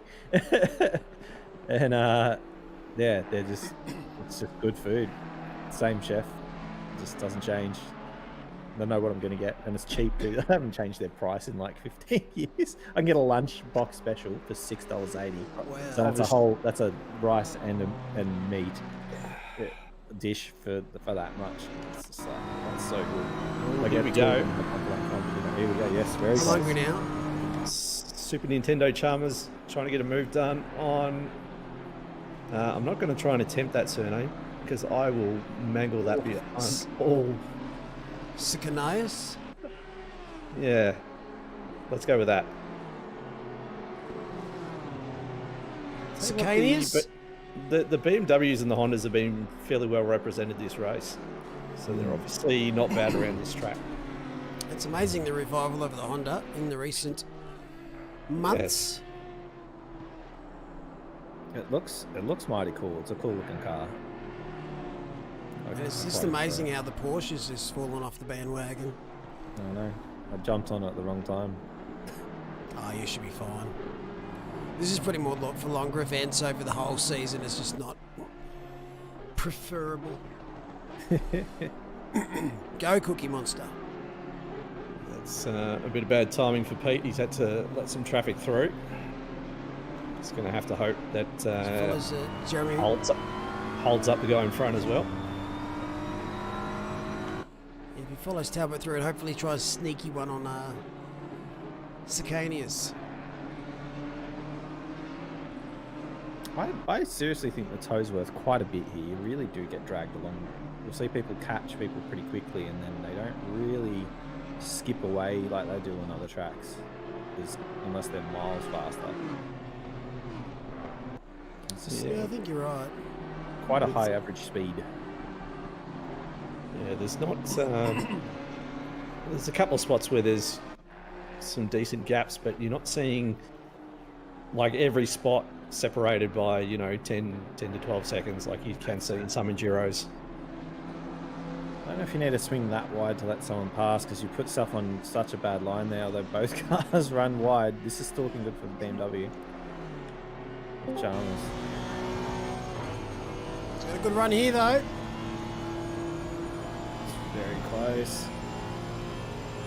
I think he lost a bit of momentum there. He's only going to get like quarter to half overlapped before the brakes. Yeah, George putting his car in good spots there. Yeah, well parked that there. Bus stop too. And here comes Nick McIndoe. He's in the car now for the breakfast crew, and he's hunting down a couple of positions in his Vegemite car.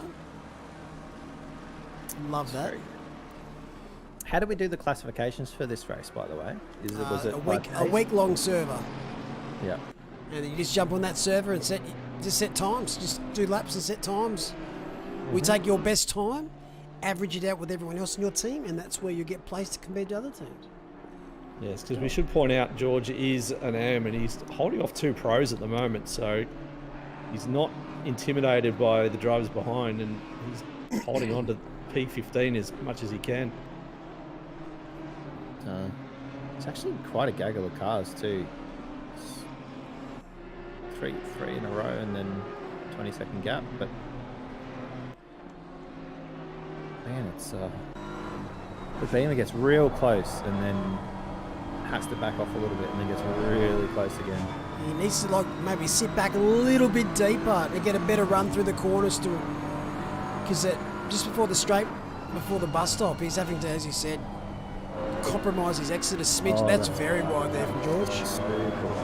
Like he gets too close here. Yeah. He has to get off, and loses all his. There you go. Loses all of his momentum. George is putting his car on the right spots though. He'll tuck in on the inside.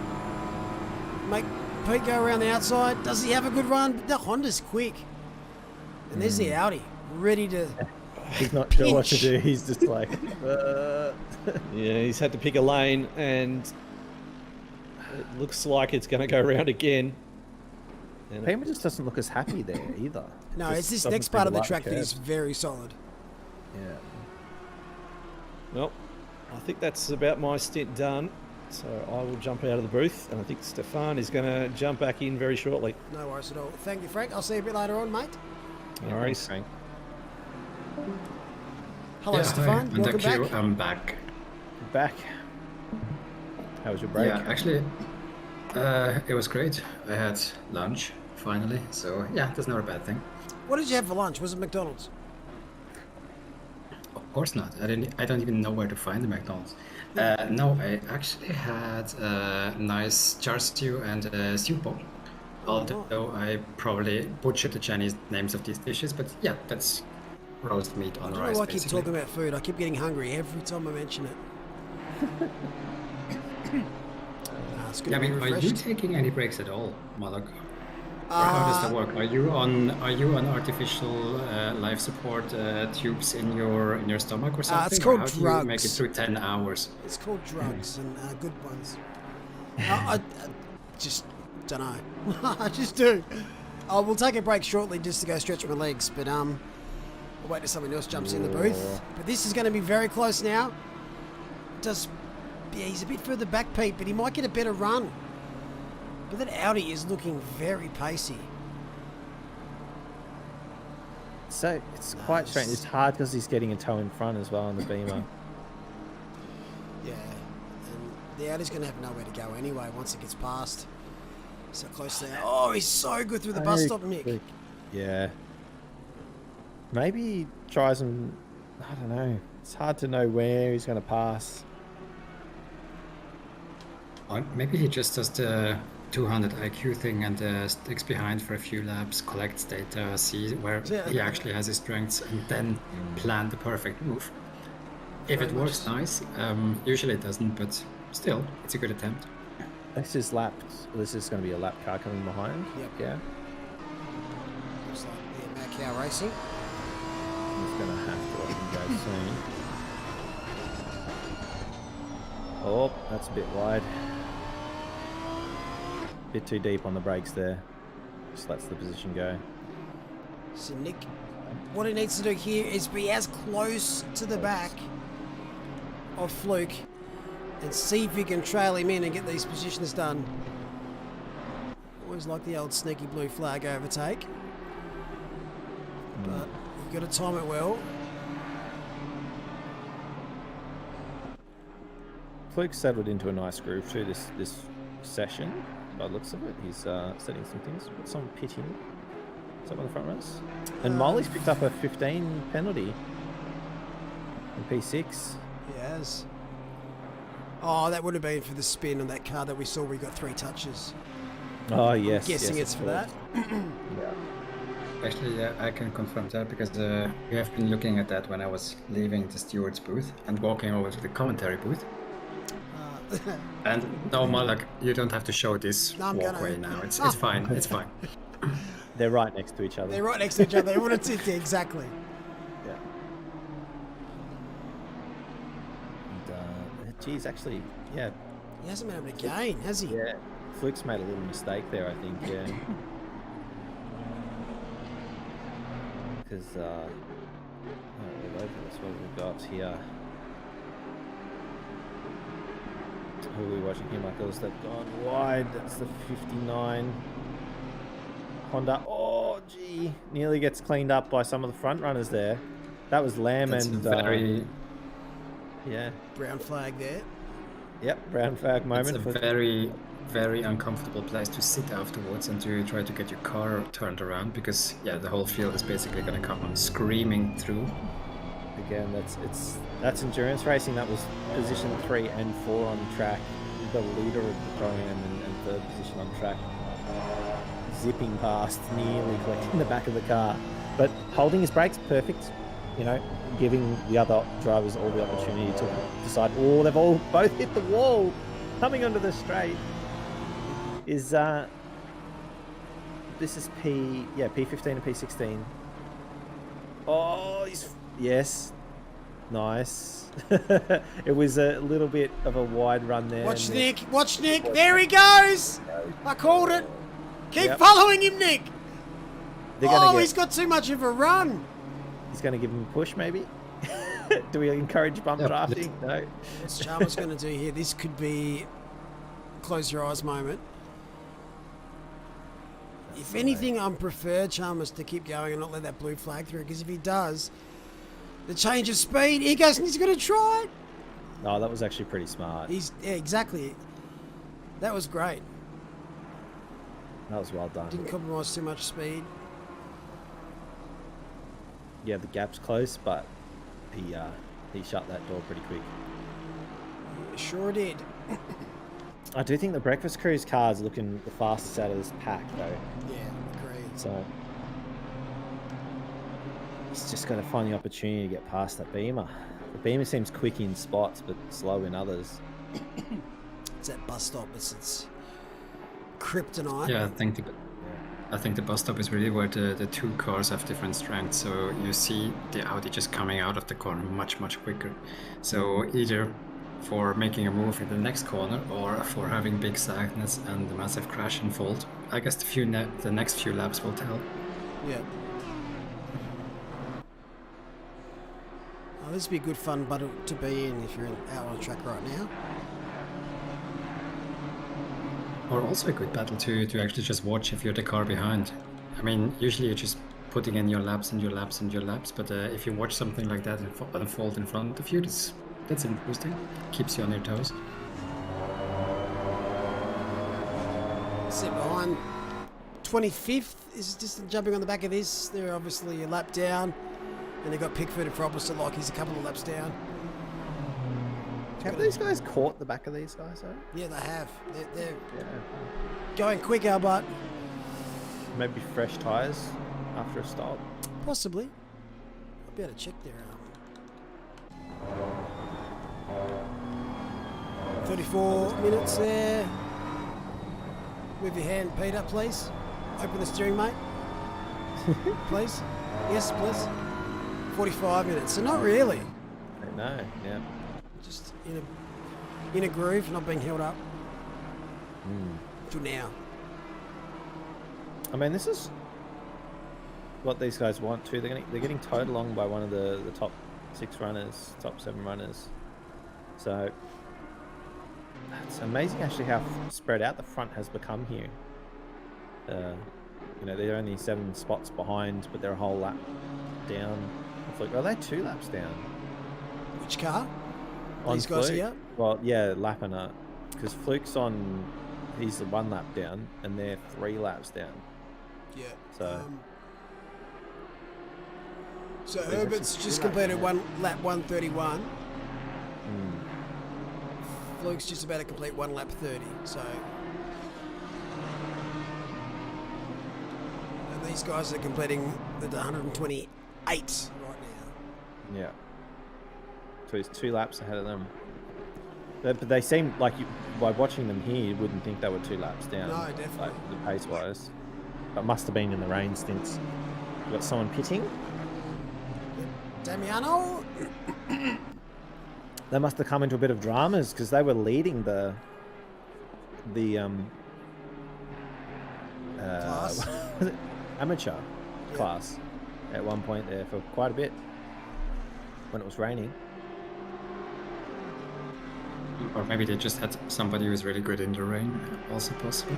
But I mean, I really wonder, I mean, the lead car did probably not have any incident at all, and was just able to put in lap after lap after lap to build that gap, or did something happen to the positions 2 and 3 that we, So that we 96, witnessed? 96 had a moment. I think 315 had a penalty and a moment. 28's had a nice clean run, so they've gained a lot of positions. 191 got spun and had to fight back through the field. 616 have had their own issues. 111 and 112 they've had. So yeah, they've. Ty keep your was nose also one of clean. the quickest cars, but they've had multiple spins. Yep, exactly. They like started P3. 3 or 4 now. So yeah, but one where they had to pit and repair damage as well, actually.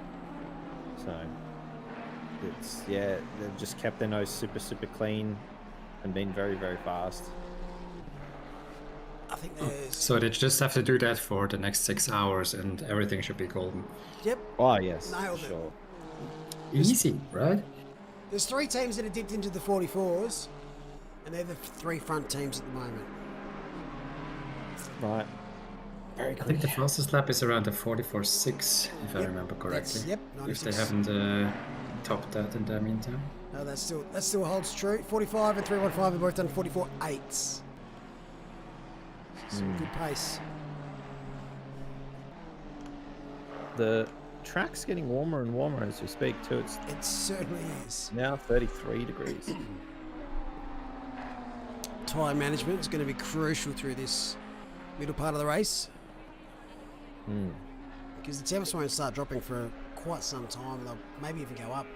111 is off. We just mentioned Rockets Evolved. That is the other car, though. I think that is the Aston, and the other is the Vittais and the Honda of the sister team. But yeah, can we speak about the commentators' cards for that, Moloch, or is that a bit too far-fetched now? No, you can, because I've done it a couple of times today. What, you mention them and then later on they have a moment. Sometimes Exactly. I mean, the there's- later on part's not sometimes very long. it happens instantly. You say, "Oh, they're doing very well," and then you just see the car spinning off right in front of you. Yeah, it's a skill. I love this shot. This was a good angle. That cameraman's doing good work there. It's probably just a standing still camera, but He's still doing a good job. still doing a good job. Yeah. He's earning his keep. Even if it's just somebody who plays the GoPro there and Yeah. put it on static for 8 hours. Yeah. This pack hasn't spread out at all. They really are all stuck in behind this BMR now. They're taking turns being stuck behind someone. Get another instant replay. What do we got? Oh, don't tell me. Is this Mr. Ty again?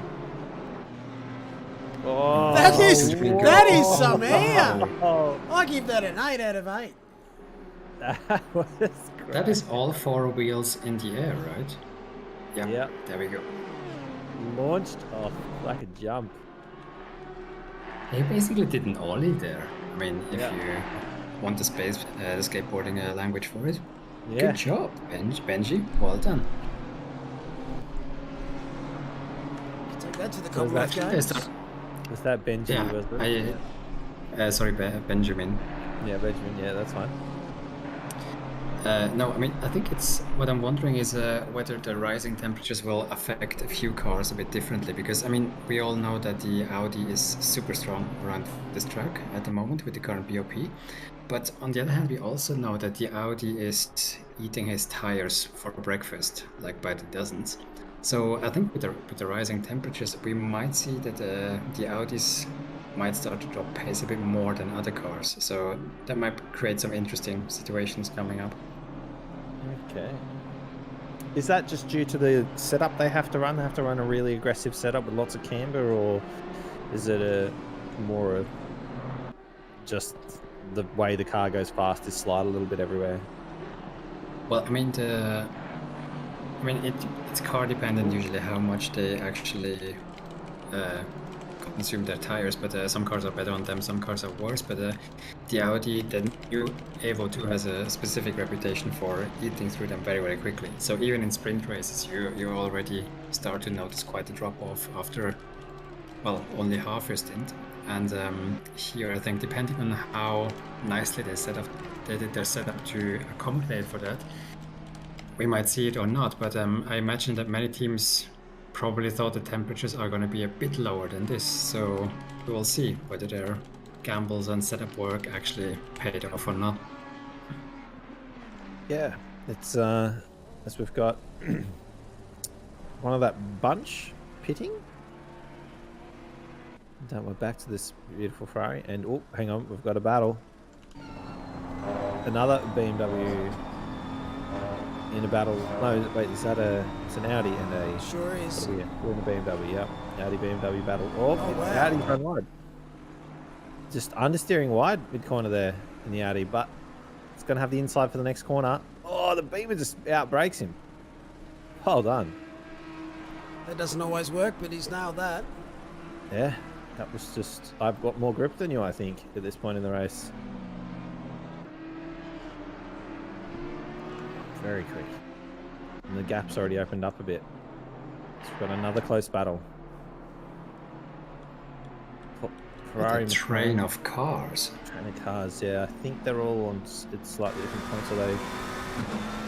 Megan D back in the car again. Right behind S. Lewis. I was going to say Sir Lewis. Lewis. I'm sure he would not object to that. Wow. Okay, that was a bit of a bait and switch there. I think Megan pops the nose there, and the Ferrari let off the brake, thinking, "Oh, don't run into me," and ended up running wide. The second he lifted off the brake, it was back he went, Stephen. Yeah. Some experience shown there by Megan, but still. Good time to spin. P20, P2 in class, having a great race. Yeah, I mean, they're not having like the amateurs in their team name. No. I'm just mentioning that because it actually took me a while to realize that Rutama is amateur, spelled backwards. And what's spin, Stefan? I couldn't make sense of that, but I don't know. Maybe it's something fishy. Oh no! In Australian slang. Right. That was a bit of a slide there, I thought, from that Ferrari. Was that just me, or Yeah, a little bit. Looks a little so. The back looked a little lively as it ran. This is an awkward battle. All these cars aren't fighting each other for position on track. but they kind of want to get past. You know, it's so hard once you fall down the grid. You know, you want to get back up there. Some of these guys in pro, 7 or 8 laps behind, wanting to make their way back through the field. What's our retaking rule? You know, you're allowed to try and lap yourself if you got space ahead and you do drive off. If you if you don't gap them fast enough, whether a few laps, and you're holding them up, you've got to redress the position. But you are allowed to try and unlap yourself, as long as you do it safely and they're not currently in the battle themselves. Just common sense. Yeah, of course. Makes sense. I mean, and of course, it's if you've got a car behind you that's 3-4 seconds a lap faster, there's not much point just making them sit there. The setup issue again, I reckon, for this car. It looks that rear. Oh, there's a murder at the last corner. Oh yeah. That is no. That's P4. Oh, yes. Oh, we could see our first pit entry incident. We've spoken about this at length. I will try and suss out what's happened. So that is the leader of the Pro-Am class. Yes. Having to pit now. I wonder if they were trying to pit and they got collected by lap traffic, because that Nissan was definitely a few laps down to the leaders. Or if they just got spun into the pits, crashed and said, well, now we can actually do it. Really awkward. Oh, what do we got here? Oh, it's the front car's just lost the rears. Yeah, it just touched the back of the car in front. Oh no. Yeah, so the car in front's had a little touch up on the car in front of it. They both run wide, yeah, and just, oh no, that's really unfortunate. Really? It's really one of these chain reactions where a tiny little touch in the front happens to a reaction in the back, and then it ends sadly for the cars behind. Yeah, they're down in. Is that them? No, they haven't dropped yet. Where are they? So 28 pitted straight after that. They just turned around and went straight into the pits. They're still there. They're still up, but they're dropping. They're probably going to end up a lap behind now, where they were on the lead lap still. Doing very, very well. Will they drop? It really depends how much damage. It really depends how much damage they will have to repair now, because it was quite a big hit on both sides of the wall of the track, actually. Yeah.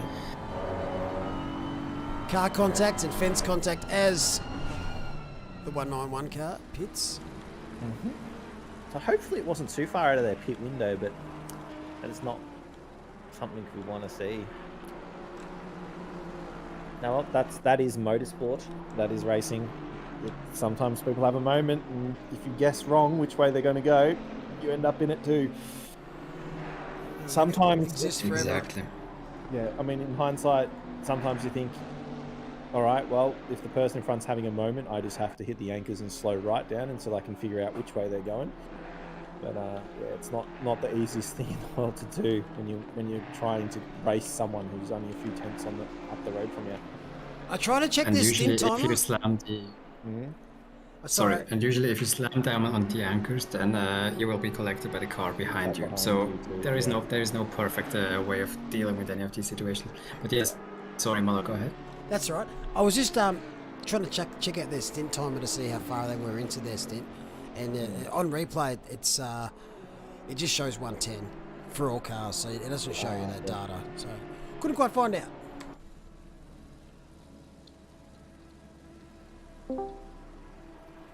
I mean, it is kind of funny in the first place that to see the stint of other teams in ACC, you actually have to go into the cockpit view and then cycle through the little race logic device to actually see that number. I mean, it's not like it's giving you that number on any kind of HUD or any other mode. You really have to sit into the car and actually press the buttons to see it. Yeah, it's interesting. Hello, Mike. How are you? Not too bad, mate. Oh, that's it. I just found a nasty one. What have we got here, Mike? This is death. This is death with a capital D. Lots of curb. Oh. Oh no, that is dead. Ouch. That would be like end of race Oh. stuff. You might be sitting out a Yeah, couple well, of weeks as well. Weeks about, yeah. That would, yeah, probably 160, 180k an hour head on with a wall. Right, so our leader's pitted. There we go. Lap So 1 I got, 38, 39. got a feeling those it wouldn't have been too bad for 28. They just might have pitted a lap or two earlier than they wanted, but the repair time, that's going to hurt them a bit. Yeah, definitely. It was such a hard hit and multiple hits that it's going to take a, like, what's the longest sort of damage you've seen? I actually tried to see how much damage I could get at a race, and it was 16 minutes. 16 minutes. But okay, so we did a race at Bathurst, Yeah. and I just slammed into everything, right? Then I parked it on Conrod and let cars hit me as hard as they could, and there was 16 minutes worth of damage. I haven't seen anything over 10, but Okay. you wouldn't be able to get 16 minutes of damage unless you had cars deliberately hitting you. Yeah. But I've seen So 5 wait, minutes. So just for me to understand, you sat on Conrod Straight and let other cars hit you. What else do you do for hobbies, Malak? Drink bleach. I see. Yeah, Viking subwish. yeah, makes sense. Yeah, no, it was quite fun. I think that was when the GT4s were first released, or I can't remember, but it was a lot of fun and goodbye safety rating. You should be able to turn that rating off for some servers if they're practice servers, like servers that have a race component in it. Yes, I understand that the safety rating should stay, but if it's just a session set to practice, it's silly. Stop go 10 for 28. Ouch. Wait, he got a stop go 10 for what? I don't Did know. he maybe during the re-entry he stuffed up? Because Well, like we that can actually accident find didn't out. look like his fault, but It must have been for something else. yeah. I'm gonna guess that it would like because he entered the pit lane unsafely because he was facing over like near the edge, like he was completely Actually, it outside was- the wall. Yeah. It was for the rejoin. The stop go was for the rejoin, Wow. according to the steward's log. Or heading out of pit lane. Is that what you mean? Yeah, it says rejoin on our incident bot, so yeah, it wasn't for the initial contact, it was for afterwards. Did they get collected again? They did. They were blocking pit lane. They slapped into the inside wall again. I remember seeing that. I wonder if they reversed out too far. Into That's oncoming possible, traffic. yeah. And I mean, usually a stop go 10, you get it when you rejoin onto the racetrack and you cause a bigger incident. So that's not just for something minor. No. I mean, there's not many penalties above a stop go 10. There's only the 20 and the 30 and the disqualification. So it must have been a hard hit. Yeah. I'm guessing it's all on for Pro-Am then, because that's going to sit them way back, probably back into the next 3 cars that are all sitting within about 20 seconds of each other. Oh, we're going to see it. Oh dear. Because that's on the racetrack. You have to just get reverse and go. Oh, that's scary. Oh. Oh, Yeah, unfortunately, that's why. backing right into the Nissan there, which I'm taking That's personally. impressive. Poor GTR. That is impressive. How That can you GTR actually nearly get a took off. GTR? In Yeah, how reverse. can you nearly flip a GTR in reverse with only 3 meters of space? That's impressive. That is impressive. It's like trying to flip a brick wall over. I mean, it's not that the GTR is striking me as a very agile, small little car. Not at all. No, it's a brick. 100% a brick.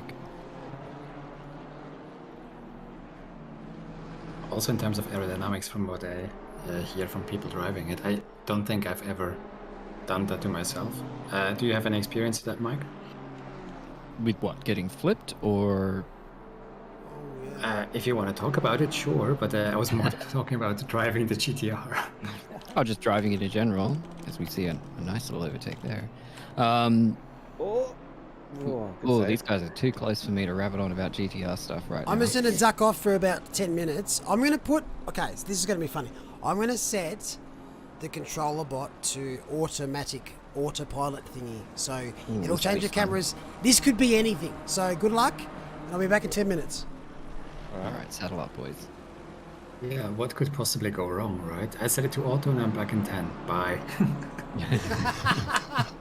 Just shot at the pit lane for 20 minutes. Just If it, static. we'll tell him if it does better than him, we won't need him next time. So. Yeah, I guarantee you it won't. You're already looking at a driver. What the hell, autopilot? Yeah, Sacked. There we go. All right, best of luck. There Rated we out go. of 10. If it's better than me, I'll do 4. There you go. That's actually pretty good. That's Good good. little Piss pass off. there. Yeah. Well done. Well done, Autobot. Well done. I mean, so as soon as Malok is out, we can all agree that we give it a 10 out of 10, right? So that he will...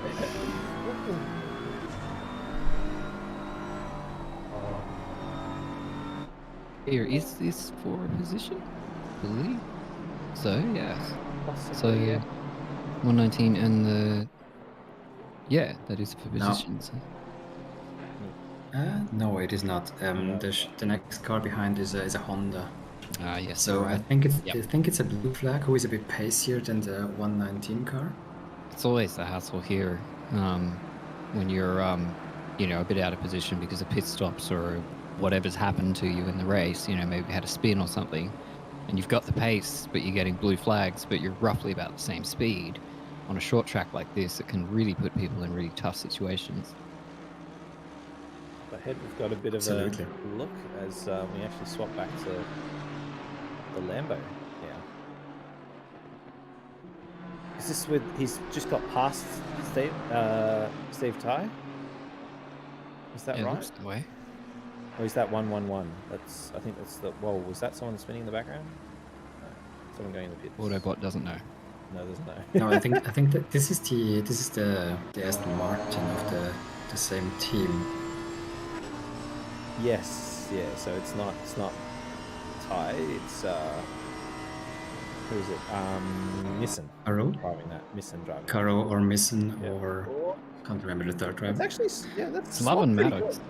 good. Yeah, but he's doing some passes and stuff. Yeah, so that's why it's doing it. I think It's those are fun. all blue flags, but whatever, it's still cool looking pass. But I think the Autobot is actually just picking the closest deltas and is switching to that scene. So that's actually doing a very good job. Sorry, Malak. I've had a look at the code for how the Autobot works, and yeah, that's pretty much all it's doing. It just sort of looks for closest gaps. You can configure it and set it up. This is good. I like this angle. I like this angle. We need to use this angle more. Like, I think this is a good pull, even though you can't. I actually mentioned that specifically earlier on stream that this angle should get much more airtime because this is where usually the camera is placed when you see the real life racing, right? I mean, the camera is not sitting on the driver's face; it's somewhere to the side, and I think it's just adds much more to see that perspective. It's cool to see the driver inputs like that. Yeah. Yeah, I was going to say, I have to admit though, I really love the F1 helmet cams that they've been using. That's pretty cool at the right tracks. If you've been watching the F1 in real life. Oh yeah, no, those are fantastic. Those tiny little cameras they've managed to put in there. I really hope that someone releases like an engineering thing on how exactly they've managed to get a camera in there, because as someone who's into photography and video and stuff, I'd be fascinated to know exactly how they've got a camera placed in there that's not interrupting the driver's vision and all that kind of stuff. From what I can tell, supposedly it does actually impair their vision a bit, as in it does block their vision, but it's so small that it sort of just ends up not being there, because a lot of drivers run visor strips and stuff that chop a little bit of the visor off the top, if that makes sense. No, yeah, I understand what you mean though. I just want to nerd out. Yeah, want to nerd out for like videography stuff. Oh, we've got someone running wide, but not too wide. Standard wide there. Yeah, Hoon Corp. Or 169. Yeah, but actually now that things have calmed down a little bit, Mike, do you want to talk about your race, or should we just not talk about it? I mean, What I prefer not to. There wasn't much to it. Yeah, just look unfortunate. Started the race okay. We actually got really lucky. The rain literally started dropping just as I was right near the pit lane. So I was able to jump in for wets really quickly, which was good. But I then followed that with not remembering to put my traction control back up because it was wet, and having a little bit of a spin and having to pit again because we had too much damage. But then we were sort of recovering okay, and then unfortunately we had one of our drivers, his wheel just completely failed. It kept reinverting itself, and the pedals wouldn't work, and all sorts of dramas and all sorts of issues. And he was unable to drive, and we weren't going to be able to make a minimum stint time without him. So we had to retire, unfortunately. Just one of those things. Yeah, sorry to hear that. Yeah. But I think these kind of things show that, when people say that, you don't have technical failures in sim racing and so on, actually we all do. I mean, it's just failing on a different piece of hardware, but it's also things that you can't predict and that might end your race just like that. We're also from Australia, where every second person has dodgy internet. So that's a factor too. someone on TC. Yeah, I mean, honestly, what is the thing with your internet connection? I mean, I'm sitting in Malaysia, and usually I think my internet connection is faster than you guys. How? Because we're all too far away from each other. That's really the bulk answer. The simple answer is there's not many of us, and we're too far apart from each other. So it costs a lot of money to do it, if that makes sense. Like, we're sitting on the land mass of America with 10 times less people, so you've got to split the money 10 times more expensively across everyone, if that makes sense. So they just sort of left us in the past for a long time. I mean, as soon as you mentioned that it costs more money to provide better service, it just started to make a lot of sense, because that's usually not what companies do. Yeah. And we sold off it was all government owned in the 80s and 90s, and then we sold it. and then they started wanting to make money, and when it came to upgrade, they heard rumors that the government might fund a new thing because they weren't upgrading it. So then they just put their foot down and said, we're not upgrading because the government might upgrade, and then it would make ours obsolete. So so we were just stuck in between that whole issue of privatization and government-owned stuff trying to happen at the same time, where one just says, well, I'm not going to do it unless the other one does it, sort of thing, Yeah, I mean, you just have to love neoliberalism, isn't it great? Yeah. And that's the thing. Like, it either has to be owned by the government and they just have the best interest involved, and we can all, get angry at the government and make them change it, or they have to never have their finger in the pie at all and just let the consumers do it. But the problem is, because they built one and then sold it to one company, it was completely all owned by one company, and then it was just all these other companies had to build up very slowly, and these guys started with the whole infrastructure. Exactly. I see. So this means in the end, on the line, you have bad internet. Yeah, we're placed like 60th or 70th in the world, somewhere around there, for internet connection, which is not the worst, but it's just like, it's just rough when we're like, number 1 or top 10 in just about everything, other than that, if that makes sense. The internet connection is just 10 times worse than every other thing. I guess the short answer to the question is politics and distance. Politics, distance, yeah. I see. But so if you permit the question, what other parts or the list are you number 1 or in? I mean, I definitely think you are probably the number 1 in people getting injured by kangaroos. What other lists are you topping? We're quite high in our public healthcare. Our healthcare is pretty good. We're not the top, but we're way up there. I believe our schooling's quite high as well. Our safety, as in like violent crimes and that sort of stuff, we're much more in the extreme safes, if that makes sense. Again, we're not number 1, but we're way up there. I guess the kangaroos are kind of being kept out of the statistics. Yeah, they're right. They get murdered by cars a bit more than they murder people. So, we've got a lot to be very grateful for in this country, but the drop bear's the most dangerous animal, says B-Rad.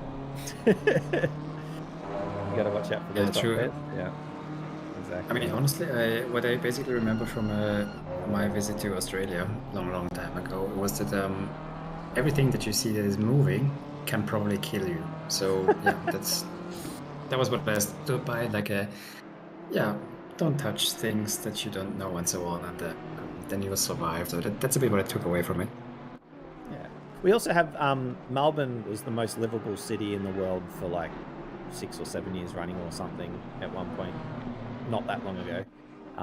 And Sydney and Perth were both in the top 10 as well in that list. So we have some of the best, quote unquote, most livable, which means has a bunch of factors, which is involving like average income and livability and crime rate, that sort of thing. So again, it's a very chill, relaxed, nice place to live. Just the only reason the rate we've got some crime at all is because the internet's too slow and people get angry at each other because of that. I imagine that. Also, to our viewers, this broadcast is brought to you by Australian Tourism. They pay us a lot of money to say these things. So, yeah, we've got some good. We do have a lot of overseas attractions, if that makes it, like things that bring people in. With the F1 that we've previously had the Olympics. We have Bathurst racetrack. We've got lots of beautiful places to go and see as well. I know my grandparents went on a tour around Australia for like 4 months, and they're just like everywhere you go, it's same but different, but it's just another amazing. You go to a new spot 100, 200 kilometers up the road, and it's just another beautiful canyon and another beautiful waterfall and another beautiful rock formation, and it just doesn't stop the whole way around the country. So, yeah, there's lots to do. Good. Well, thanks to providing a bit of an insight to somebody who's not sitting in Australia. But as we see here, actually, things are developing a little bit with this gaggle of cars, or more of a train that is coming through the straight. And the Autobot has decided to switch to something else. It wasn't versus Rule. Yeah, I see, but these two are close, and this is for position, if I'm not mistaken. Yes, this is 5 tenths between these two, and C-Rule was actually, they were in the lead during the raining period in that Ferrari of the Pro-Am. So they've had a couple of little small incidences, I think, that have held them back a little bit. Shout out to Josh Hill too for that where they're driving. I was driving around him at the time, and you'd swear he was doing it in the dry. Like he just made it look easy, so it's easy to see how they got there. Yeah, I checked his lap times. I made Malik check him halfway through his stint, and he was within a couple of tenths of the leaders. As I thought he was going to pit there for a second. And that battle becomes a little bit lax as we go into a very close battle here for 24th and 25th, and with a couple of lap cars in the middle of them. Super close. I really do like the paint job of that. Oh, we're going into tail cam. Nice. I like the paint job of the Aston in front. I think it's quite cool. Oh, the Stop Go 30 car that is our stewards team. It actually has the word Stop Go 30 painted on the wing on the sides. Very good. Beamer didn't get off that corner very well, and the Nissan's coming up alongside. I think this might be a blue flag pass, so he's sort of just letting him go. Yeah, pulling off to the side there. And moved on. Just gonna watch a McLaren drive around all by himself. Yeah, it's an odd choice. Interesting choice by the bot there. Oh, it really thought about it. Maybe it can hear us. Can you hear us, bot? Because voice control. Bartlett's doing a good job, but he's on his own. I was just imagining your reaction if you actually would have gotten an answer to your question. Bot, can you hear us? And somebody answers. Imagine that. I'd picture it in the really old movie Space Odyssey of Hull or whatever it is. What are you? 9000. Yeah. 9000, yeah. I mean, there is a bit of a conspiracy theory going on with that movie, right? I mean, if you take the acronym HAL, and you move one letter in the alphabet for each of them, you actually get IBM. And I think that movie was in the Oh, early. we've got a spinner. Yeah. That is a Ferrari of that. Is that the number? No, that's one of the further back Ferraris, I think. Might be C Dale, was it? I missed what number Possibly, it was. yes. Yeah, I didn't catch the number either. It says 9. I can't quite read it. My quality's just dropped a smidge. But I mean, of course we will never admit that when Malak is back, but now it would have been nice to tell them to go back and see what happened. Oh, we've got a was that a touch? It's been Teammates there. Yeah. A bit scary.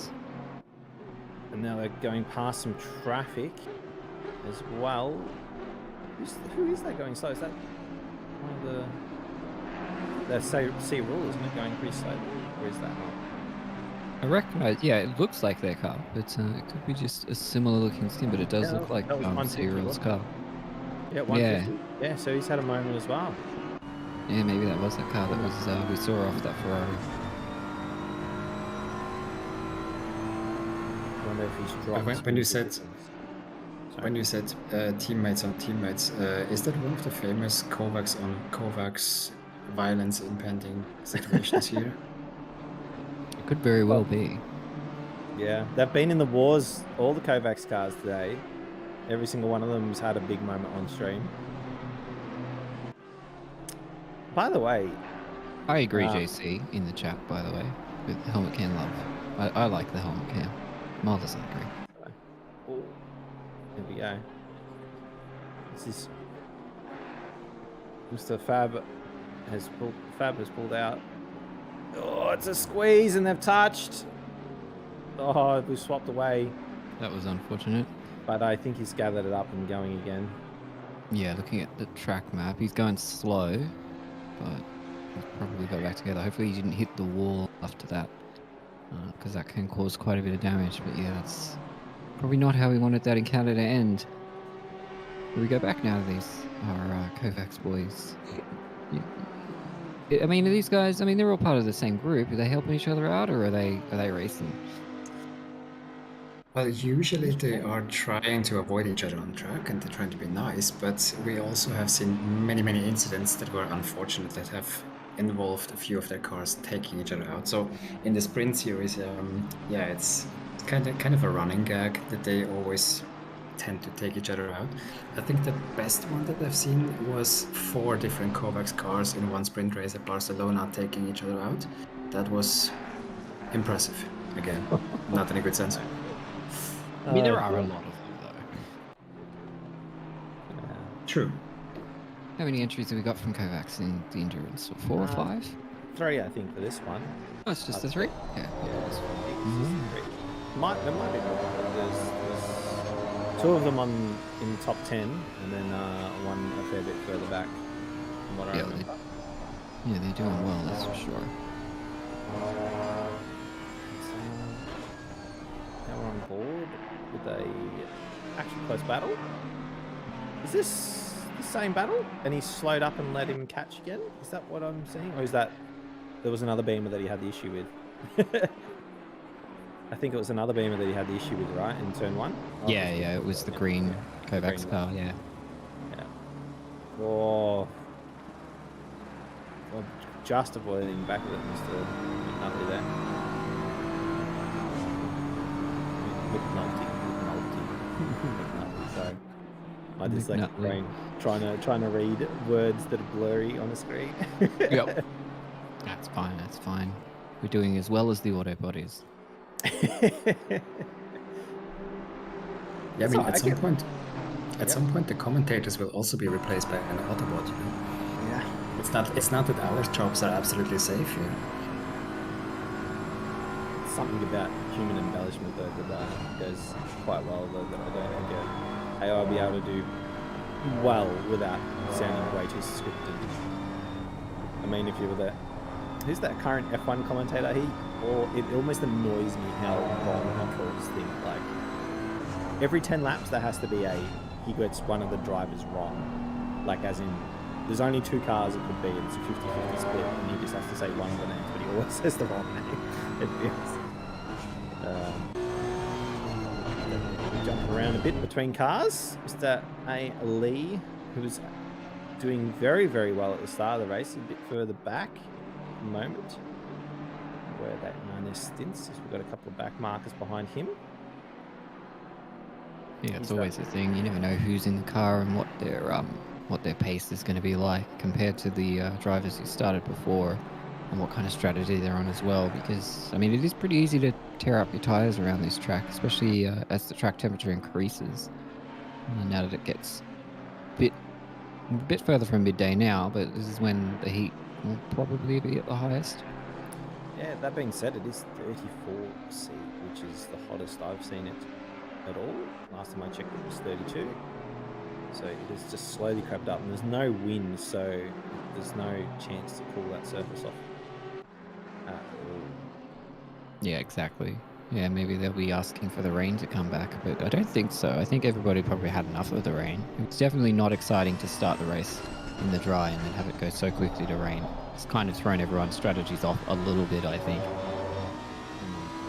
Definitely.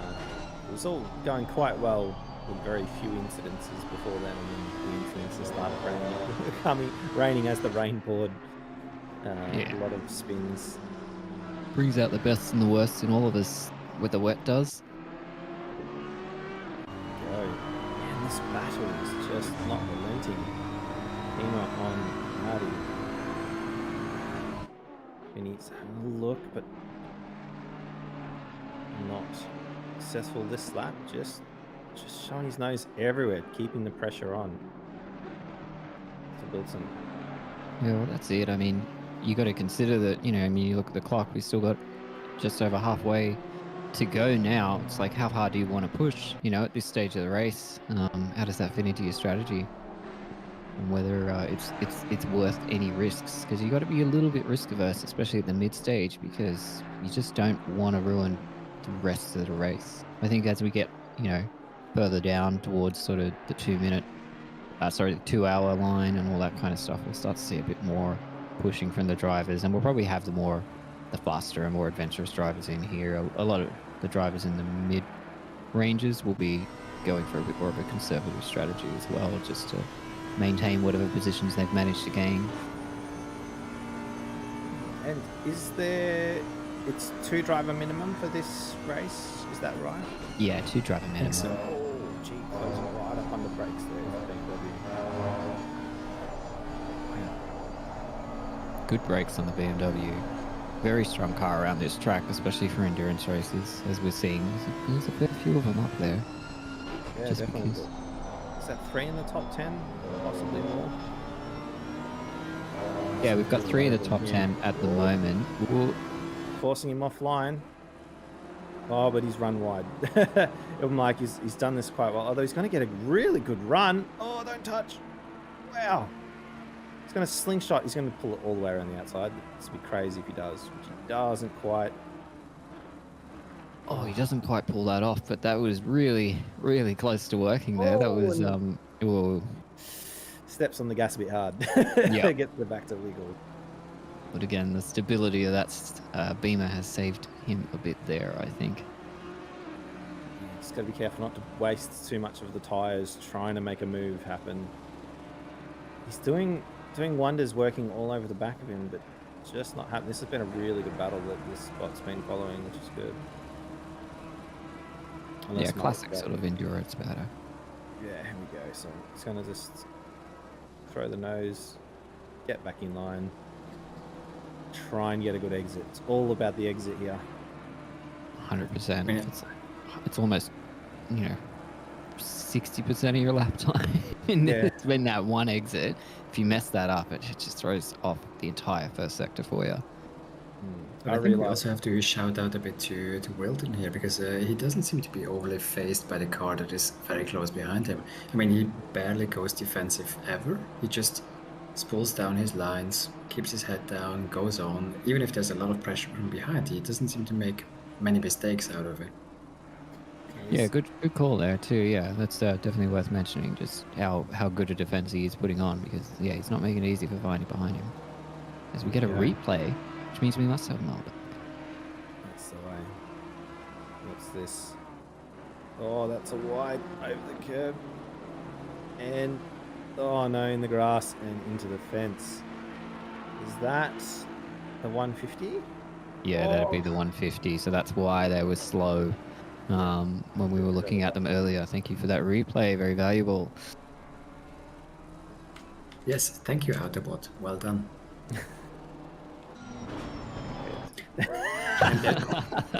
I was waiting for a reaction from there. It's becoming sentient, kill it. It knows too much. Yeah, so if Well, that's his name is John Connor, now better look out. How did the bot go? It was doing all right. It actually did, it swapped a lot to like very close battles, almost too much, if that makes sense. Like it would swap, and then it would. I think it has every now and then just throw a random like car driving by itself to feel like a normal broadcast. We're like, oh, check out number 79 sitting in 13th place, just chilling by themselves. You know, it's like it just does random stuff like that. But it was throwing between battles a lot too. This battle has been just on though, and we had the other Kovacs car end up in the wars trying to get past this Audi. So yeah, Kovacs on Kovacs, or it was no Kovacs on the Breakfast Club, is it? No, Breakfast Crew. Sorry, Breakfast Club. Breakfast I'm Club. sure they'll love that. the kids, girls TV show, whatever it was. It's a cracker. Yeah, so Malok, can they still change their team name? Because now I think they have just been baptized to something new and something else. They're going to have to change their team name, their livery, Breakfast Club. Yeah. their last names, their home address, their phone numbers. Yeah, it's all gone out the window now. Everything must change, and the era of Breakfast Club must now become canon. I've I'll got a have to question trade with it the up. Breakfast Crew one. Obviously, they're Vegemite. Is that as popular in New Zealand as it is in Australia?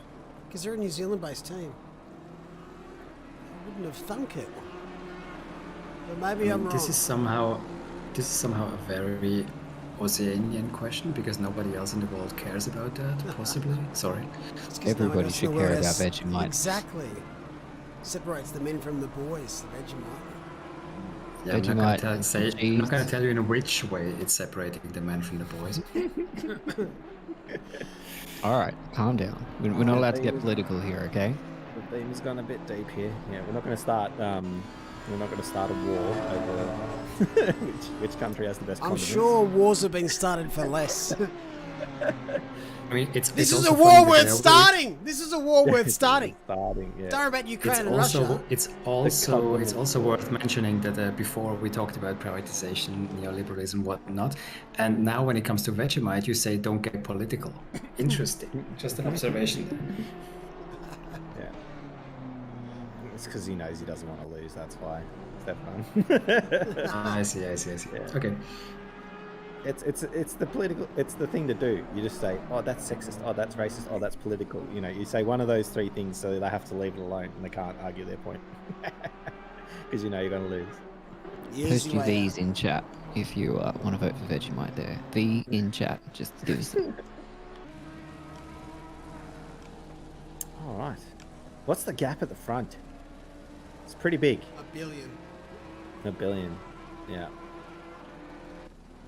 45. Where are they?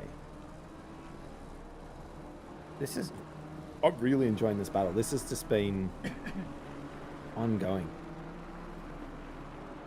It is ongoing, but it is also very, very constant. I mean, yes, it is a very close battle, and they have been sticking close to each other for what feels like hours now. But on the other hand, there's also not much happening because the gap is constant. There's not many defensive moves. There's not a move to make a pass, so it's almost mesmerizing. I feel like just then the Beamer just had a little wiggle and dropped back 2 cars again. You know, like if they were just that bit closer again, they'd be fine here. But it just made that mistake. Oh, we got a spinner in the third last corner. Is that number? Can't read that. If I refresh the stream, will it go faster? Will it clean up a bit for me? Because it's just getting a bit grainy for me on the Discord. I'm not sure. Is that? Oh, I'll give it a crack. Oh, please Kicker. don't break. Kicking fixes most things, or turning it on and off again. Kicking's more fun. It is more fun. I didn't leave it, I just closed it, pop out. Right, give me a second.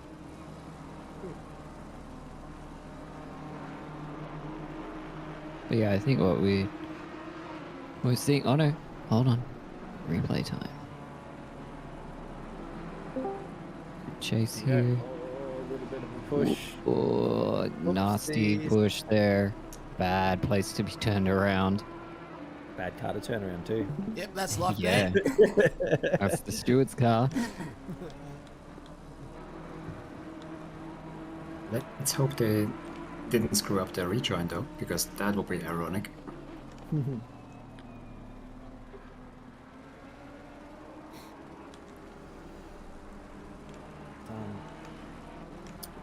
Good afternoon, guys. Damiano's back. I'm jumping in before the introductions because I saw a gap in the commentary. Did you just third person yourself?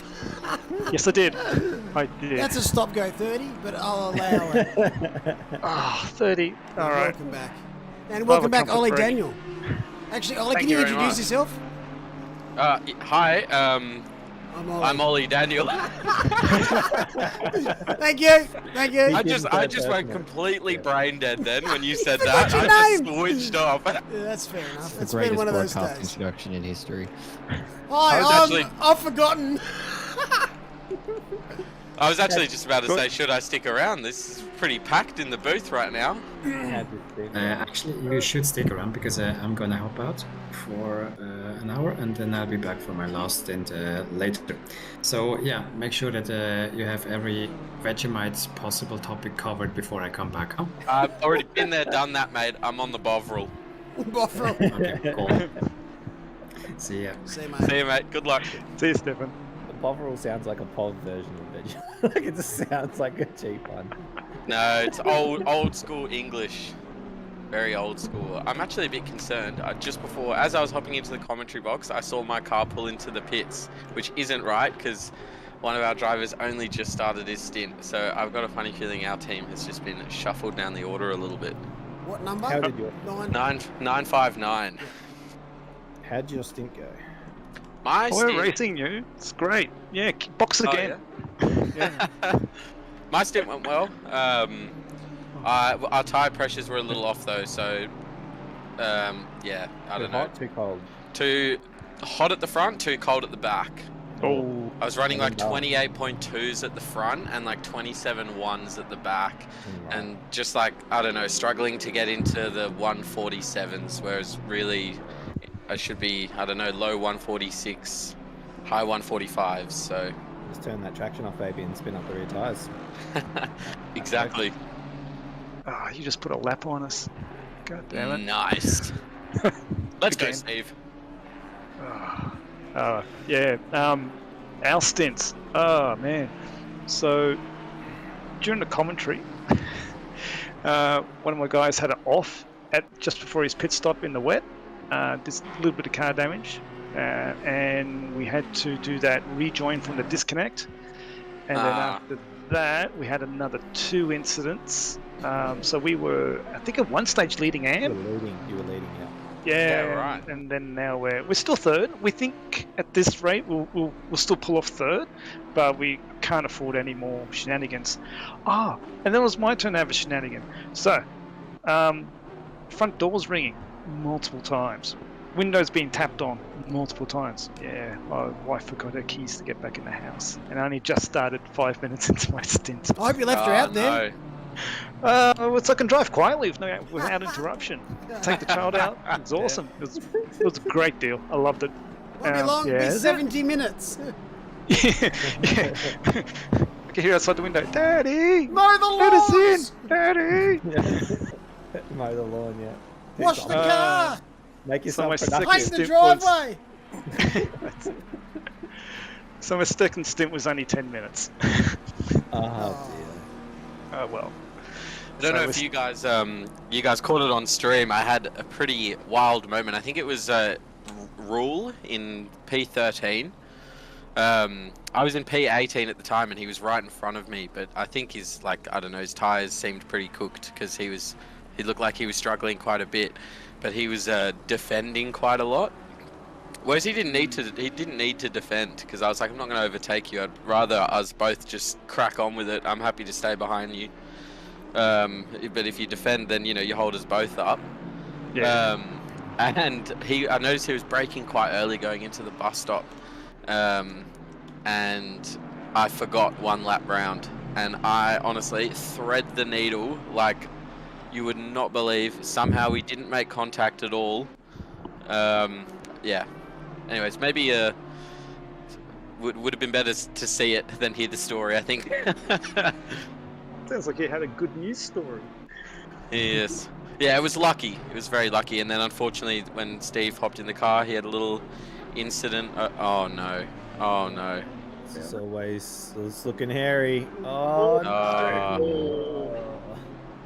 Steve 30 seconds did there. a very similar thing in his stint before, and the timing of it, much like this, to be honest, he was sat there for maybe like 20 seconds waiting for a gap in the traffic. It was torture. Yeah. I just think you're 9.5. I don't want to be a bearer of bad news, but I think it's just happened again. No. No. Did you put wets on? Oh no.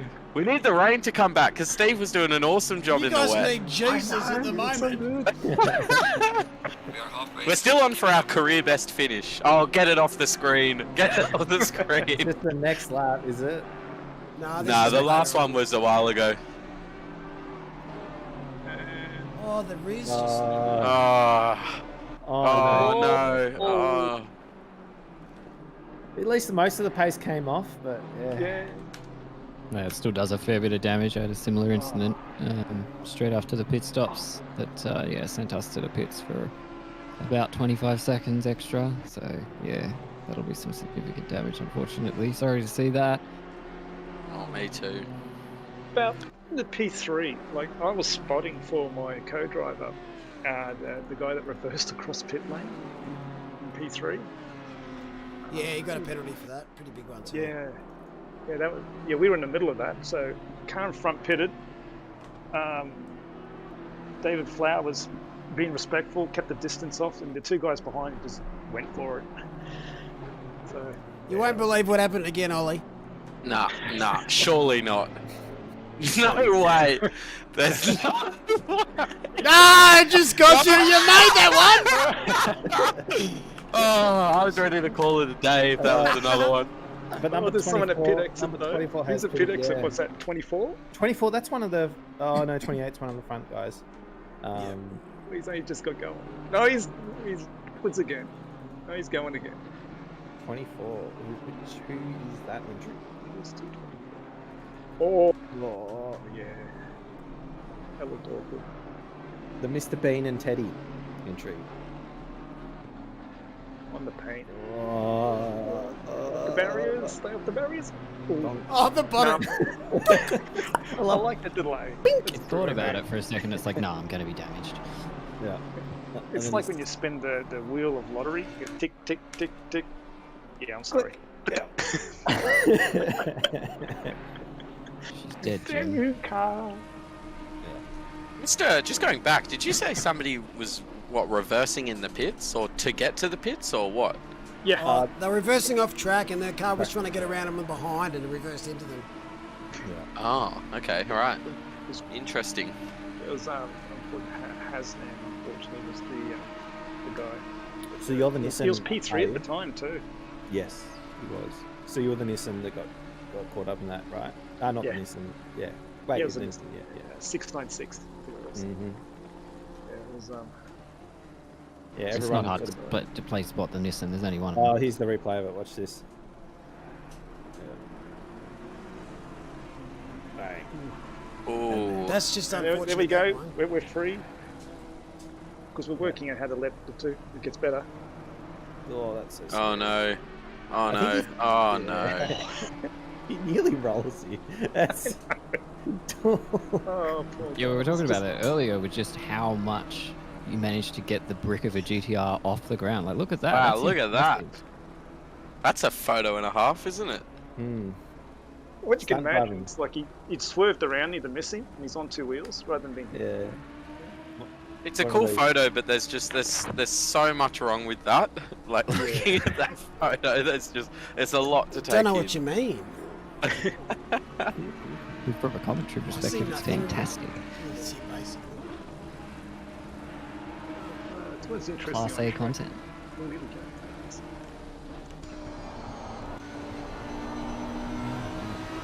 So, we try a little battle.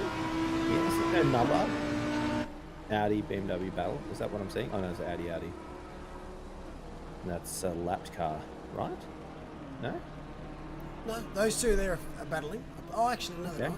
not. Yeah. Pit that stop was just changed like, it. It gets hard to tell now, eh? It's hard, the pit stops, yeah, and the delay in this game just sometimes.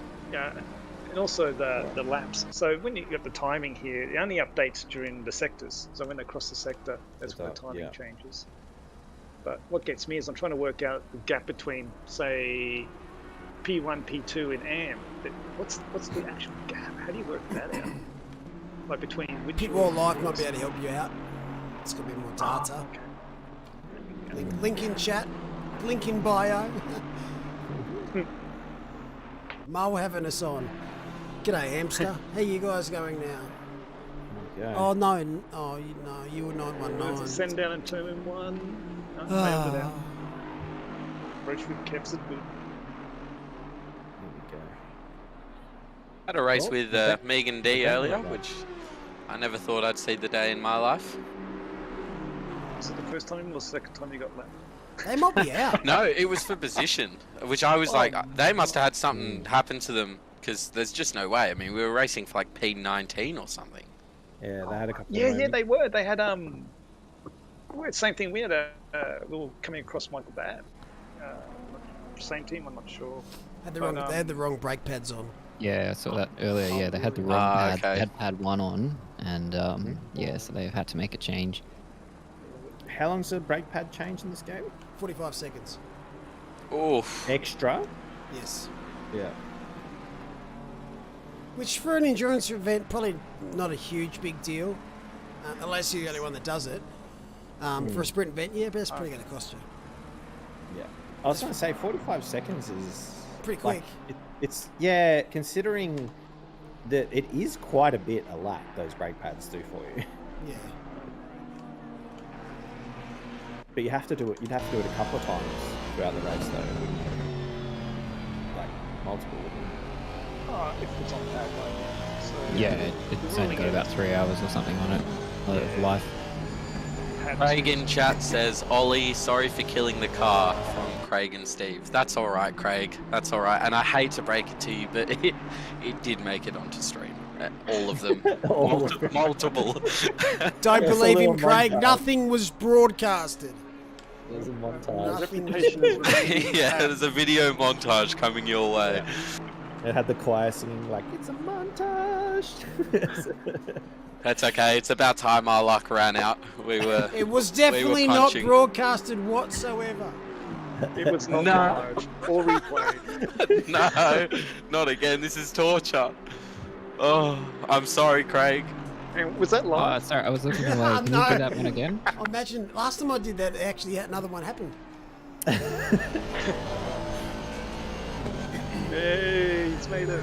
Is he racing? He's racing for position. Go, Scott. Yes. Kovacs Red.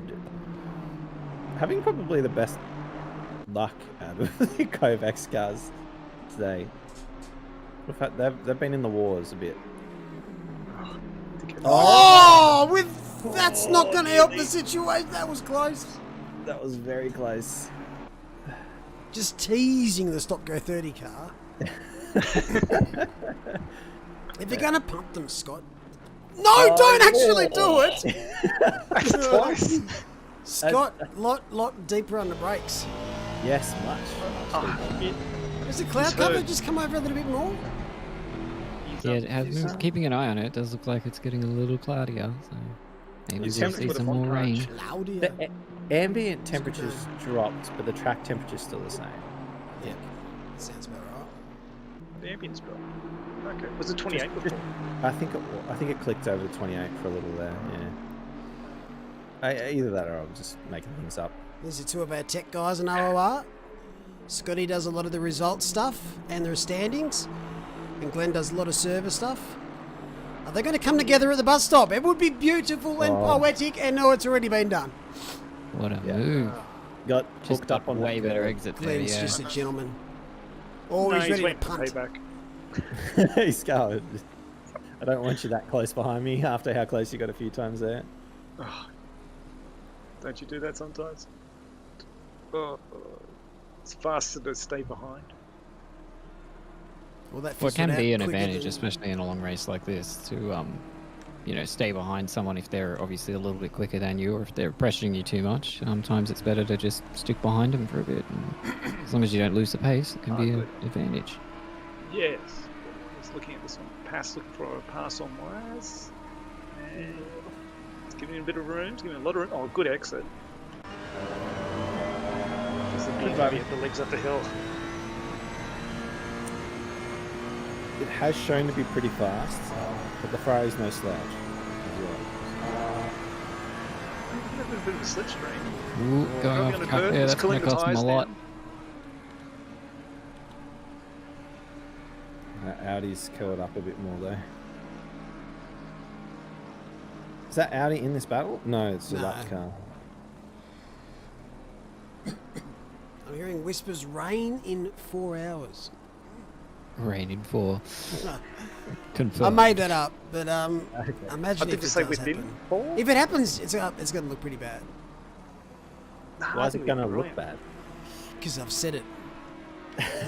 Even though you can't in the game. Oh, right. Yeah, right. I wish there was a thunderstorm button. Instant downpour. Instant downpour. It's like Bernie SimCity where you got the sprinklers. disaster button. You just Yeah, press it to the Bernie blow the whole Eccleston city up button. when you get bored. What game's that? SimCity. Oh, of Classic course. SimCity. Yeah. It's I just media burn the shower. house down or drown them in the pool. Oh, that's the Sims. The Sim City's the house, the city building one. Well, there's another close race for P13, P14. JC's They've clocked been on together few for mile. like years. Yeah, been watching that. Yeah. Yeah, those two are just inseparable at the moment. They'll probably go been- out for dinner afterwards. Yeah. Who's shout? Whoever wins. Actually, that doesn't make sense. Whoever loses should shout. But if car number 150 wins, you're hardly in for a bougie dinner. $1.50 Yeah. Macca's special. Well, you take the whole pit crew, wouldn't you? Still their only fa- costs you and their- $7. And their family as well. Here we go. Oh, a bit of the marbles. That car ahead is a lap down. It is. Both pushing it pretty hard through here. Yeah, very close through the bus stop. A little bit of opposite lock when he lifts off the throttle there. He's But got then the he's groove. got- Is he got to getting down the carousel? This corner here's the carousel. This one. It's either this one or the next one. Next one's the toe. Next one's the Toe. toe. Then the Carousel. heel. That's the chute, that corner. Shoot. The carousel's the one after the bus stop. Yeah. I reckon by the end of the race, oh no. It's They, easy to say the ones in Zolder. They don't like naming their corners. The American circuits. Well, they just pick a couple. Not that Hungaroring can talk, because they haven't named a single bloody corner. I was gonna say, like, I'm a driver that always just called it by numbers. Like, it gets so Yeah. frustrating because they change it every few years. If you go to the same track 5 years later, Honda corner is now called. Oh, some of those circuits here where they pay, Yeah. or Repsol corner. Yeah, Like the yeah. Nürburgring's renowned for that. I think it's the Nürburgring. Whoa! Oh, very taily there. Squiggly. Get out of the way, Piggy. Look out, Piggy. Here they come. Yeah, I think he sort of backed up and lifted off, and the Beamer in front lifted off as well. Got a good exit. Do you feel like you're being followed, Fab? No Being problem followed at all. very closely.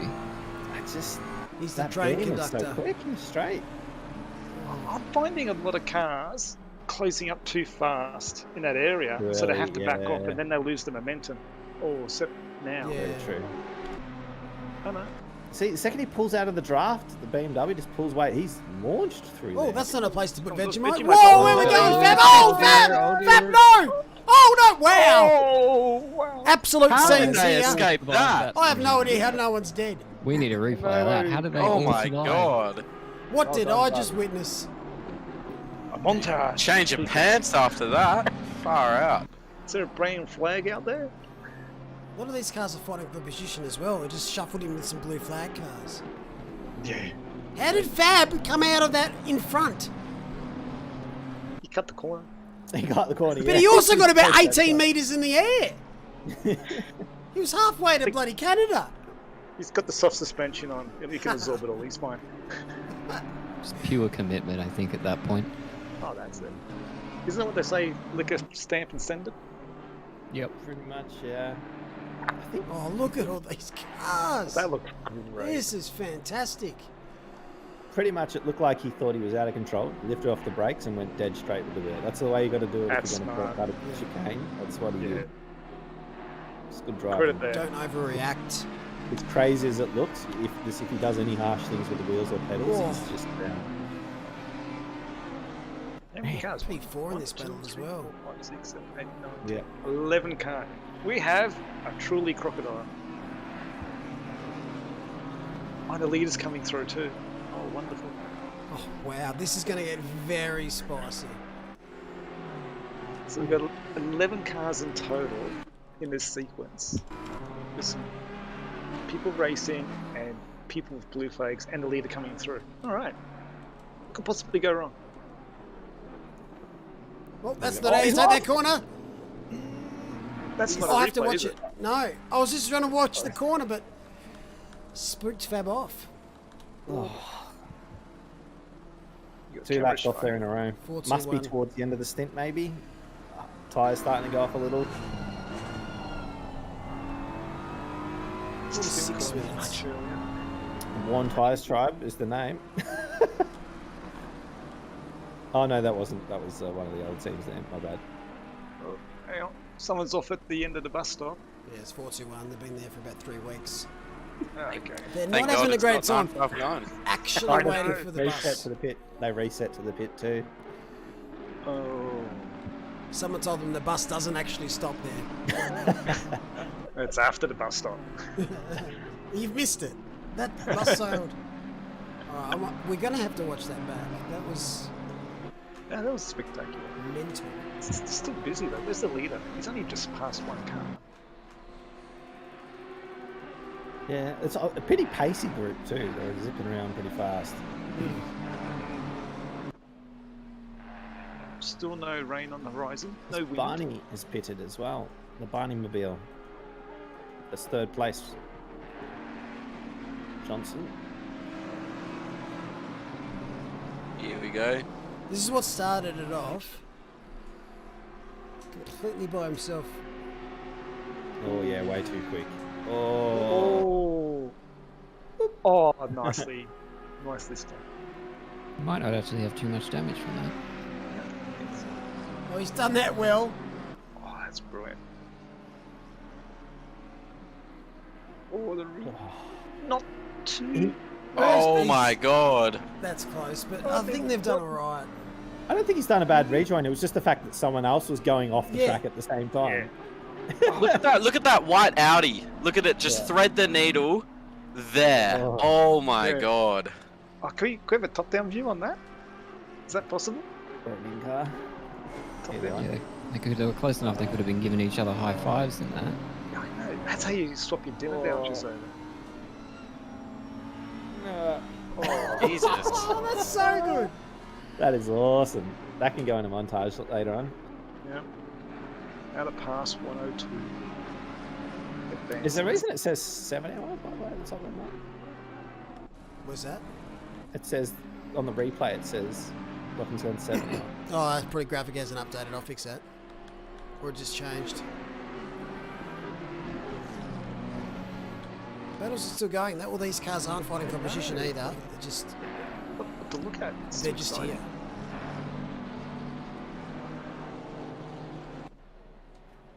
Who's going to 17 seconds. It'll fix in a second. It's just taking a bit. Sure.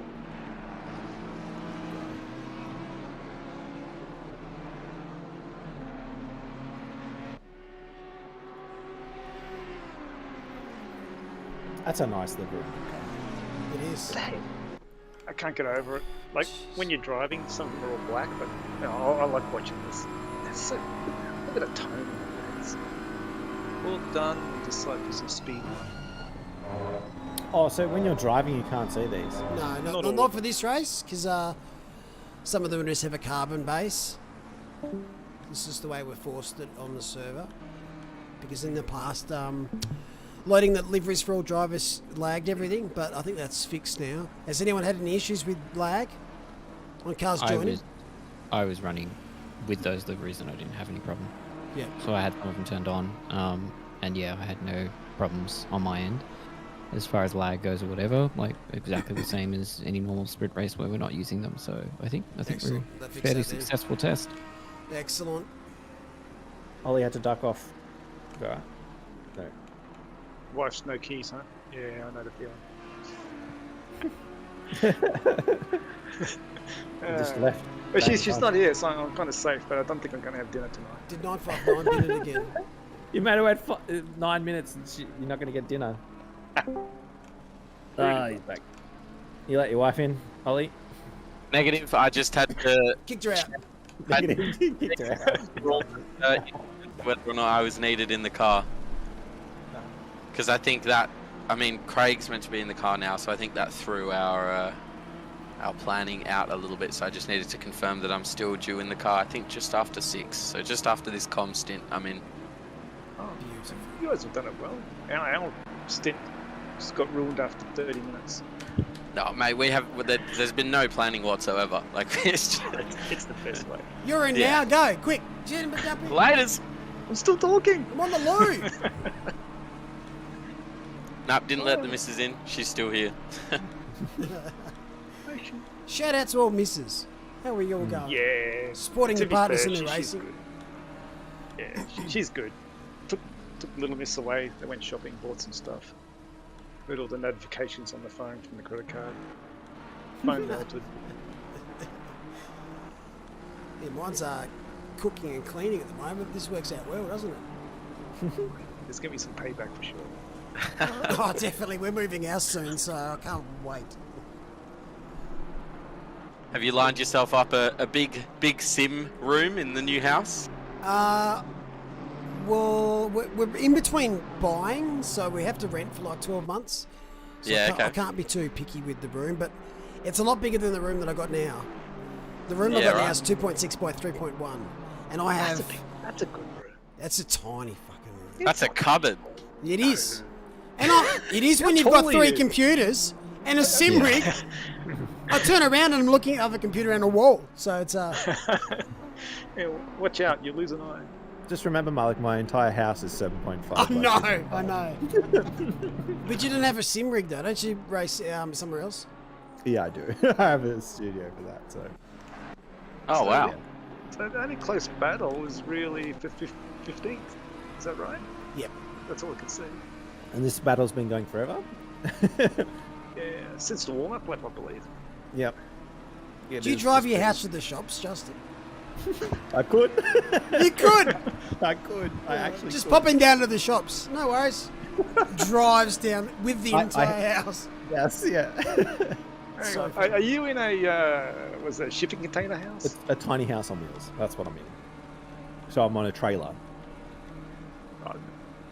It's pretty cool. Yeah. I've seen Traveled all the you stream races. it. It's enjoyable. I've been here for 3 years now. Do you get sick of each other being so close all the time? No. I'd just say, can you just piss off for 5 minutes? Nah, I wouldn't say that. Sorry, Nat. I so would. You wouldn't say 5 minutes. 5 minutes. Can you go to Kmart? Just duck down the Kmart quickly? Because that's never 5 minutes. Yeah. No, it came out in Perth, if you don't mind. Yeah. It's look, it's not that bad. It sounds terrible. I mean, I'm sure if you had a pretty dysfunctional relationship, it probably wouldn't be a good idea. But you wouldn't be living there if you did. That's the thing. Yeah. They wouldn't be there. So. Be on a night shift for sure. I mean, I'm more likely to get nagged to come home and spend time, if that makes sense.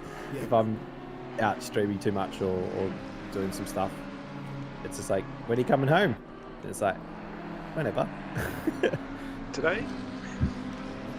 When you're coming home and you've literally parked your home outside anyway. Yeah. Here we go. Come out in a second. What are the close one? P25, car number 30. And P26, number 17. Taylor Energy. Oh, that ship sailed quickly. Nope. We're letting a lap car go past too, yeah. Aaron Lee loves his Porsche in the Honda. This series, A little different. a little different. A little more stable, I'd say. Just a quick shout out to all track marshals. Look at this bloke. Having an absolute ball. You're not even... What are you watching, champion? Dude, There's a it's not cute bird perfect. over there. He's Yeah, looking I at was the gonna say. twins. Yeah. At the triplets. Can't you guys? There's just quads now.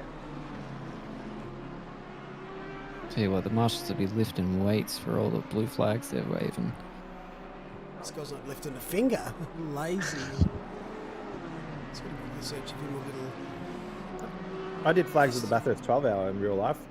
What's the You point do of wave a that? lot of blue flags. Get bored out of How it. would you tell the difference between who needs to do? Like, the leaders is pretty easy, but like, how do you like blue flag, like P15 from P30? Those sorts of things you actually, I believe, just wave when someone's looking to do a pass. So you don't actually, like when you see a closing speed of like, hey, this guy's near you, you wave a blue flag. It depends on the rules of the race, because everything runs differently. So that might have changed, especially in those multi-class races where there's GT3s and that. When the year I did it, they had all the way down to just like little 4-cylinder Hyundais running diesel engines, and they were like doing 3-minute 15s or something, and the front cars were doing 2-minute 5s, 2-minute 8s in qualify. I mean, in race spec. It's just like, yeah, Mark's just going on an adventure here. I don't know. He's looking for Easter eggs. What a shitty view these guys have. What are you watching? That's the cheap tickets. I think it's like 30 cents. $1.50 Macca special. Yeah, they're lining up for their Macca's specials. No idea. The pole sitters. Oh wait, I hate that. I keep reading the bottom left-hand corner, and it keeps getting me.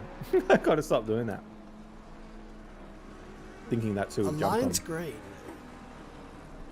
Oh, I haven't done the update. Oh, here's something I don't know. How many runners do we got at the moment? 39? 39. It's only 2 dropped out in 38. 3 hours. Yeah, that's about standard. There's a yellow flag. I missed where it's from. It's car 9. Don't be it. 96. No, that's Steezy Autosports. Got a bot in the chat. Yeah. A bot. Yeah. Yep. Offering sexy love times. I'm down. I'm just answering the poll from 6 hours ago. That's cheating. Hindsight, I win. You guys were wrong. Still There's 4 no more more hours rain. left to rain. Plenty of time for rain and chaos. Plenty. Shout out to Rugras, who's so politely declined the bot. It's a very polite decline. Very And what do you polite. think? You treat computers so well.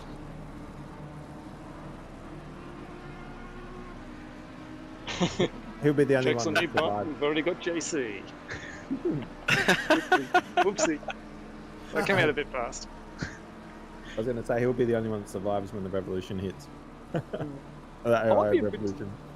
Yeah, I might be a bit slow in this one, but we just passed half distance when I logged in. Mm-hmm. So close to the end. Yeah. Well closer to the done end. to everybody still running. Really, well done. Yeah. Still running. Well done. Doesn't matter where you are. If you're still running, jump off your PC, go take a drink. Even if you're in the car, just stop what you're doing. Especially have the a drink guys break. Except if your car number Yeah, can it be like the 9.9 cricket where we all needs break to, for tea now? Yeah. Yeah, tea break. Have a I barbecue. was going to say, did it turn into Birio, where you have to stop the car and finish a can of drink and then continue? Oh, no! Ooh, that's a sad little punt. That's going to be some Is diffusion that damage there. Kovacs? Yes. Yeah. That's just, oh, every time I see him, they're either in a battle or punting someone getting punted. They get their money's worth, old Kovacs, that's for sure. Well, they've got so many teams. Old Barney, look at him go. He's up into P3 now. They fought the way back. I mean, it Still gets them on the smiling. stream a lot, so maybe that's it. It's a tactic, eh? Maybe that's what they're going for. They won't be invited back next time, but they get them on the stream this time. There we go. My team's getting another lap down. You don't realize how short this course is until you're, at the back of the field and getting lapped consecutively in such short amounts of time. Like, it really shows you just how short the entire track is with this many cars on it. Well, Scani's chasing down the AM leader. Go Scani. Just slow him down a little bit for like about 6 laps for us. Is P25 the P1 for AM? Yeah. I think Yeah. The leaders of the AM were in the up to 15th at one point, but we a few were- of them had some grief. So we would have been winning AM before we had our incidents. Oh, that's such a shame. Yeah, I didn't same. even know. I think Maybe don't pass that information on. Maybe we just leave that out. I think everyone's had that handle. Or handle. Yeah. Badge, base, bag, gift. You're leading. Well, you're not now. 4.5 hours left, we can recover it. Yeah. Steve's up in P29 now. That's not that far behind. We were on for a career, I say career best, because, we were only 4 hours into the race, but I think at one point we were P16, and we've never been that high in an endurance race. That's good. We got to 19. I had my first top 10 here in the sprint series last week. Very nice. Thank you very much. And I qualified, I think, second last. So that was, Very nice. yeah. Should have taken your race fuel out. Yeah. Who hasn't done that before? Yeah, I've done that at Silverstone. Went out there with my quali fuel for a 60-minute race. Nice. Had a double pit. It's annoying. One of my first rookie races, I didn't put fuel in at all. Pitted, went out, went, oh, Jesus, car's fast. 1 lap later, Lucky put tyres on. yeah, got fresh tyres. I think I had 5 litres of fuel. Flintstone it all around the track. I couldn't even roll down the hill. It was at Bathurst, it was at the top. Oh, never made that mistake again. And that's what rookies is good for. All your little mistakes. And your we've, big we've ones. all done it. We've all underfueled. Scani's keeping it pretty neat here. Commentator Curse sent. And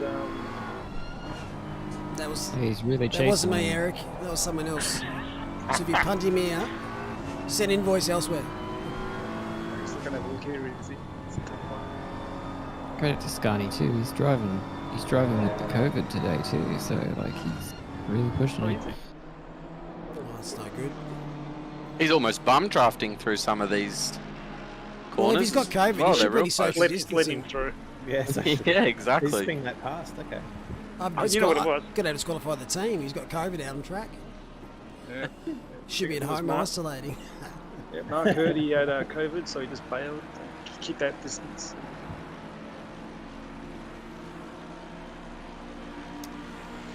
Yeah, what a strange time that's going on in the world at the moment. The motorsport's been great. I've been watching so much SRO motorsport. I didn't realise how much motorsport there was. So much. Speaking of motorsport, what's Rick doing next year? Alpine. You reckon? I think so. Who is going to replace Yeah. him at Alpine? I can't. Like, if it's not Piastri. Who's going to replace Alonso? Sorry. I can't think of anyone else to go to Alpine. No one wants to now. They've absolutely bottled it. Yeah. PR disaster there. And HR disaster. They've lost They're a... actually- Oh, it's just ridiculous. They're actually doing all right though. Like they're definitely not slow. Oh, they're not slow, but they've just lost a potential world champion, future world champion, and they've lost a current world champion. Like, Yeah. and they had no idea that Alonso was thinking about leaving. Not a cracker. Some damage there. That's just... It worked out for Ricardo though, because you know the McLaren's like not looking too hot. The Alpine looks better, and if the McLaren doesn't suit his driving style and the Alpine does, then you know the big Danny Rick could be back. And he's just going back to his old. Nah, He's no had chance. 4 He's bad washed. years in a row. Sorry, Rick. Yeah.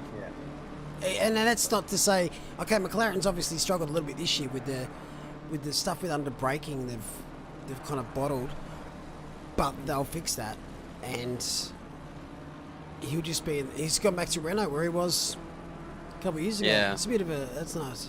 I feel sorry for Rick because I'm a McLaren fan and obviously an Australian, so I'm like, oh, I wanted him to go so much better than he has, but Norris has just smashed him. Made him look silly. Yeah, absolutely. I don't think it's that Norris has smashed him. I just think that Ricardo just hasn't gelled with the car.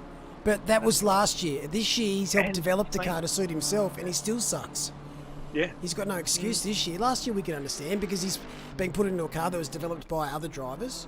This year, Yeah. he's worked in getting the seating right, getting the braking in the right spot. The car's different underfoot. I don't know. He's just not quite there.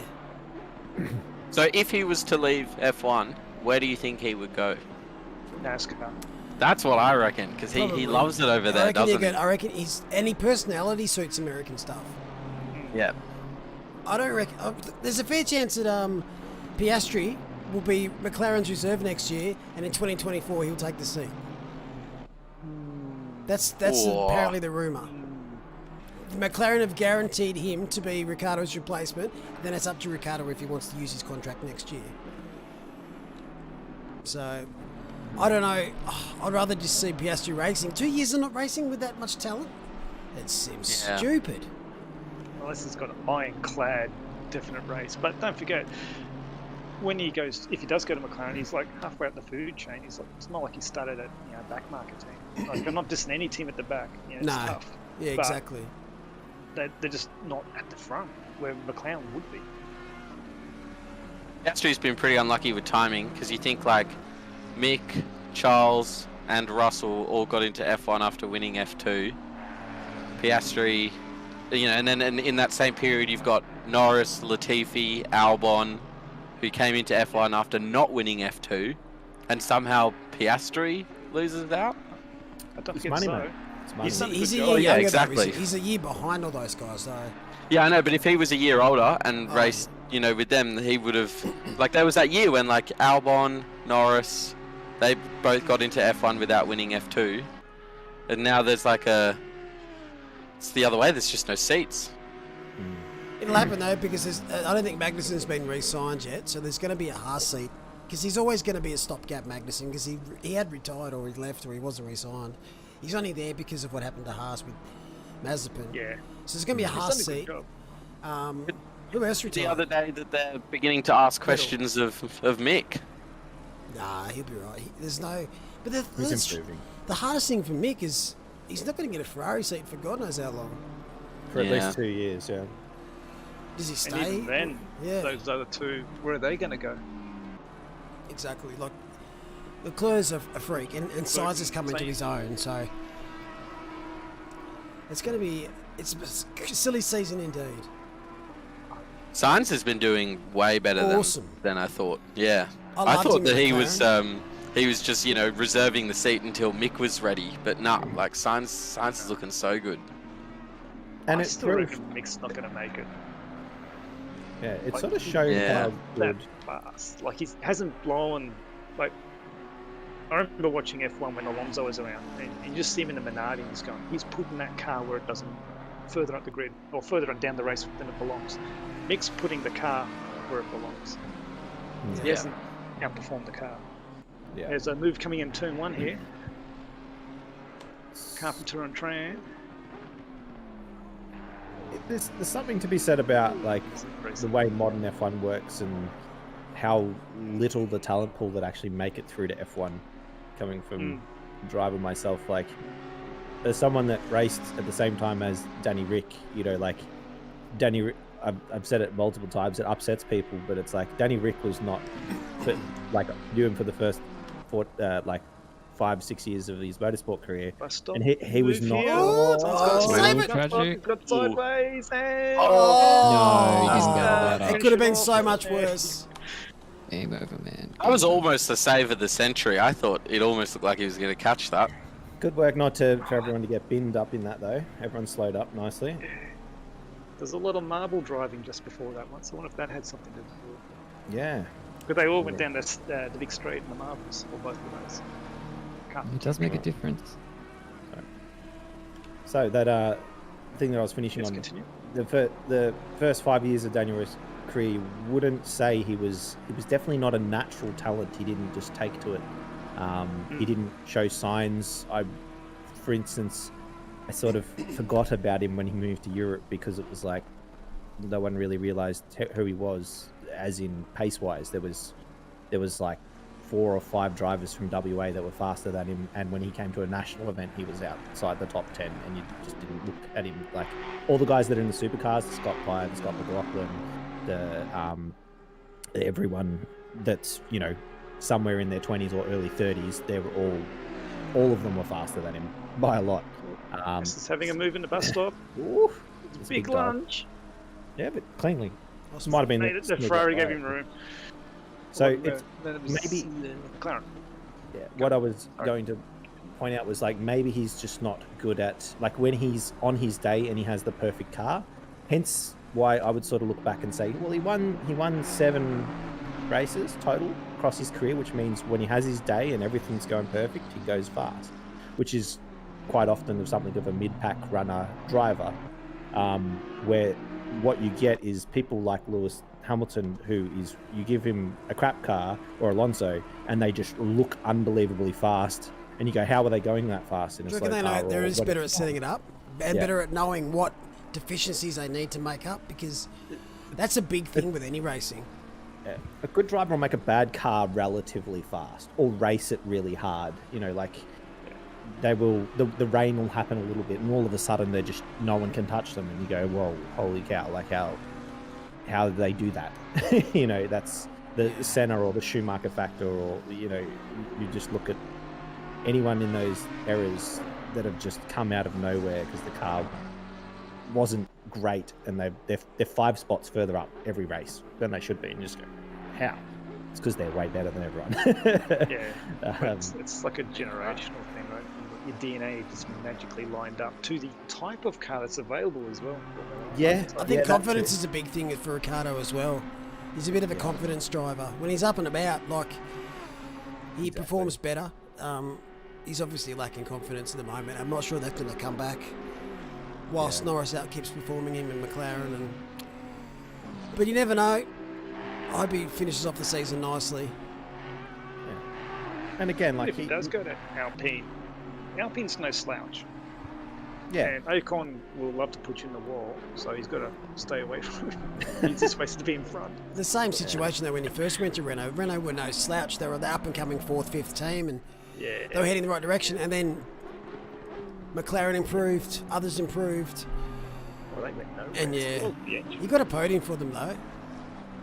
Pretty much Ferrari leapfrogged them all. That's what's happened, right? They were fighting for 3rd through 5th, and then Ferrari's just gone yoink and gone straight to the top, past them all, past McLaren and past things, so now they're all fighting for 4th, 5th. Yeah, that was the Benito days, right? So how long's he been there for? 5 years now? And then the previous manager, the cigarette guy that's really angry about anything. Mario Bebeni. I don't remember his name, but he looked like a porn star. Yeah, that's him. Yeah. Yeah, he was. He's certainly a character, but I don't think he helped the team. Like, Ferrari have always imploded. Oh, there's a pass on last. Is that a blue flag or a racing? Ferrari need to just change their strategy too, or stop thinking that they know everything. Like, it's just ridiculous. It's been going on for too long. Yeah. They should They're be not leading the rushing World their brothers. World Constructors Championship. They should be easily winning that. Yep. They bottled Yep, it, they and should now be Red winning Bulls are both. going to be all over them, and Mercedes are caught up, and they're not going to get these extra points that they were getting because Mercedes struggles. Just a reminder, Yes. Verstappen can DNF 3 times, and he's still being lead of the championship. And he's not going to because he's matured now. He's not taking extra risks. He's just driving within himself or when he That's needs a pass to. for position there. Nice. I think it was. Was that a pass for position? I think it was. That's the leader.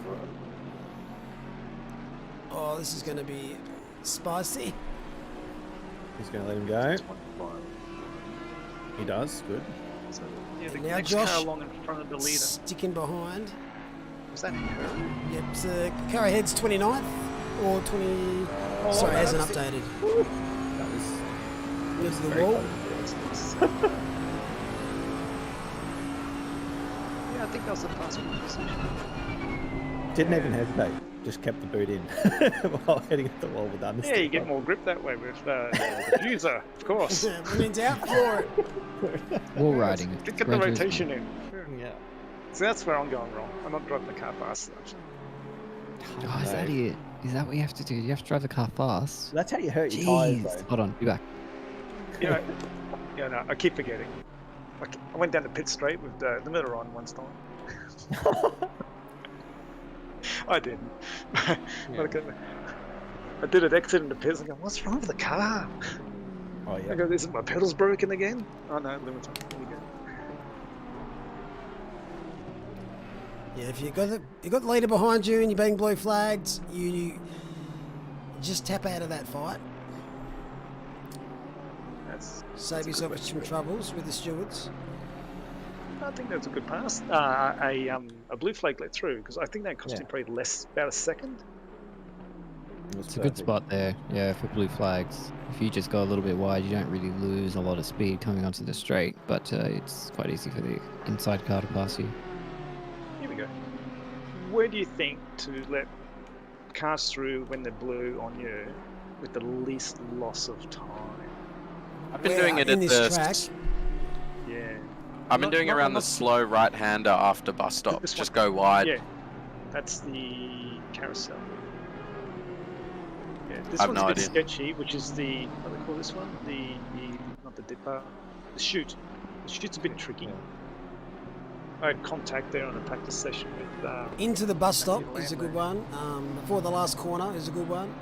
After the bus stop. Pretty much any time you can just lift a little bit Yeah. and just drop 5 k's an hour, they can walk past you. Especially That's before a all braking good. zone. Yeah. You don't want to do it tuck out in of a behind corner, them. but Probably I the found best that- spot is turn 1, and then you can draft them the whole straight. yes. the probably that little go after turn 1. If you can let someone through there, you can actually draft them. You don't lose too much. Because what you can do is you can that's a drive fence. first. Although why? I Oh, think there was dear. a little touch. I think there was a little touch. All red. Yeah. Was that car 959? 623. 959's had enough. Leave us alone. Leave us alone. It's like Yankee just in front. It's already dead! I'll be back in a sec. Oh, someone's gone sideways. There, someone's gone through the pits the wrong way. Yeah. Who was that? That It's a was yellow the car. Yellow car, the It was yellow. Oh, it was it? Oh we go. no, it's the Nissan. Yeah, it was Connor. And also, it was Connor. He looped Bold it, strategy. unfortunately, outside of turn 1. Does that count as a pit stop? No. I don't believe it does. No. I'm If you tired. try I've still got to hold do in the another fence stint and a and half. drive through it, does it count?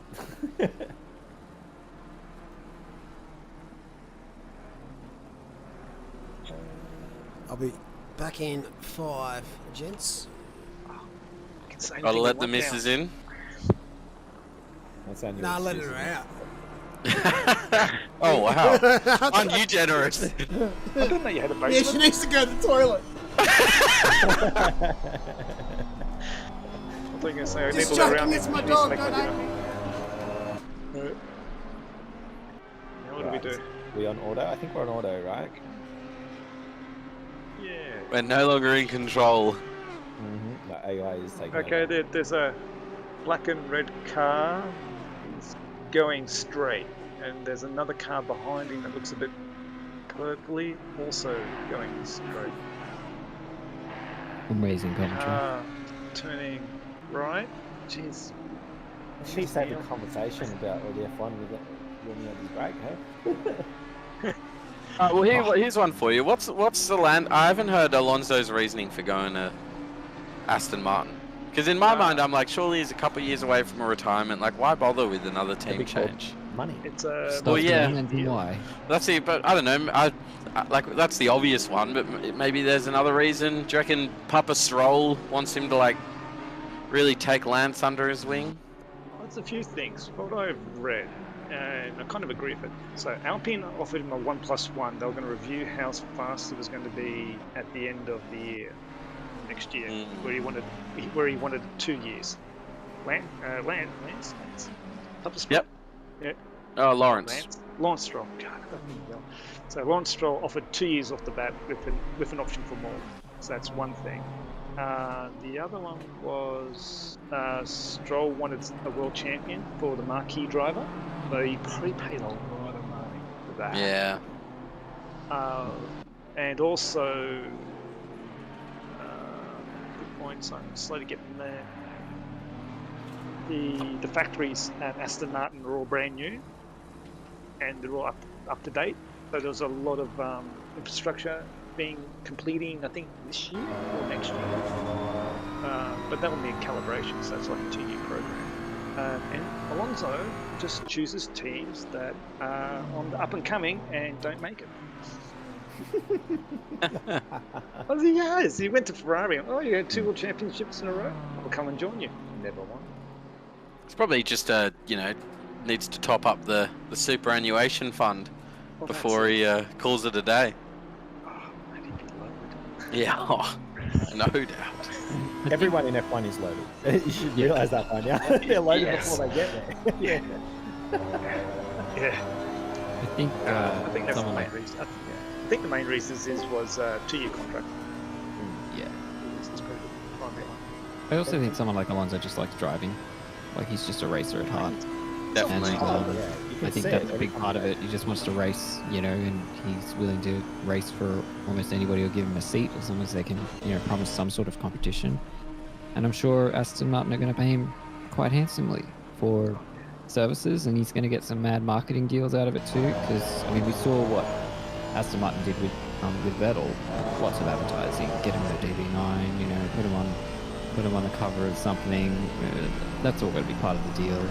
That's all going to be the icing on the cake for him, I think. If anything, that's actually more relatable too, because a lot of the people that are going to be buying those fancy, expensive cars are your 40, 50-year-old men. And so having a 19-year-old kid that's some fast race car driver is a bit, not really that relevant to them, if that makes sense. It's true. Yeah, Absolutely, yeah. You got an old guy that looks mature, especially for the women too. There's a lot of, there's a lot of more high-paid CEO women these days than there was back in the day, and so they're looking to buy a nice Aston Martin, especially for sexy old Alonso is driving one as well. So yeah, I can see why it's a really good pitch for them.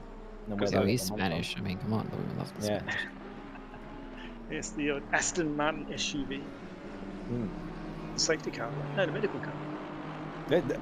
When that safety car comes out, I get excited. It sounds way cooler than the F1 car. Sounds so good.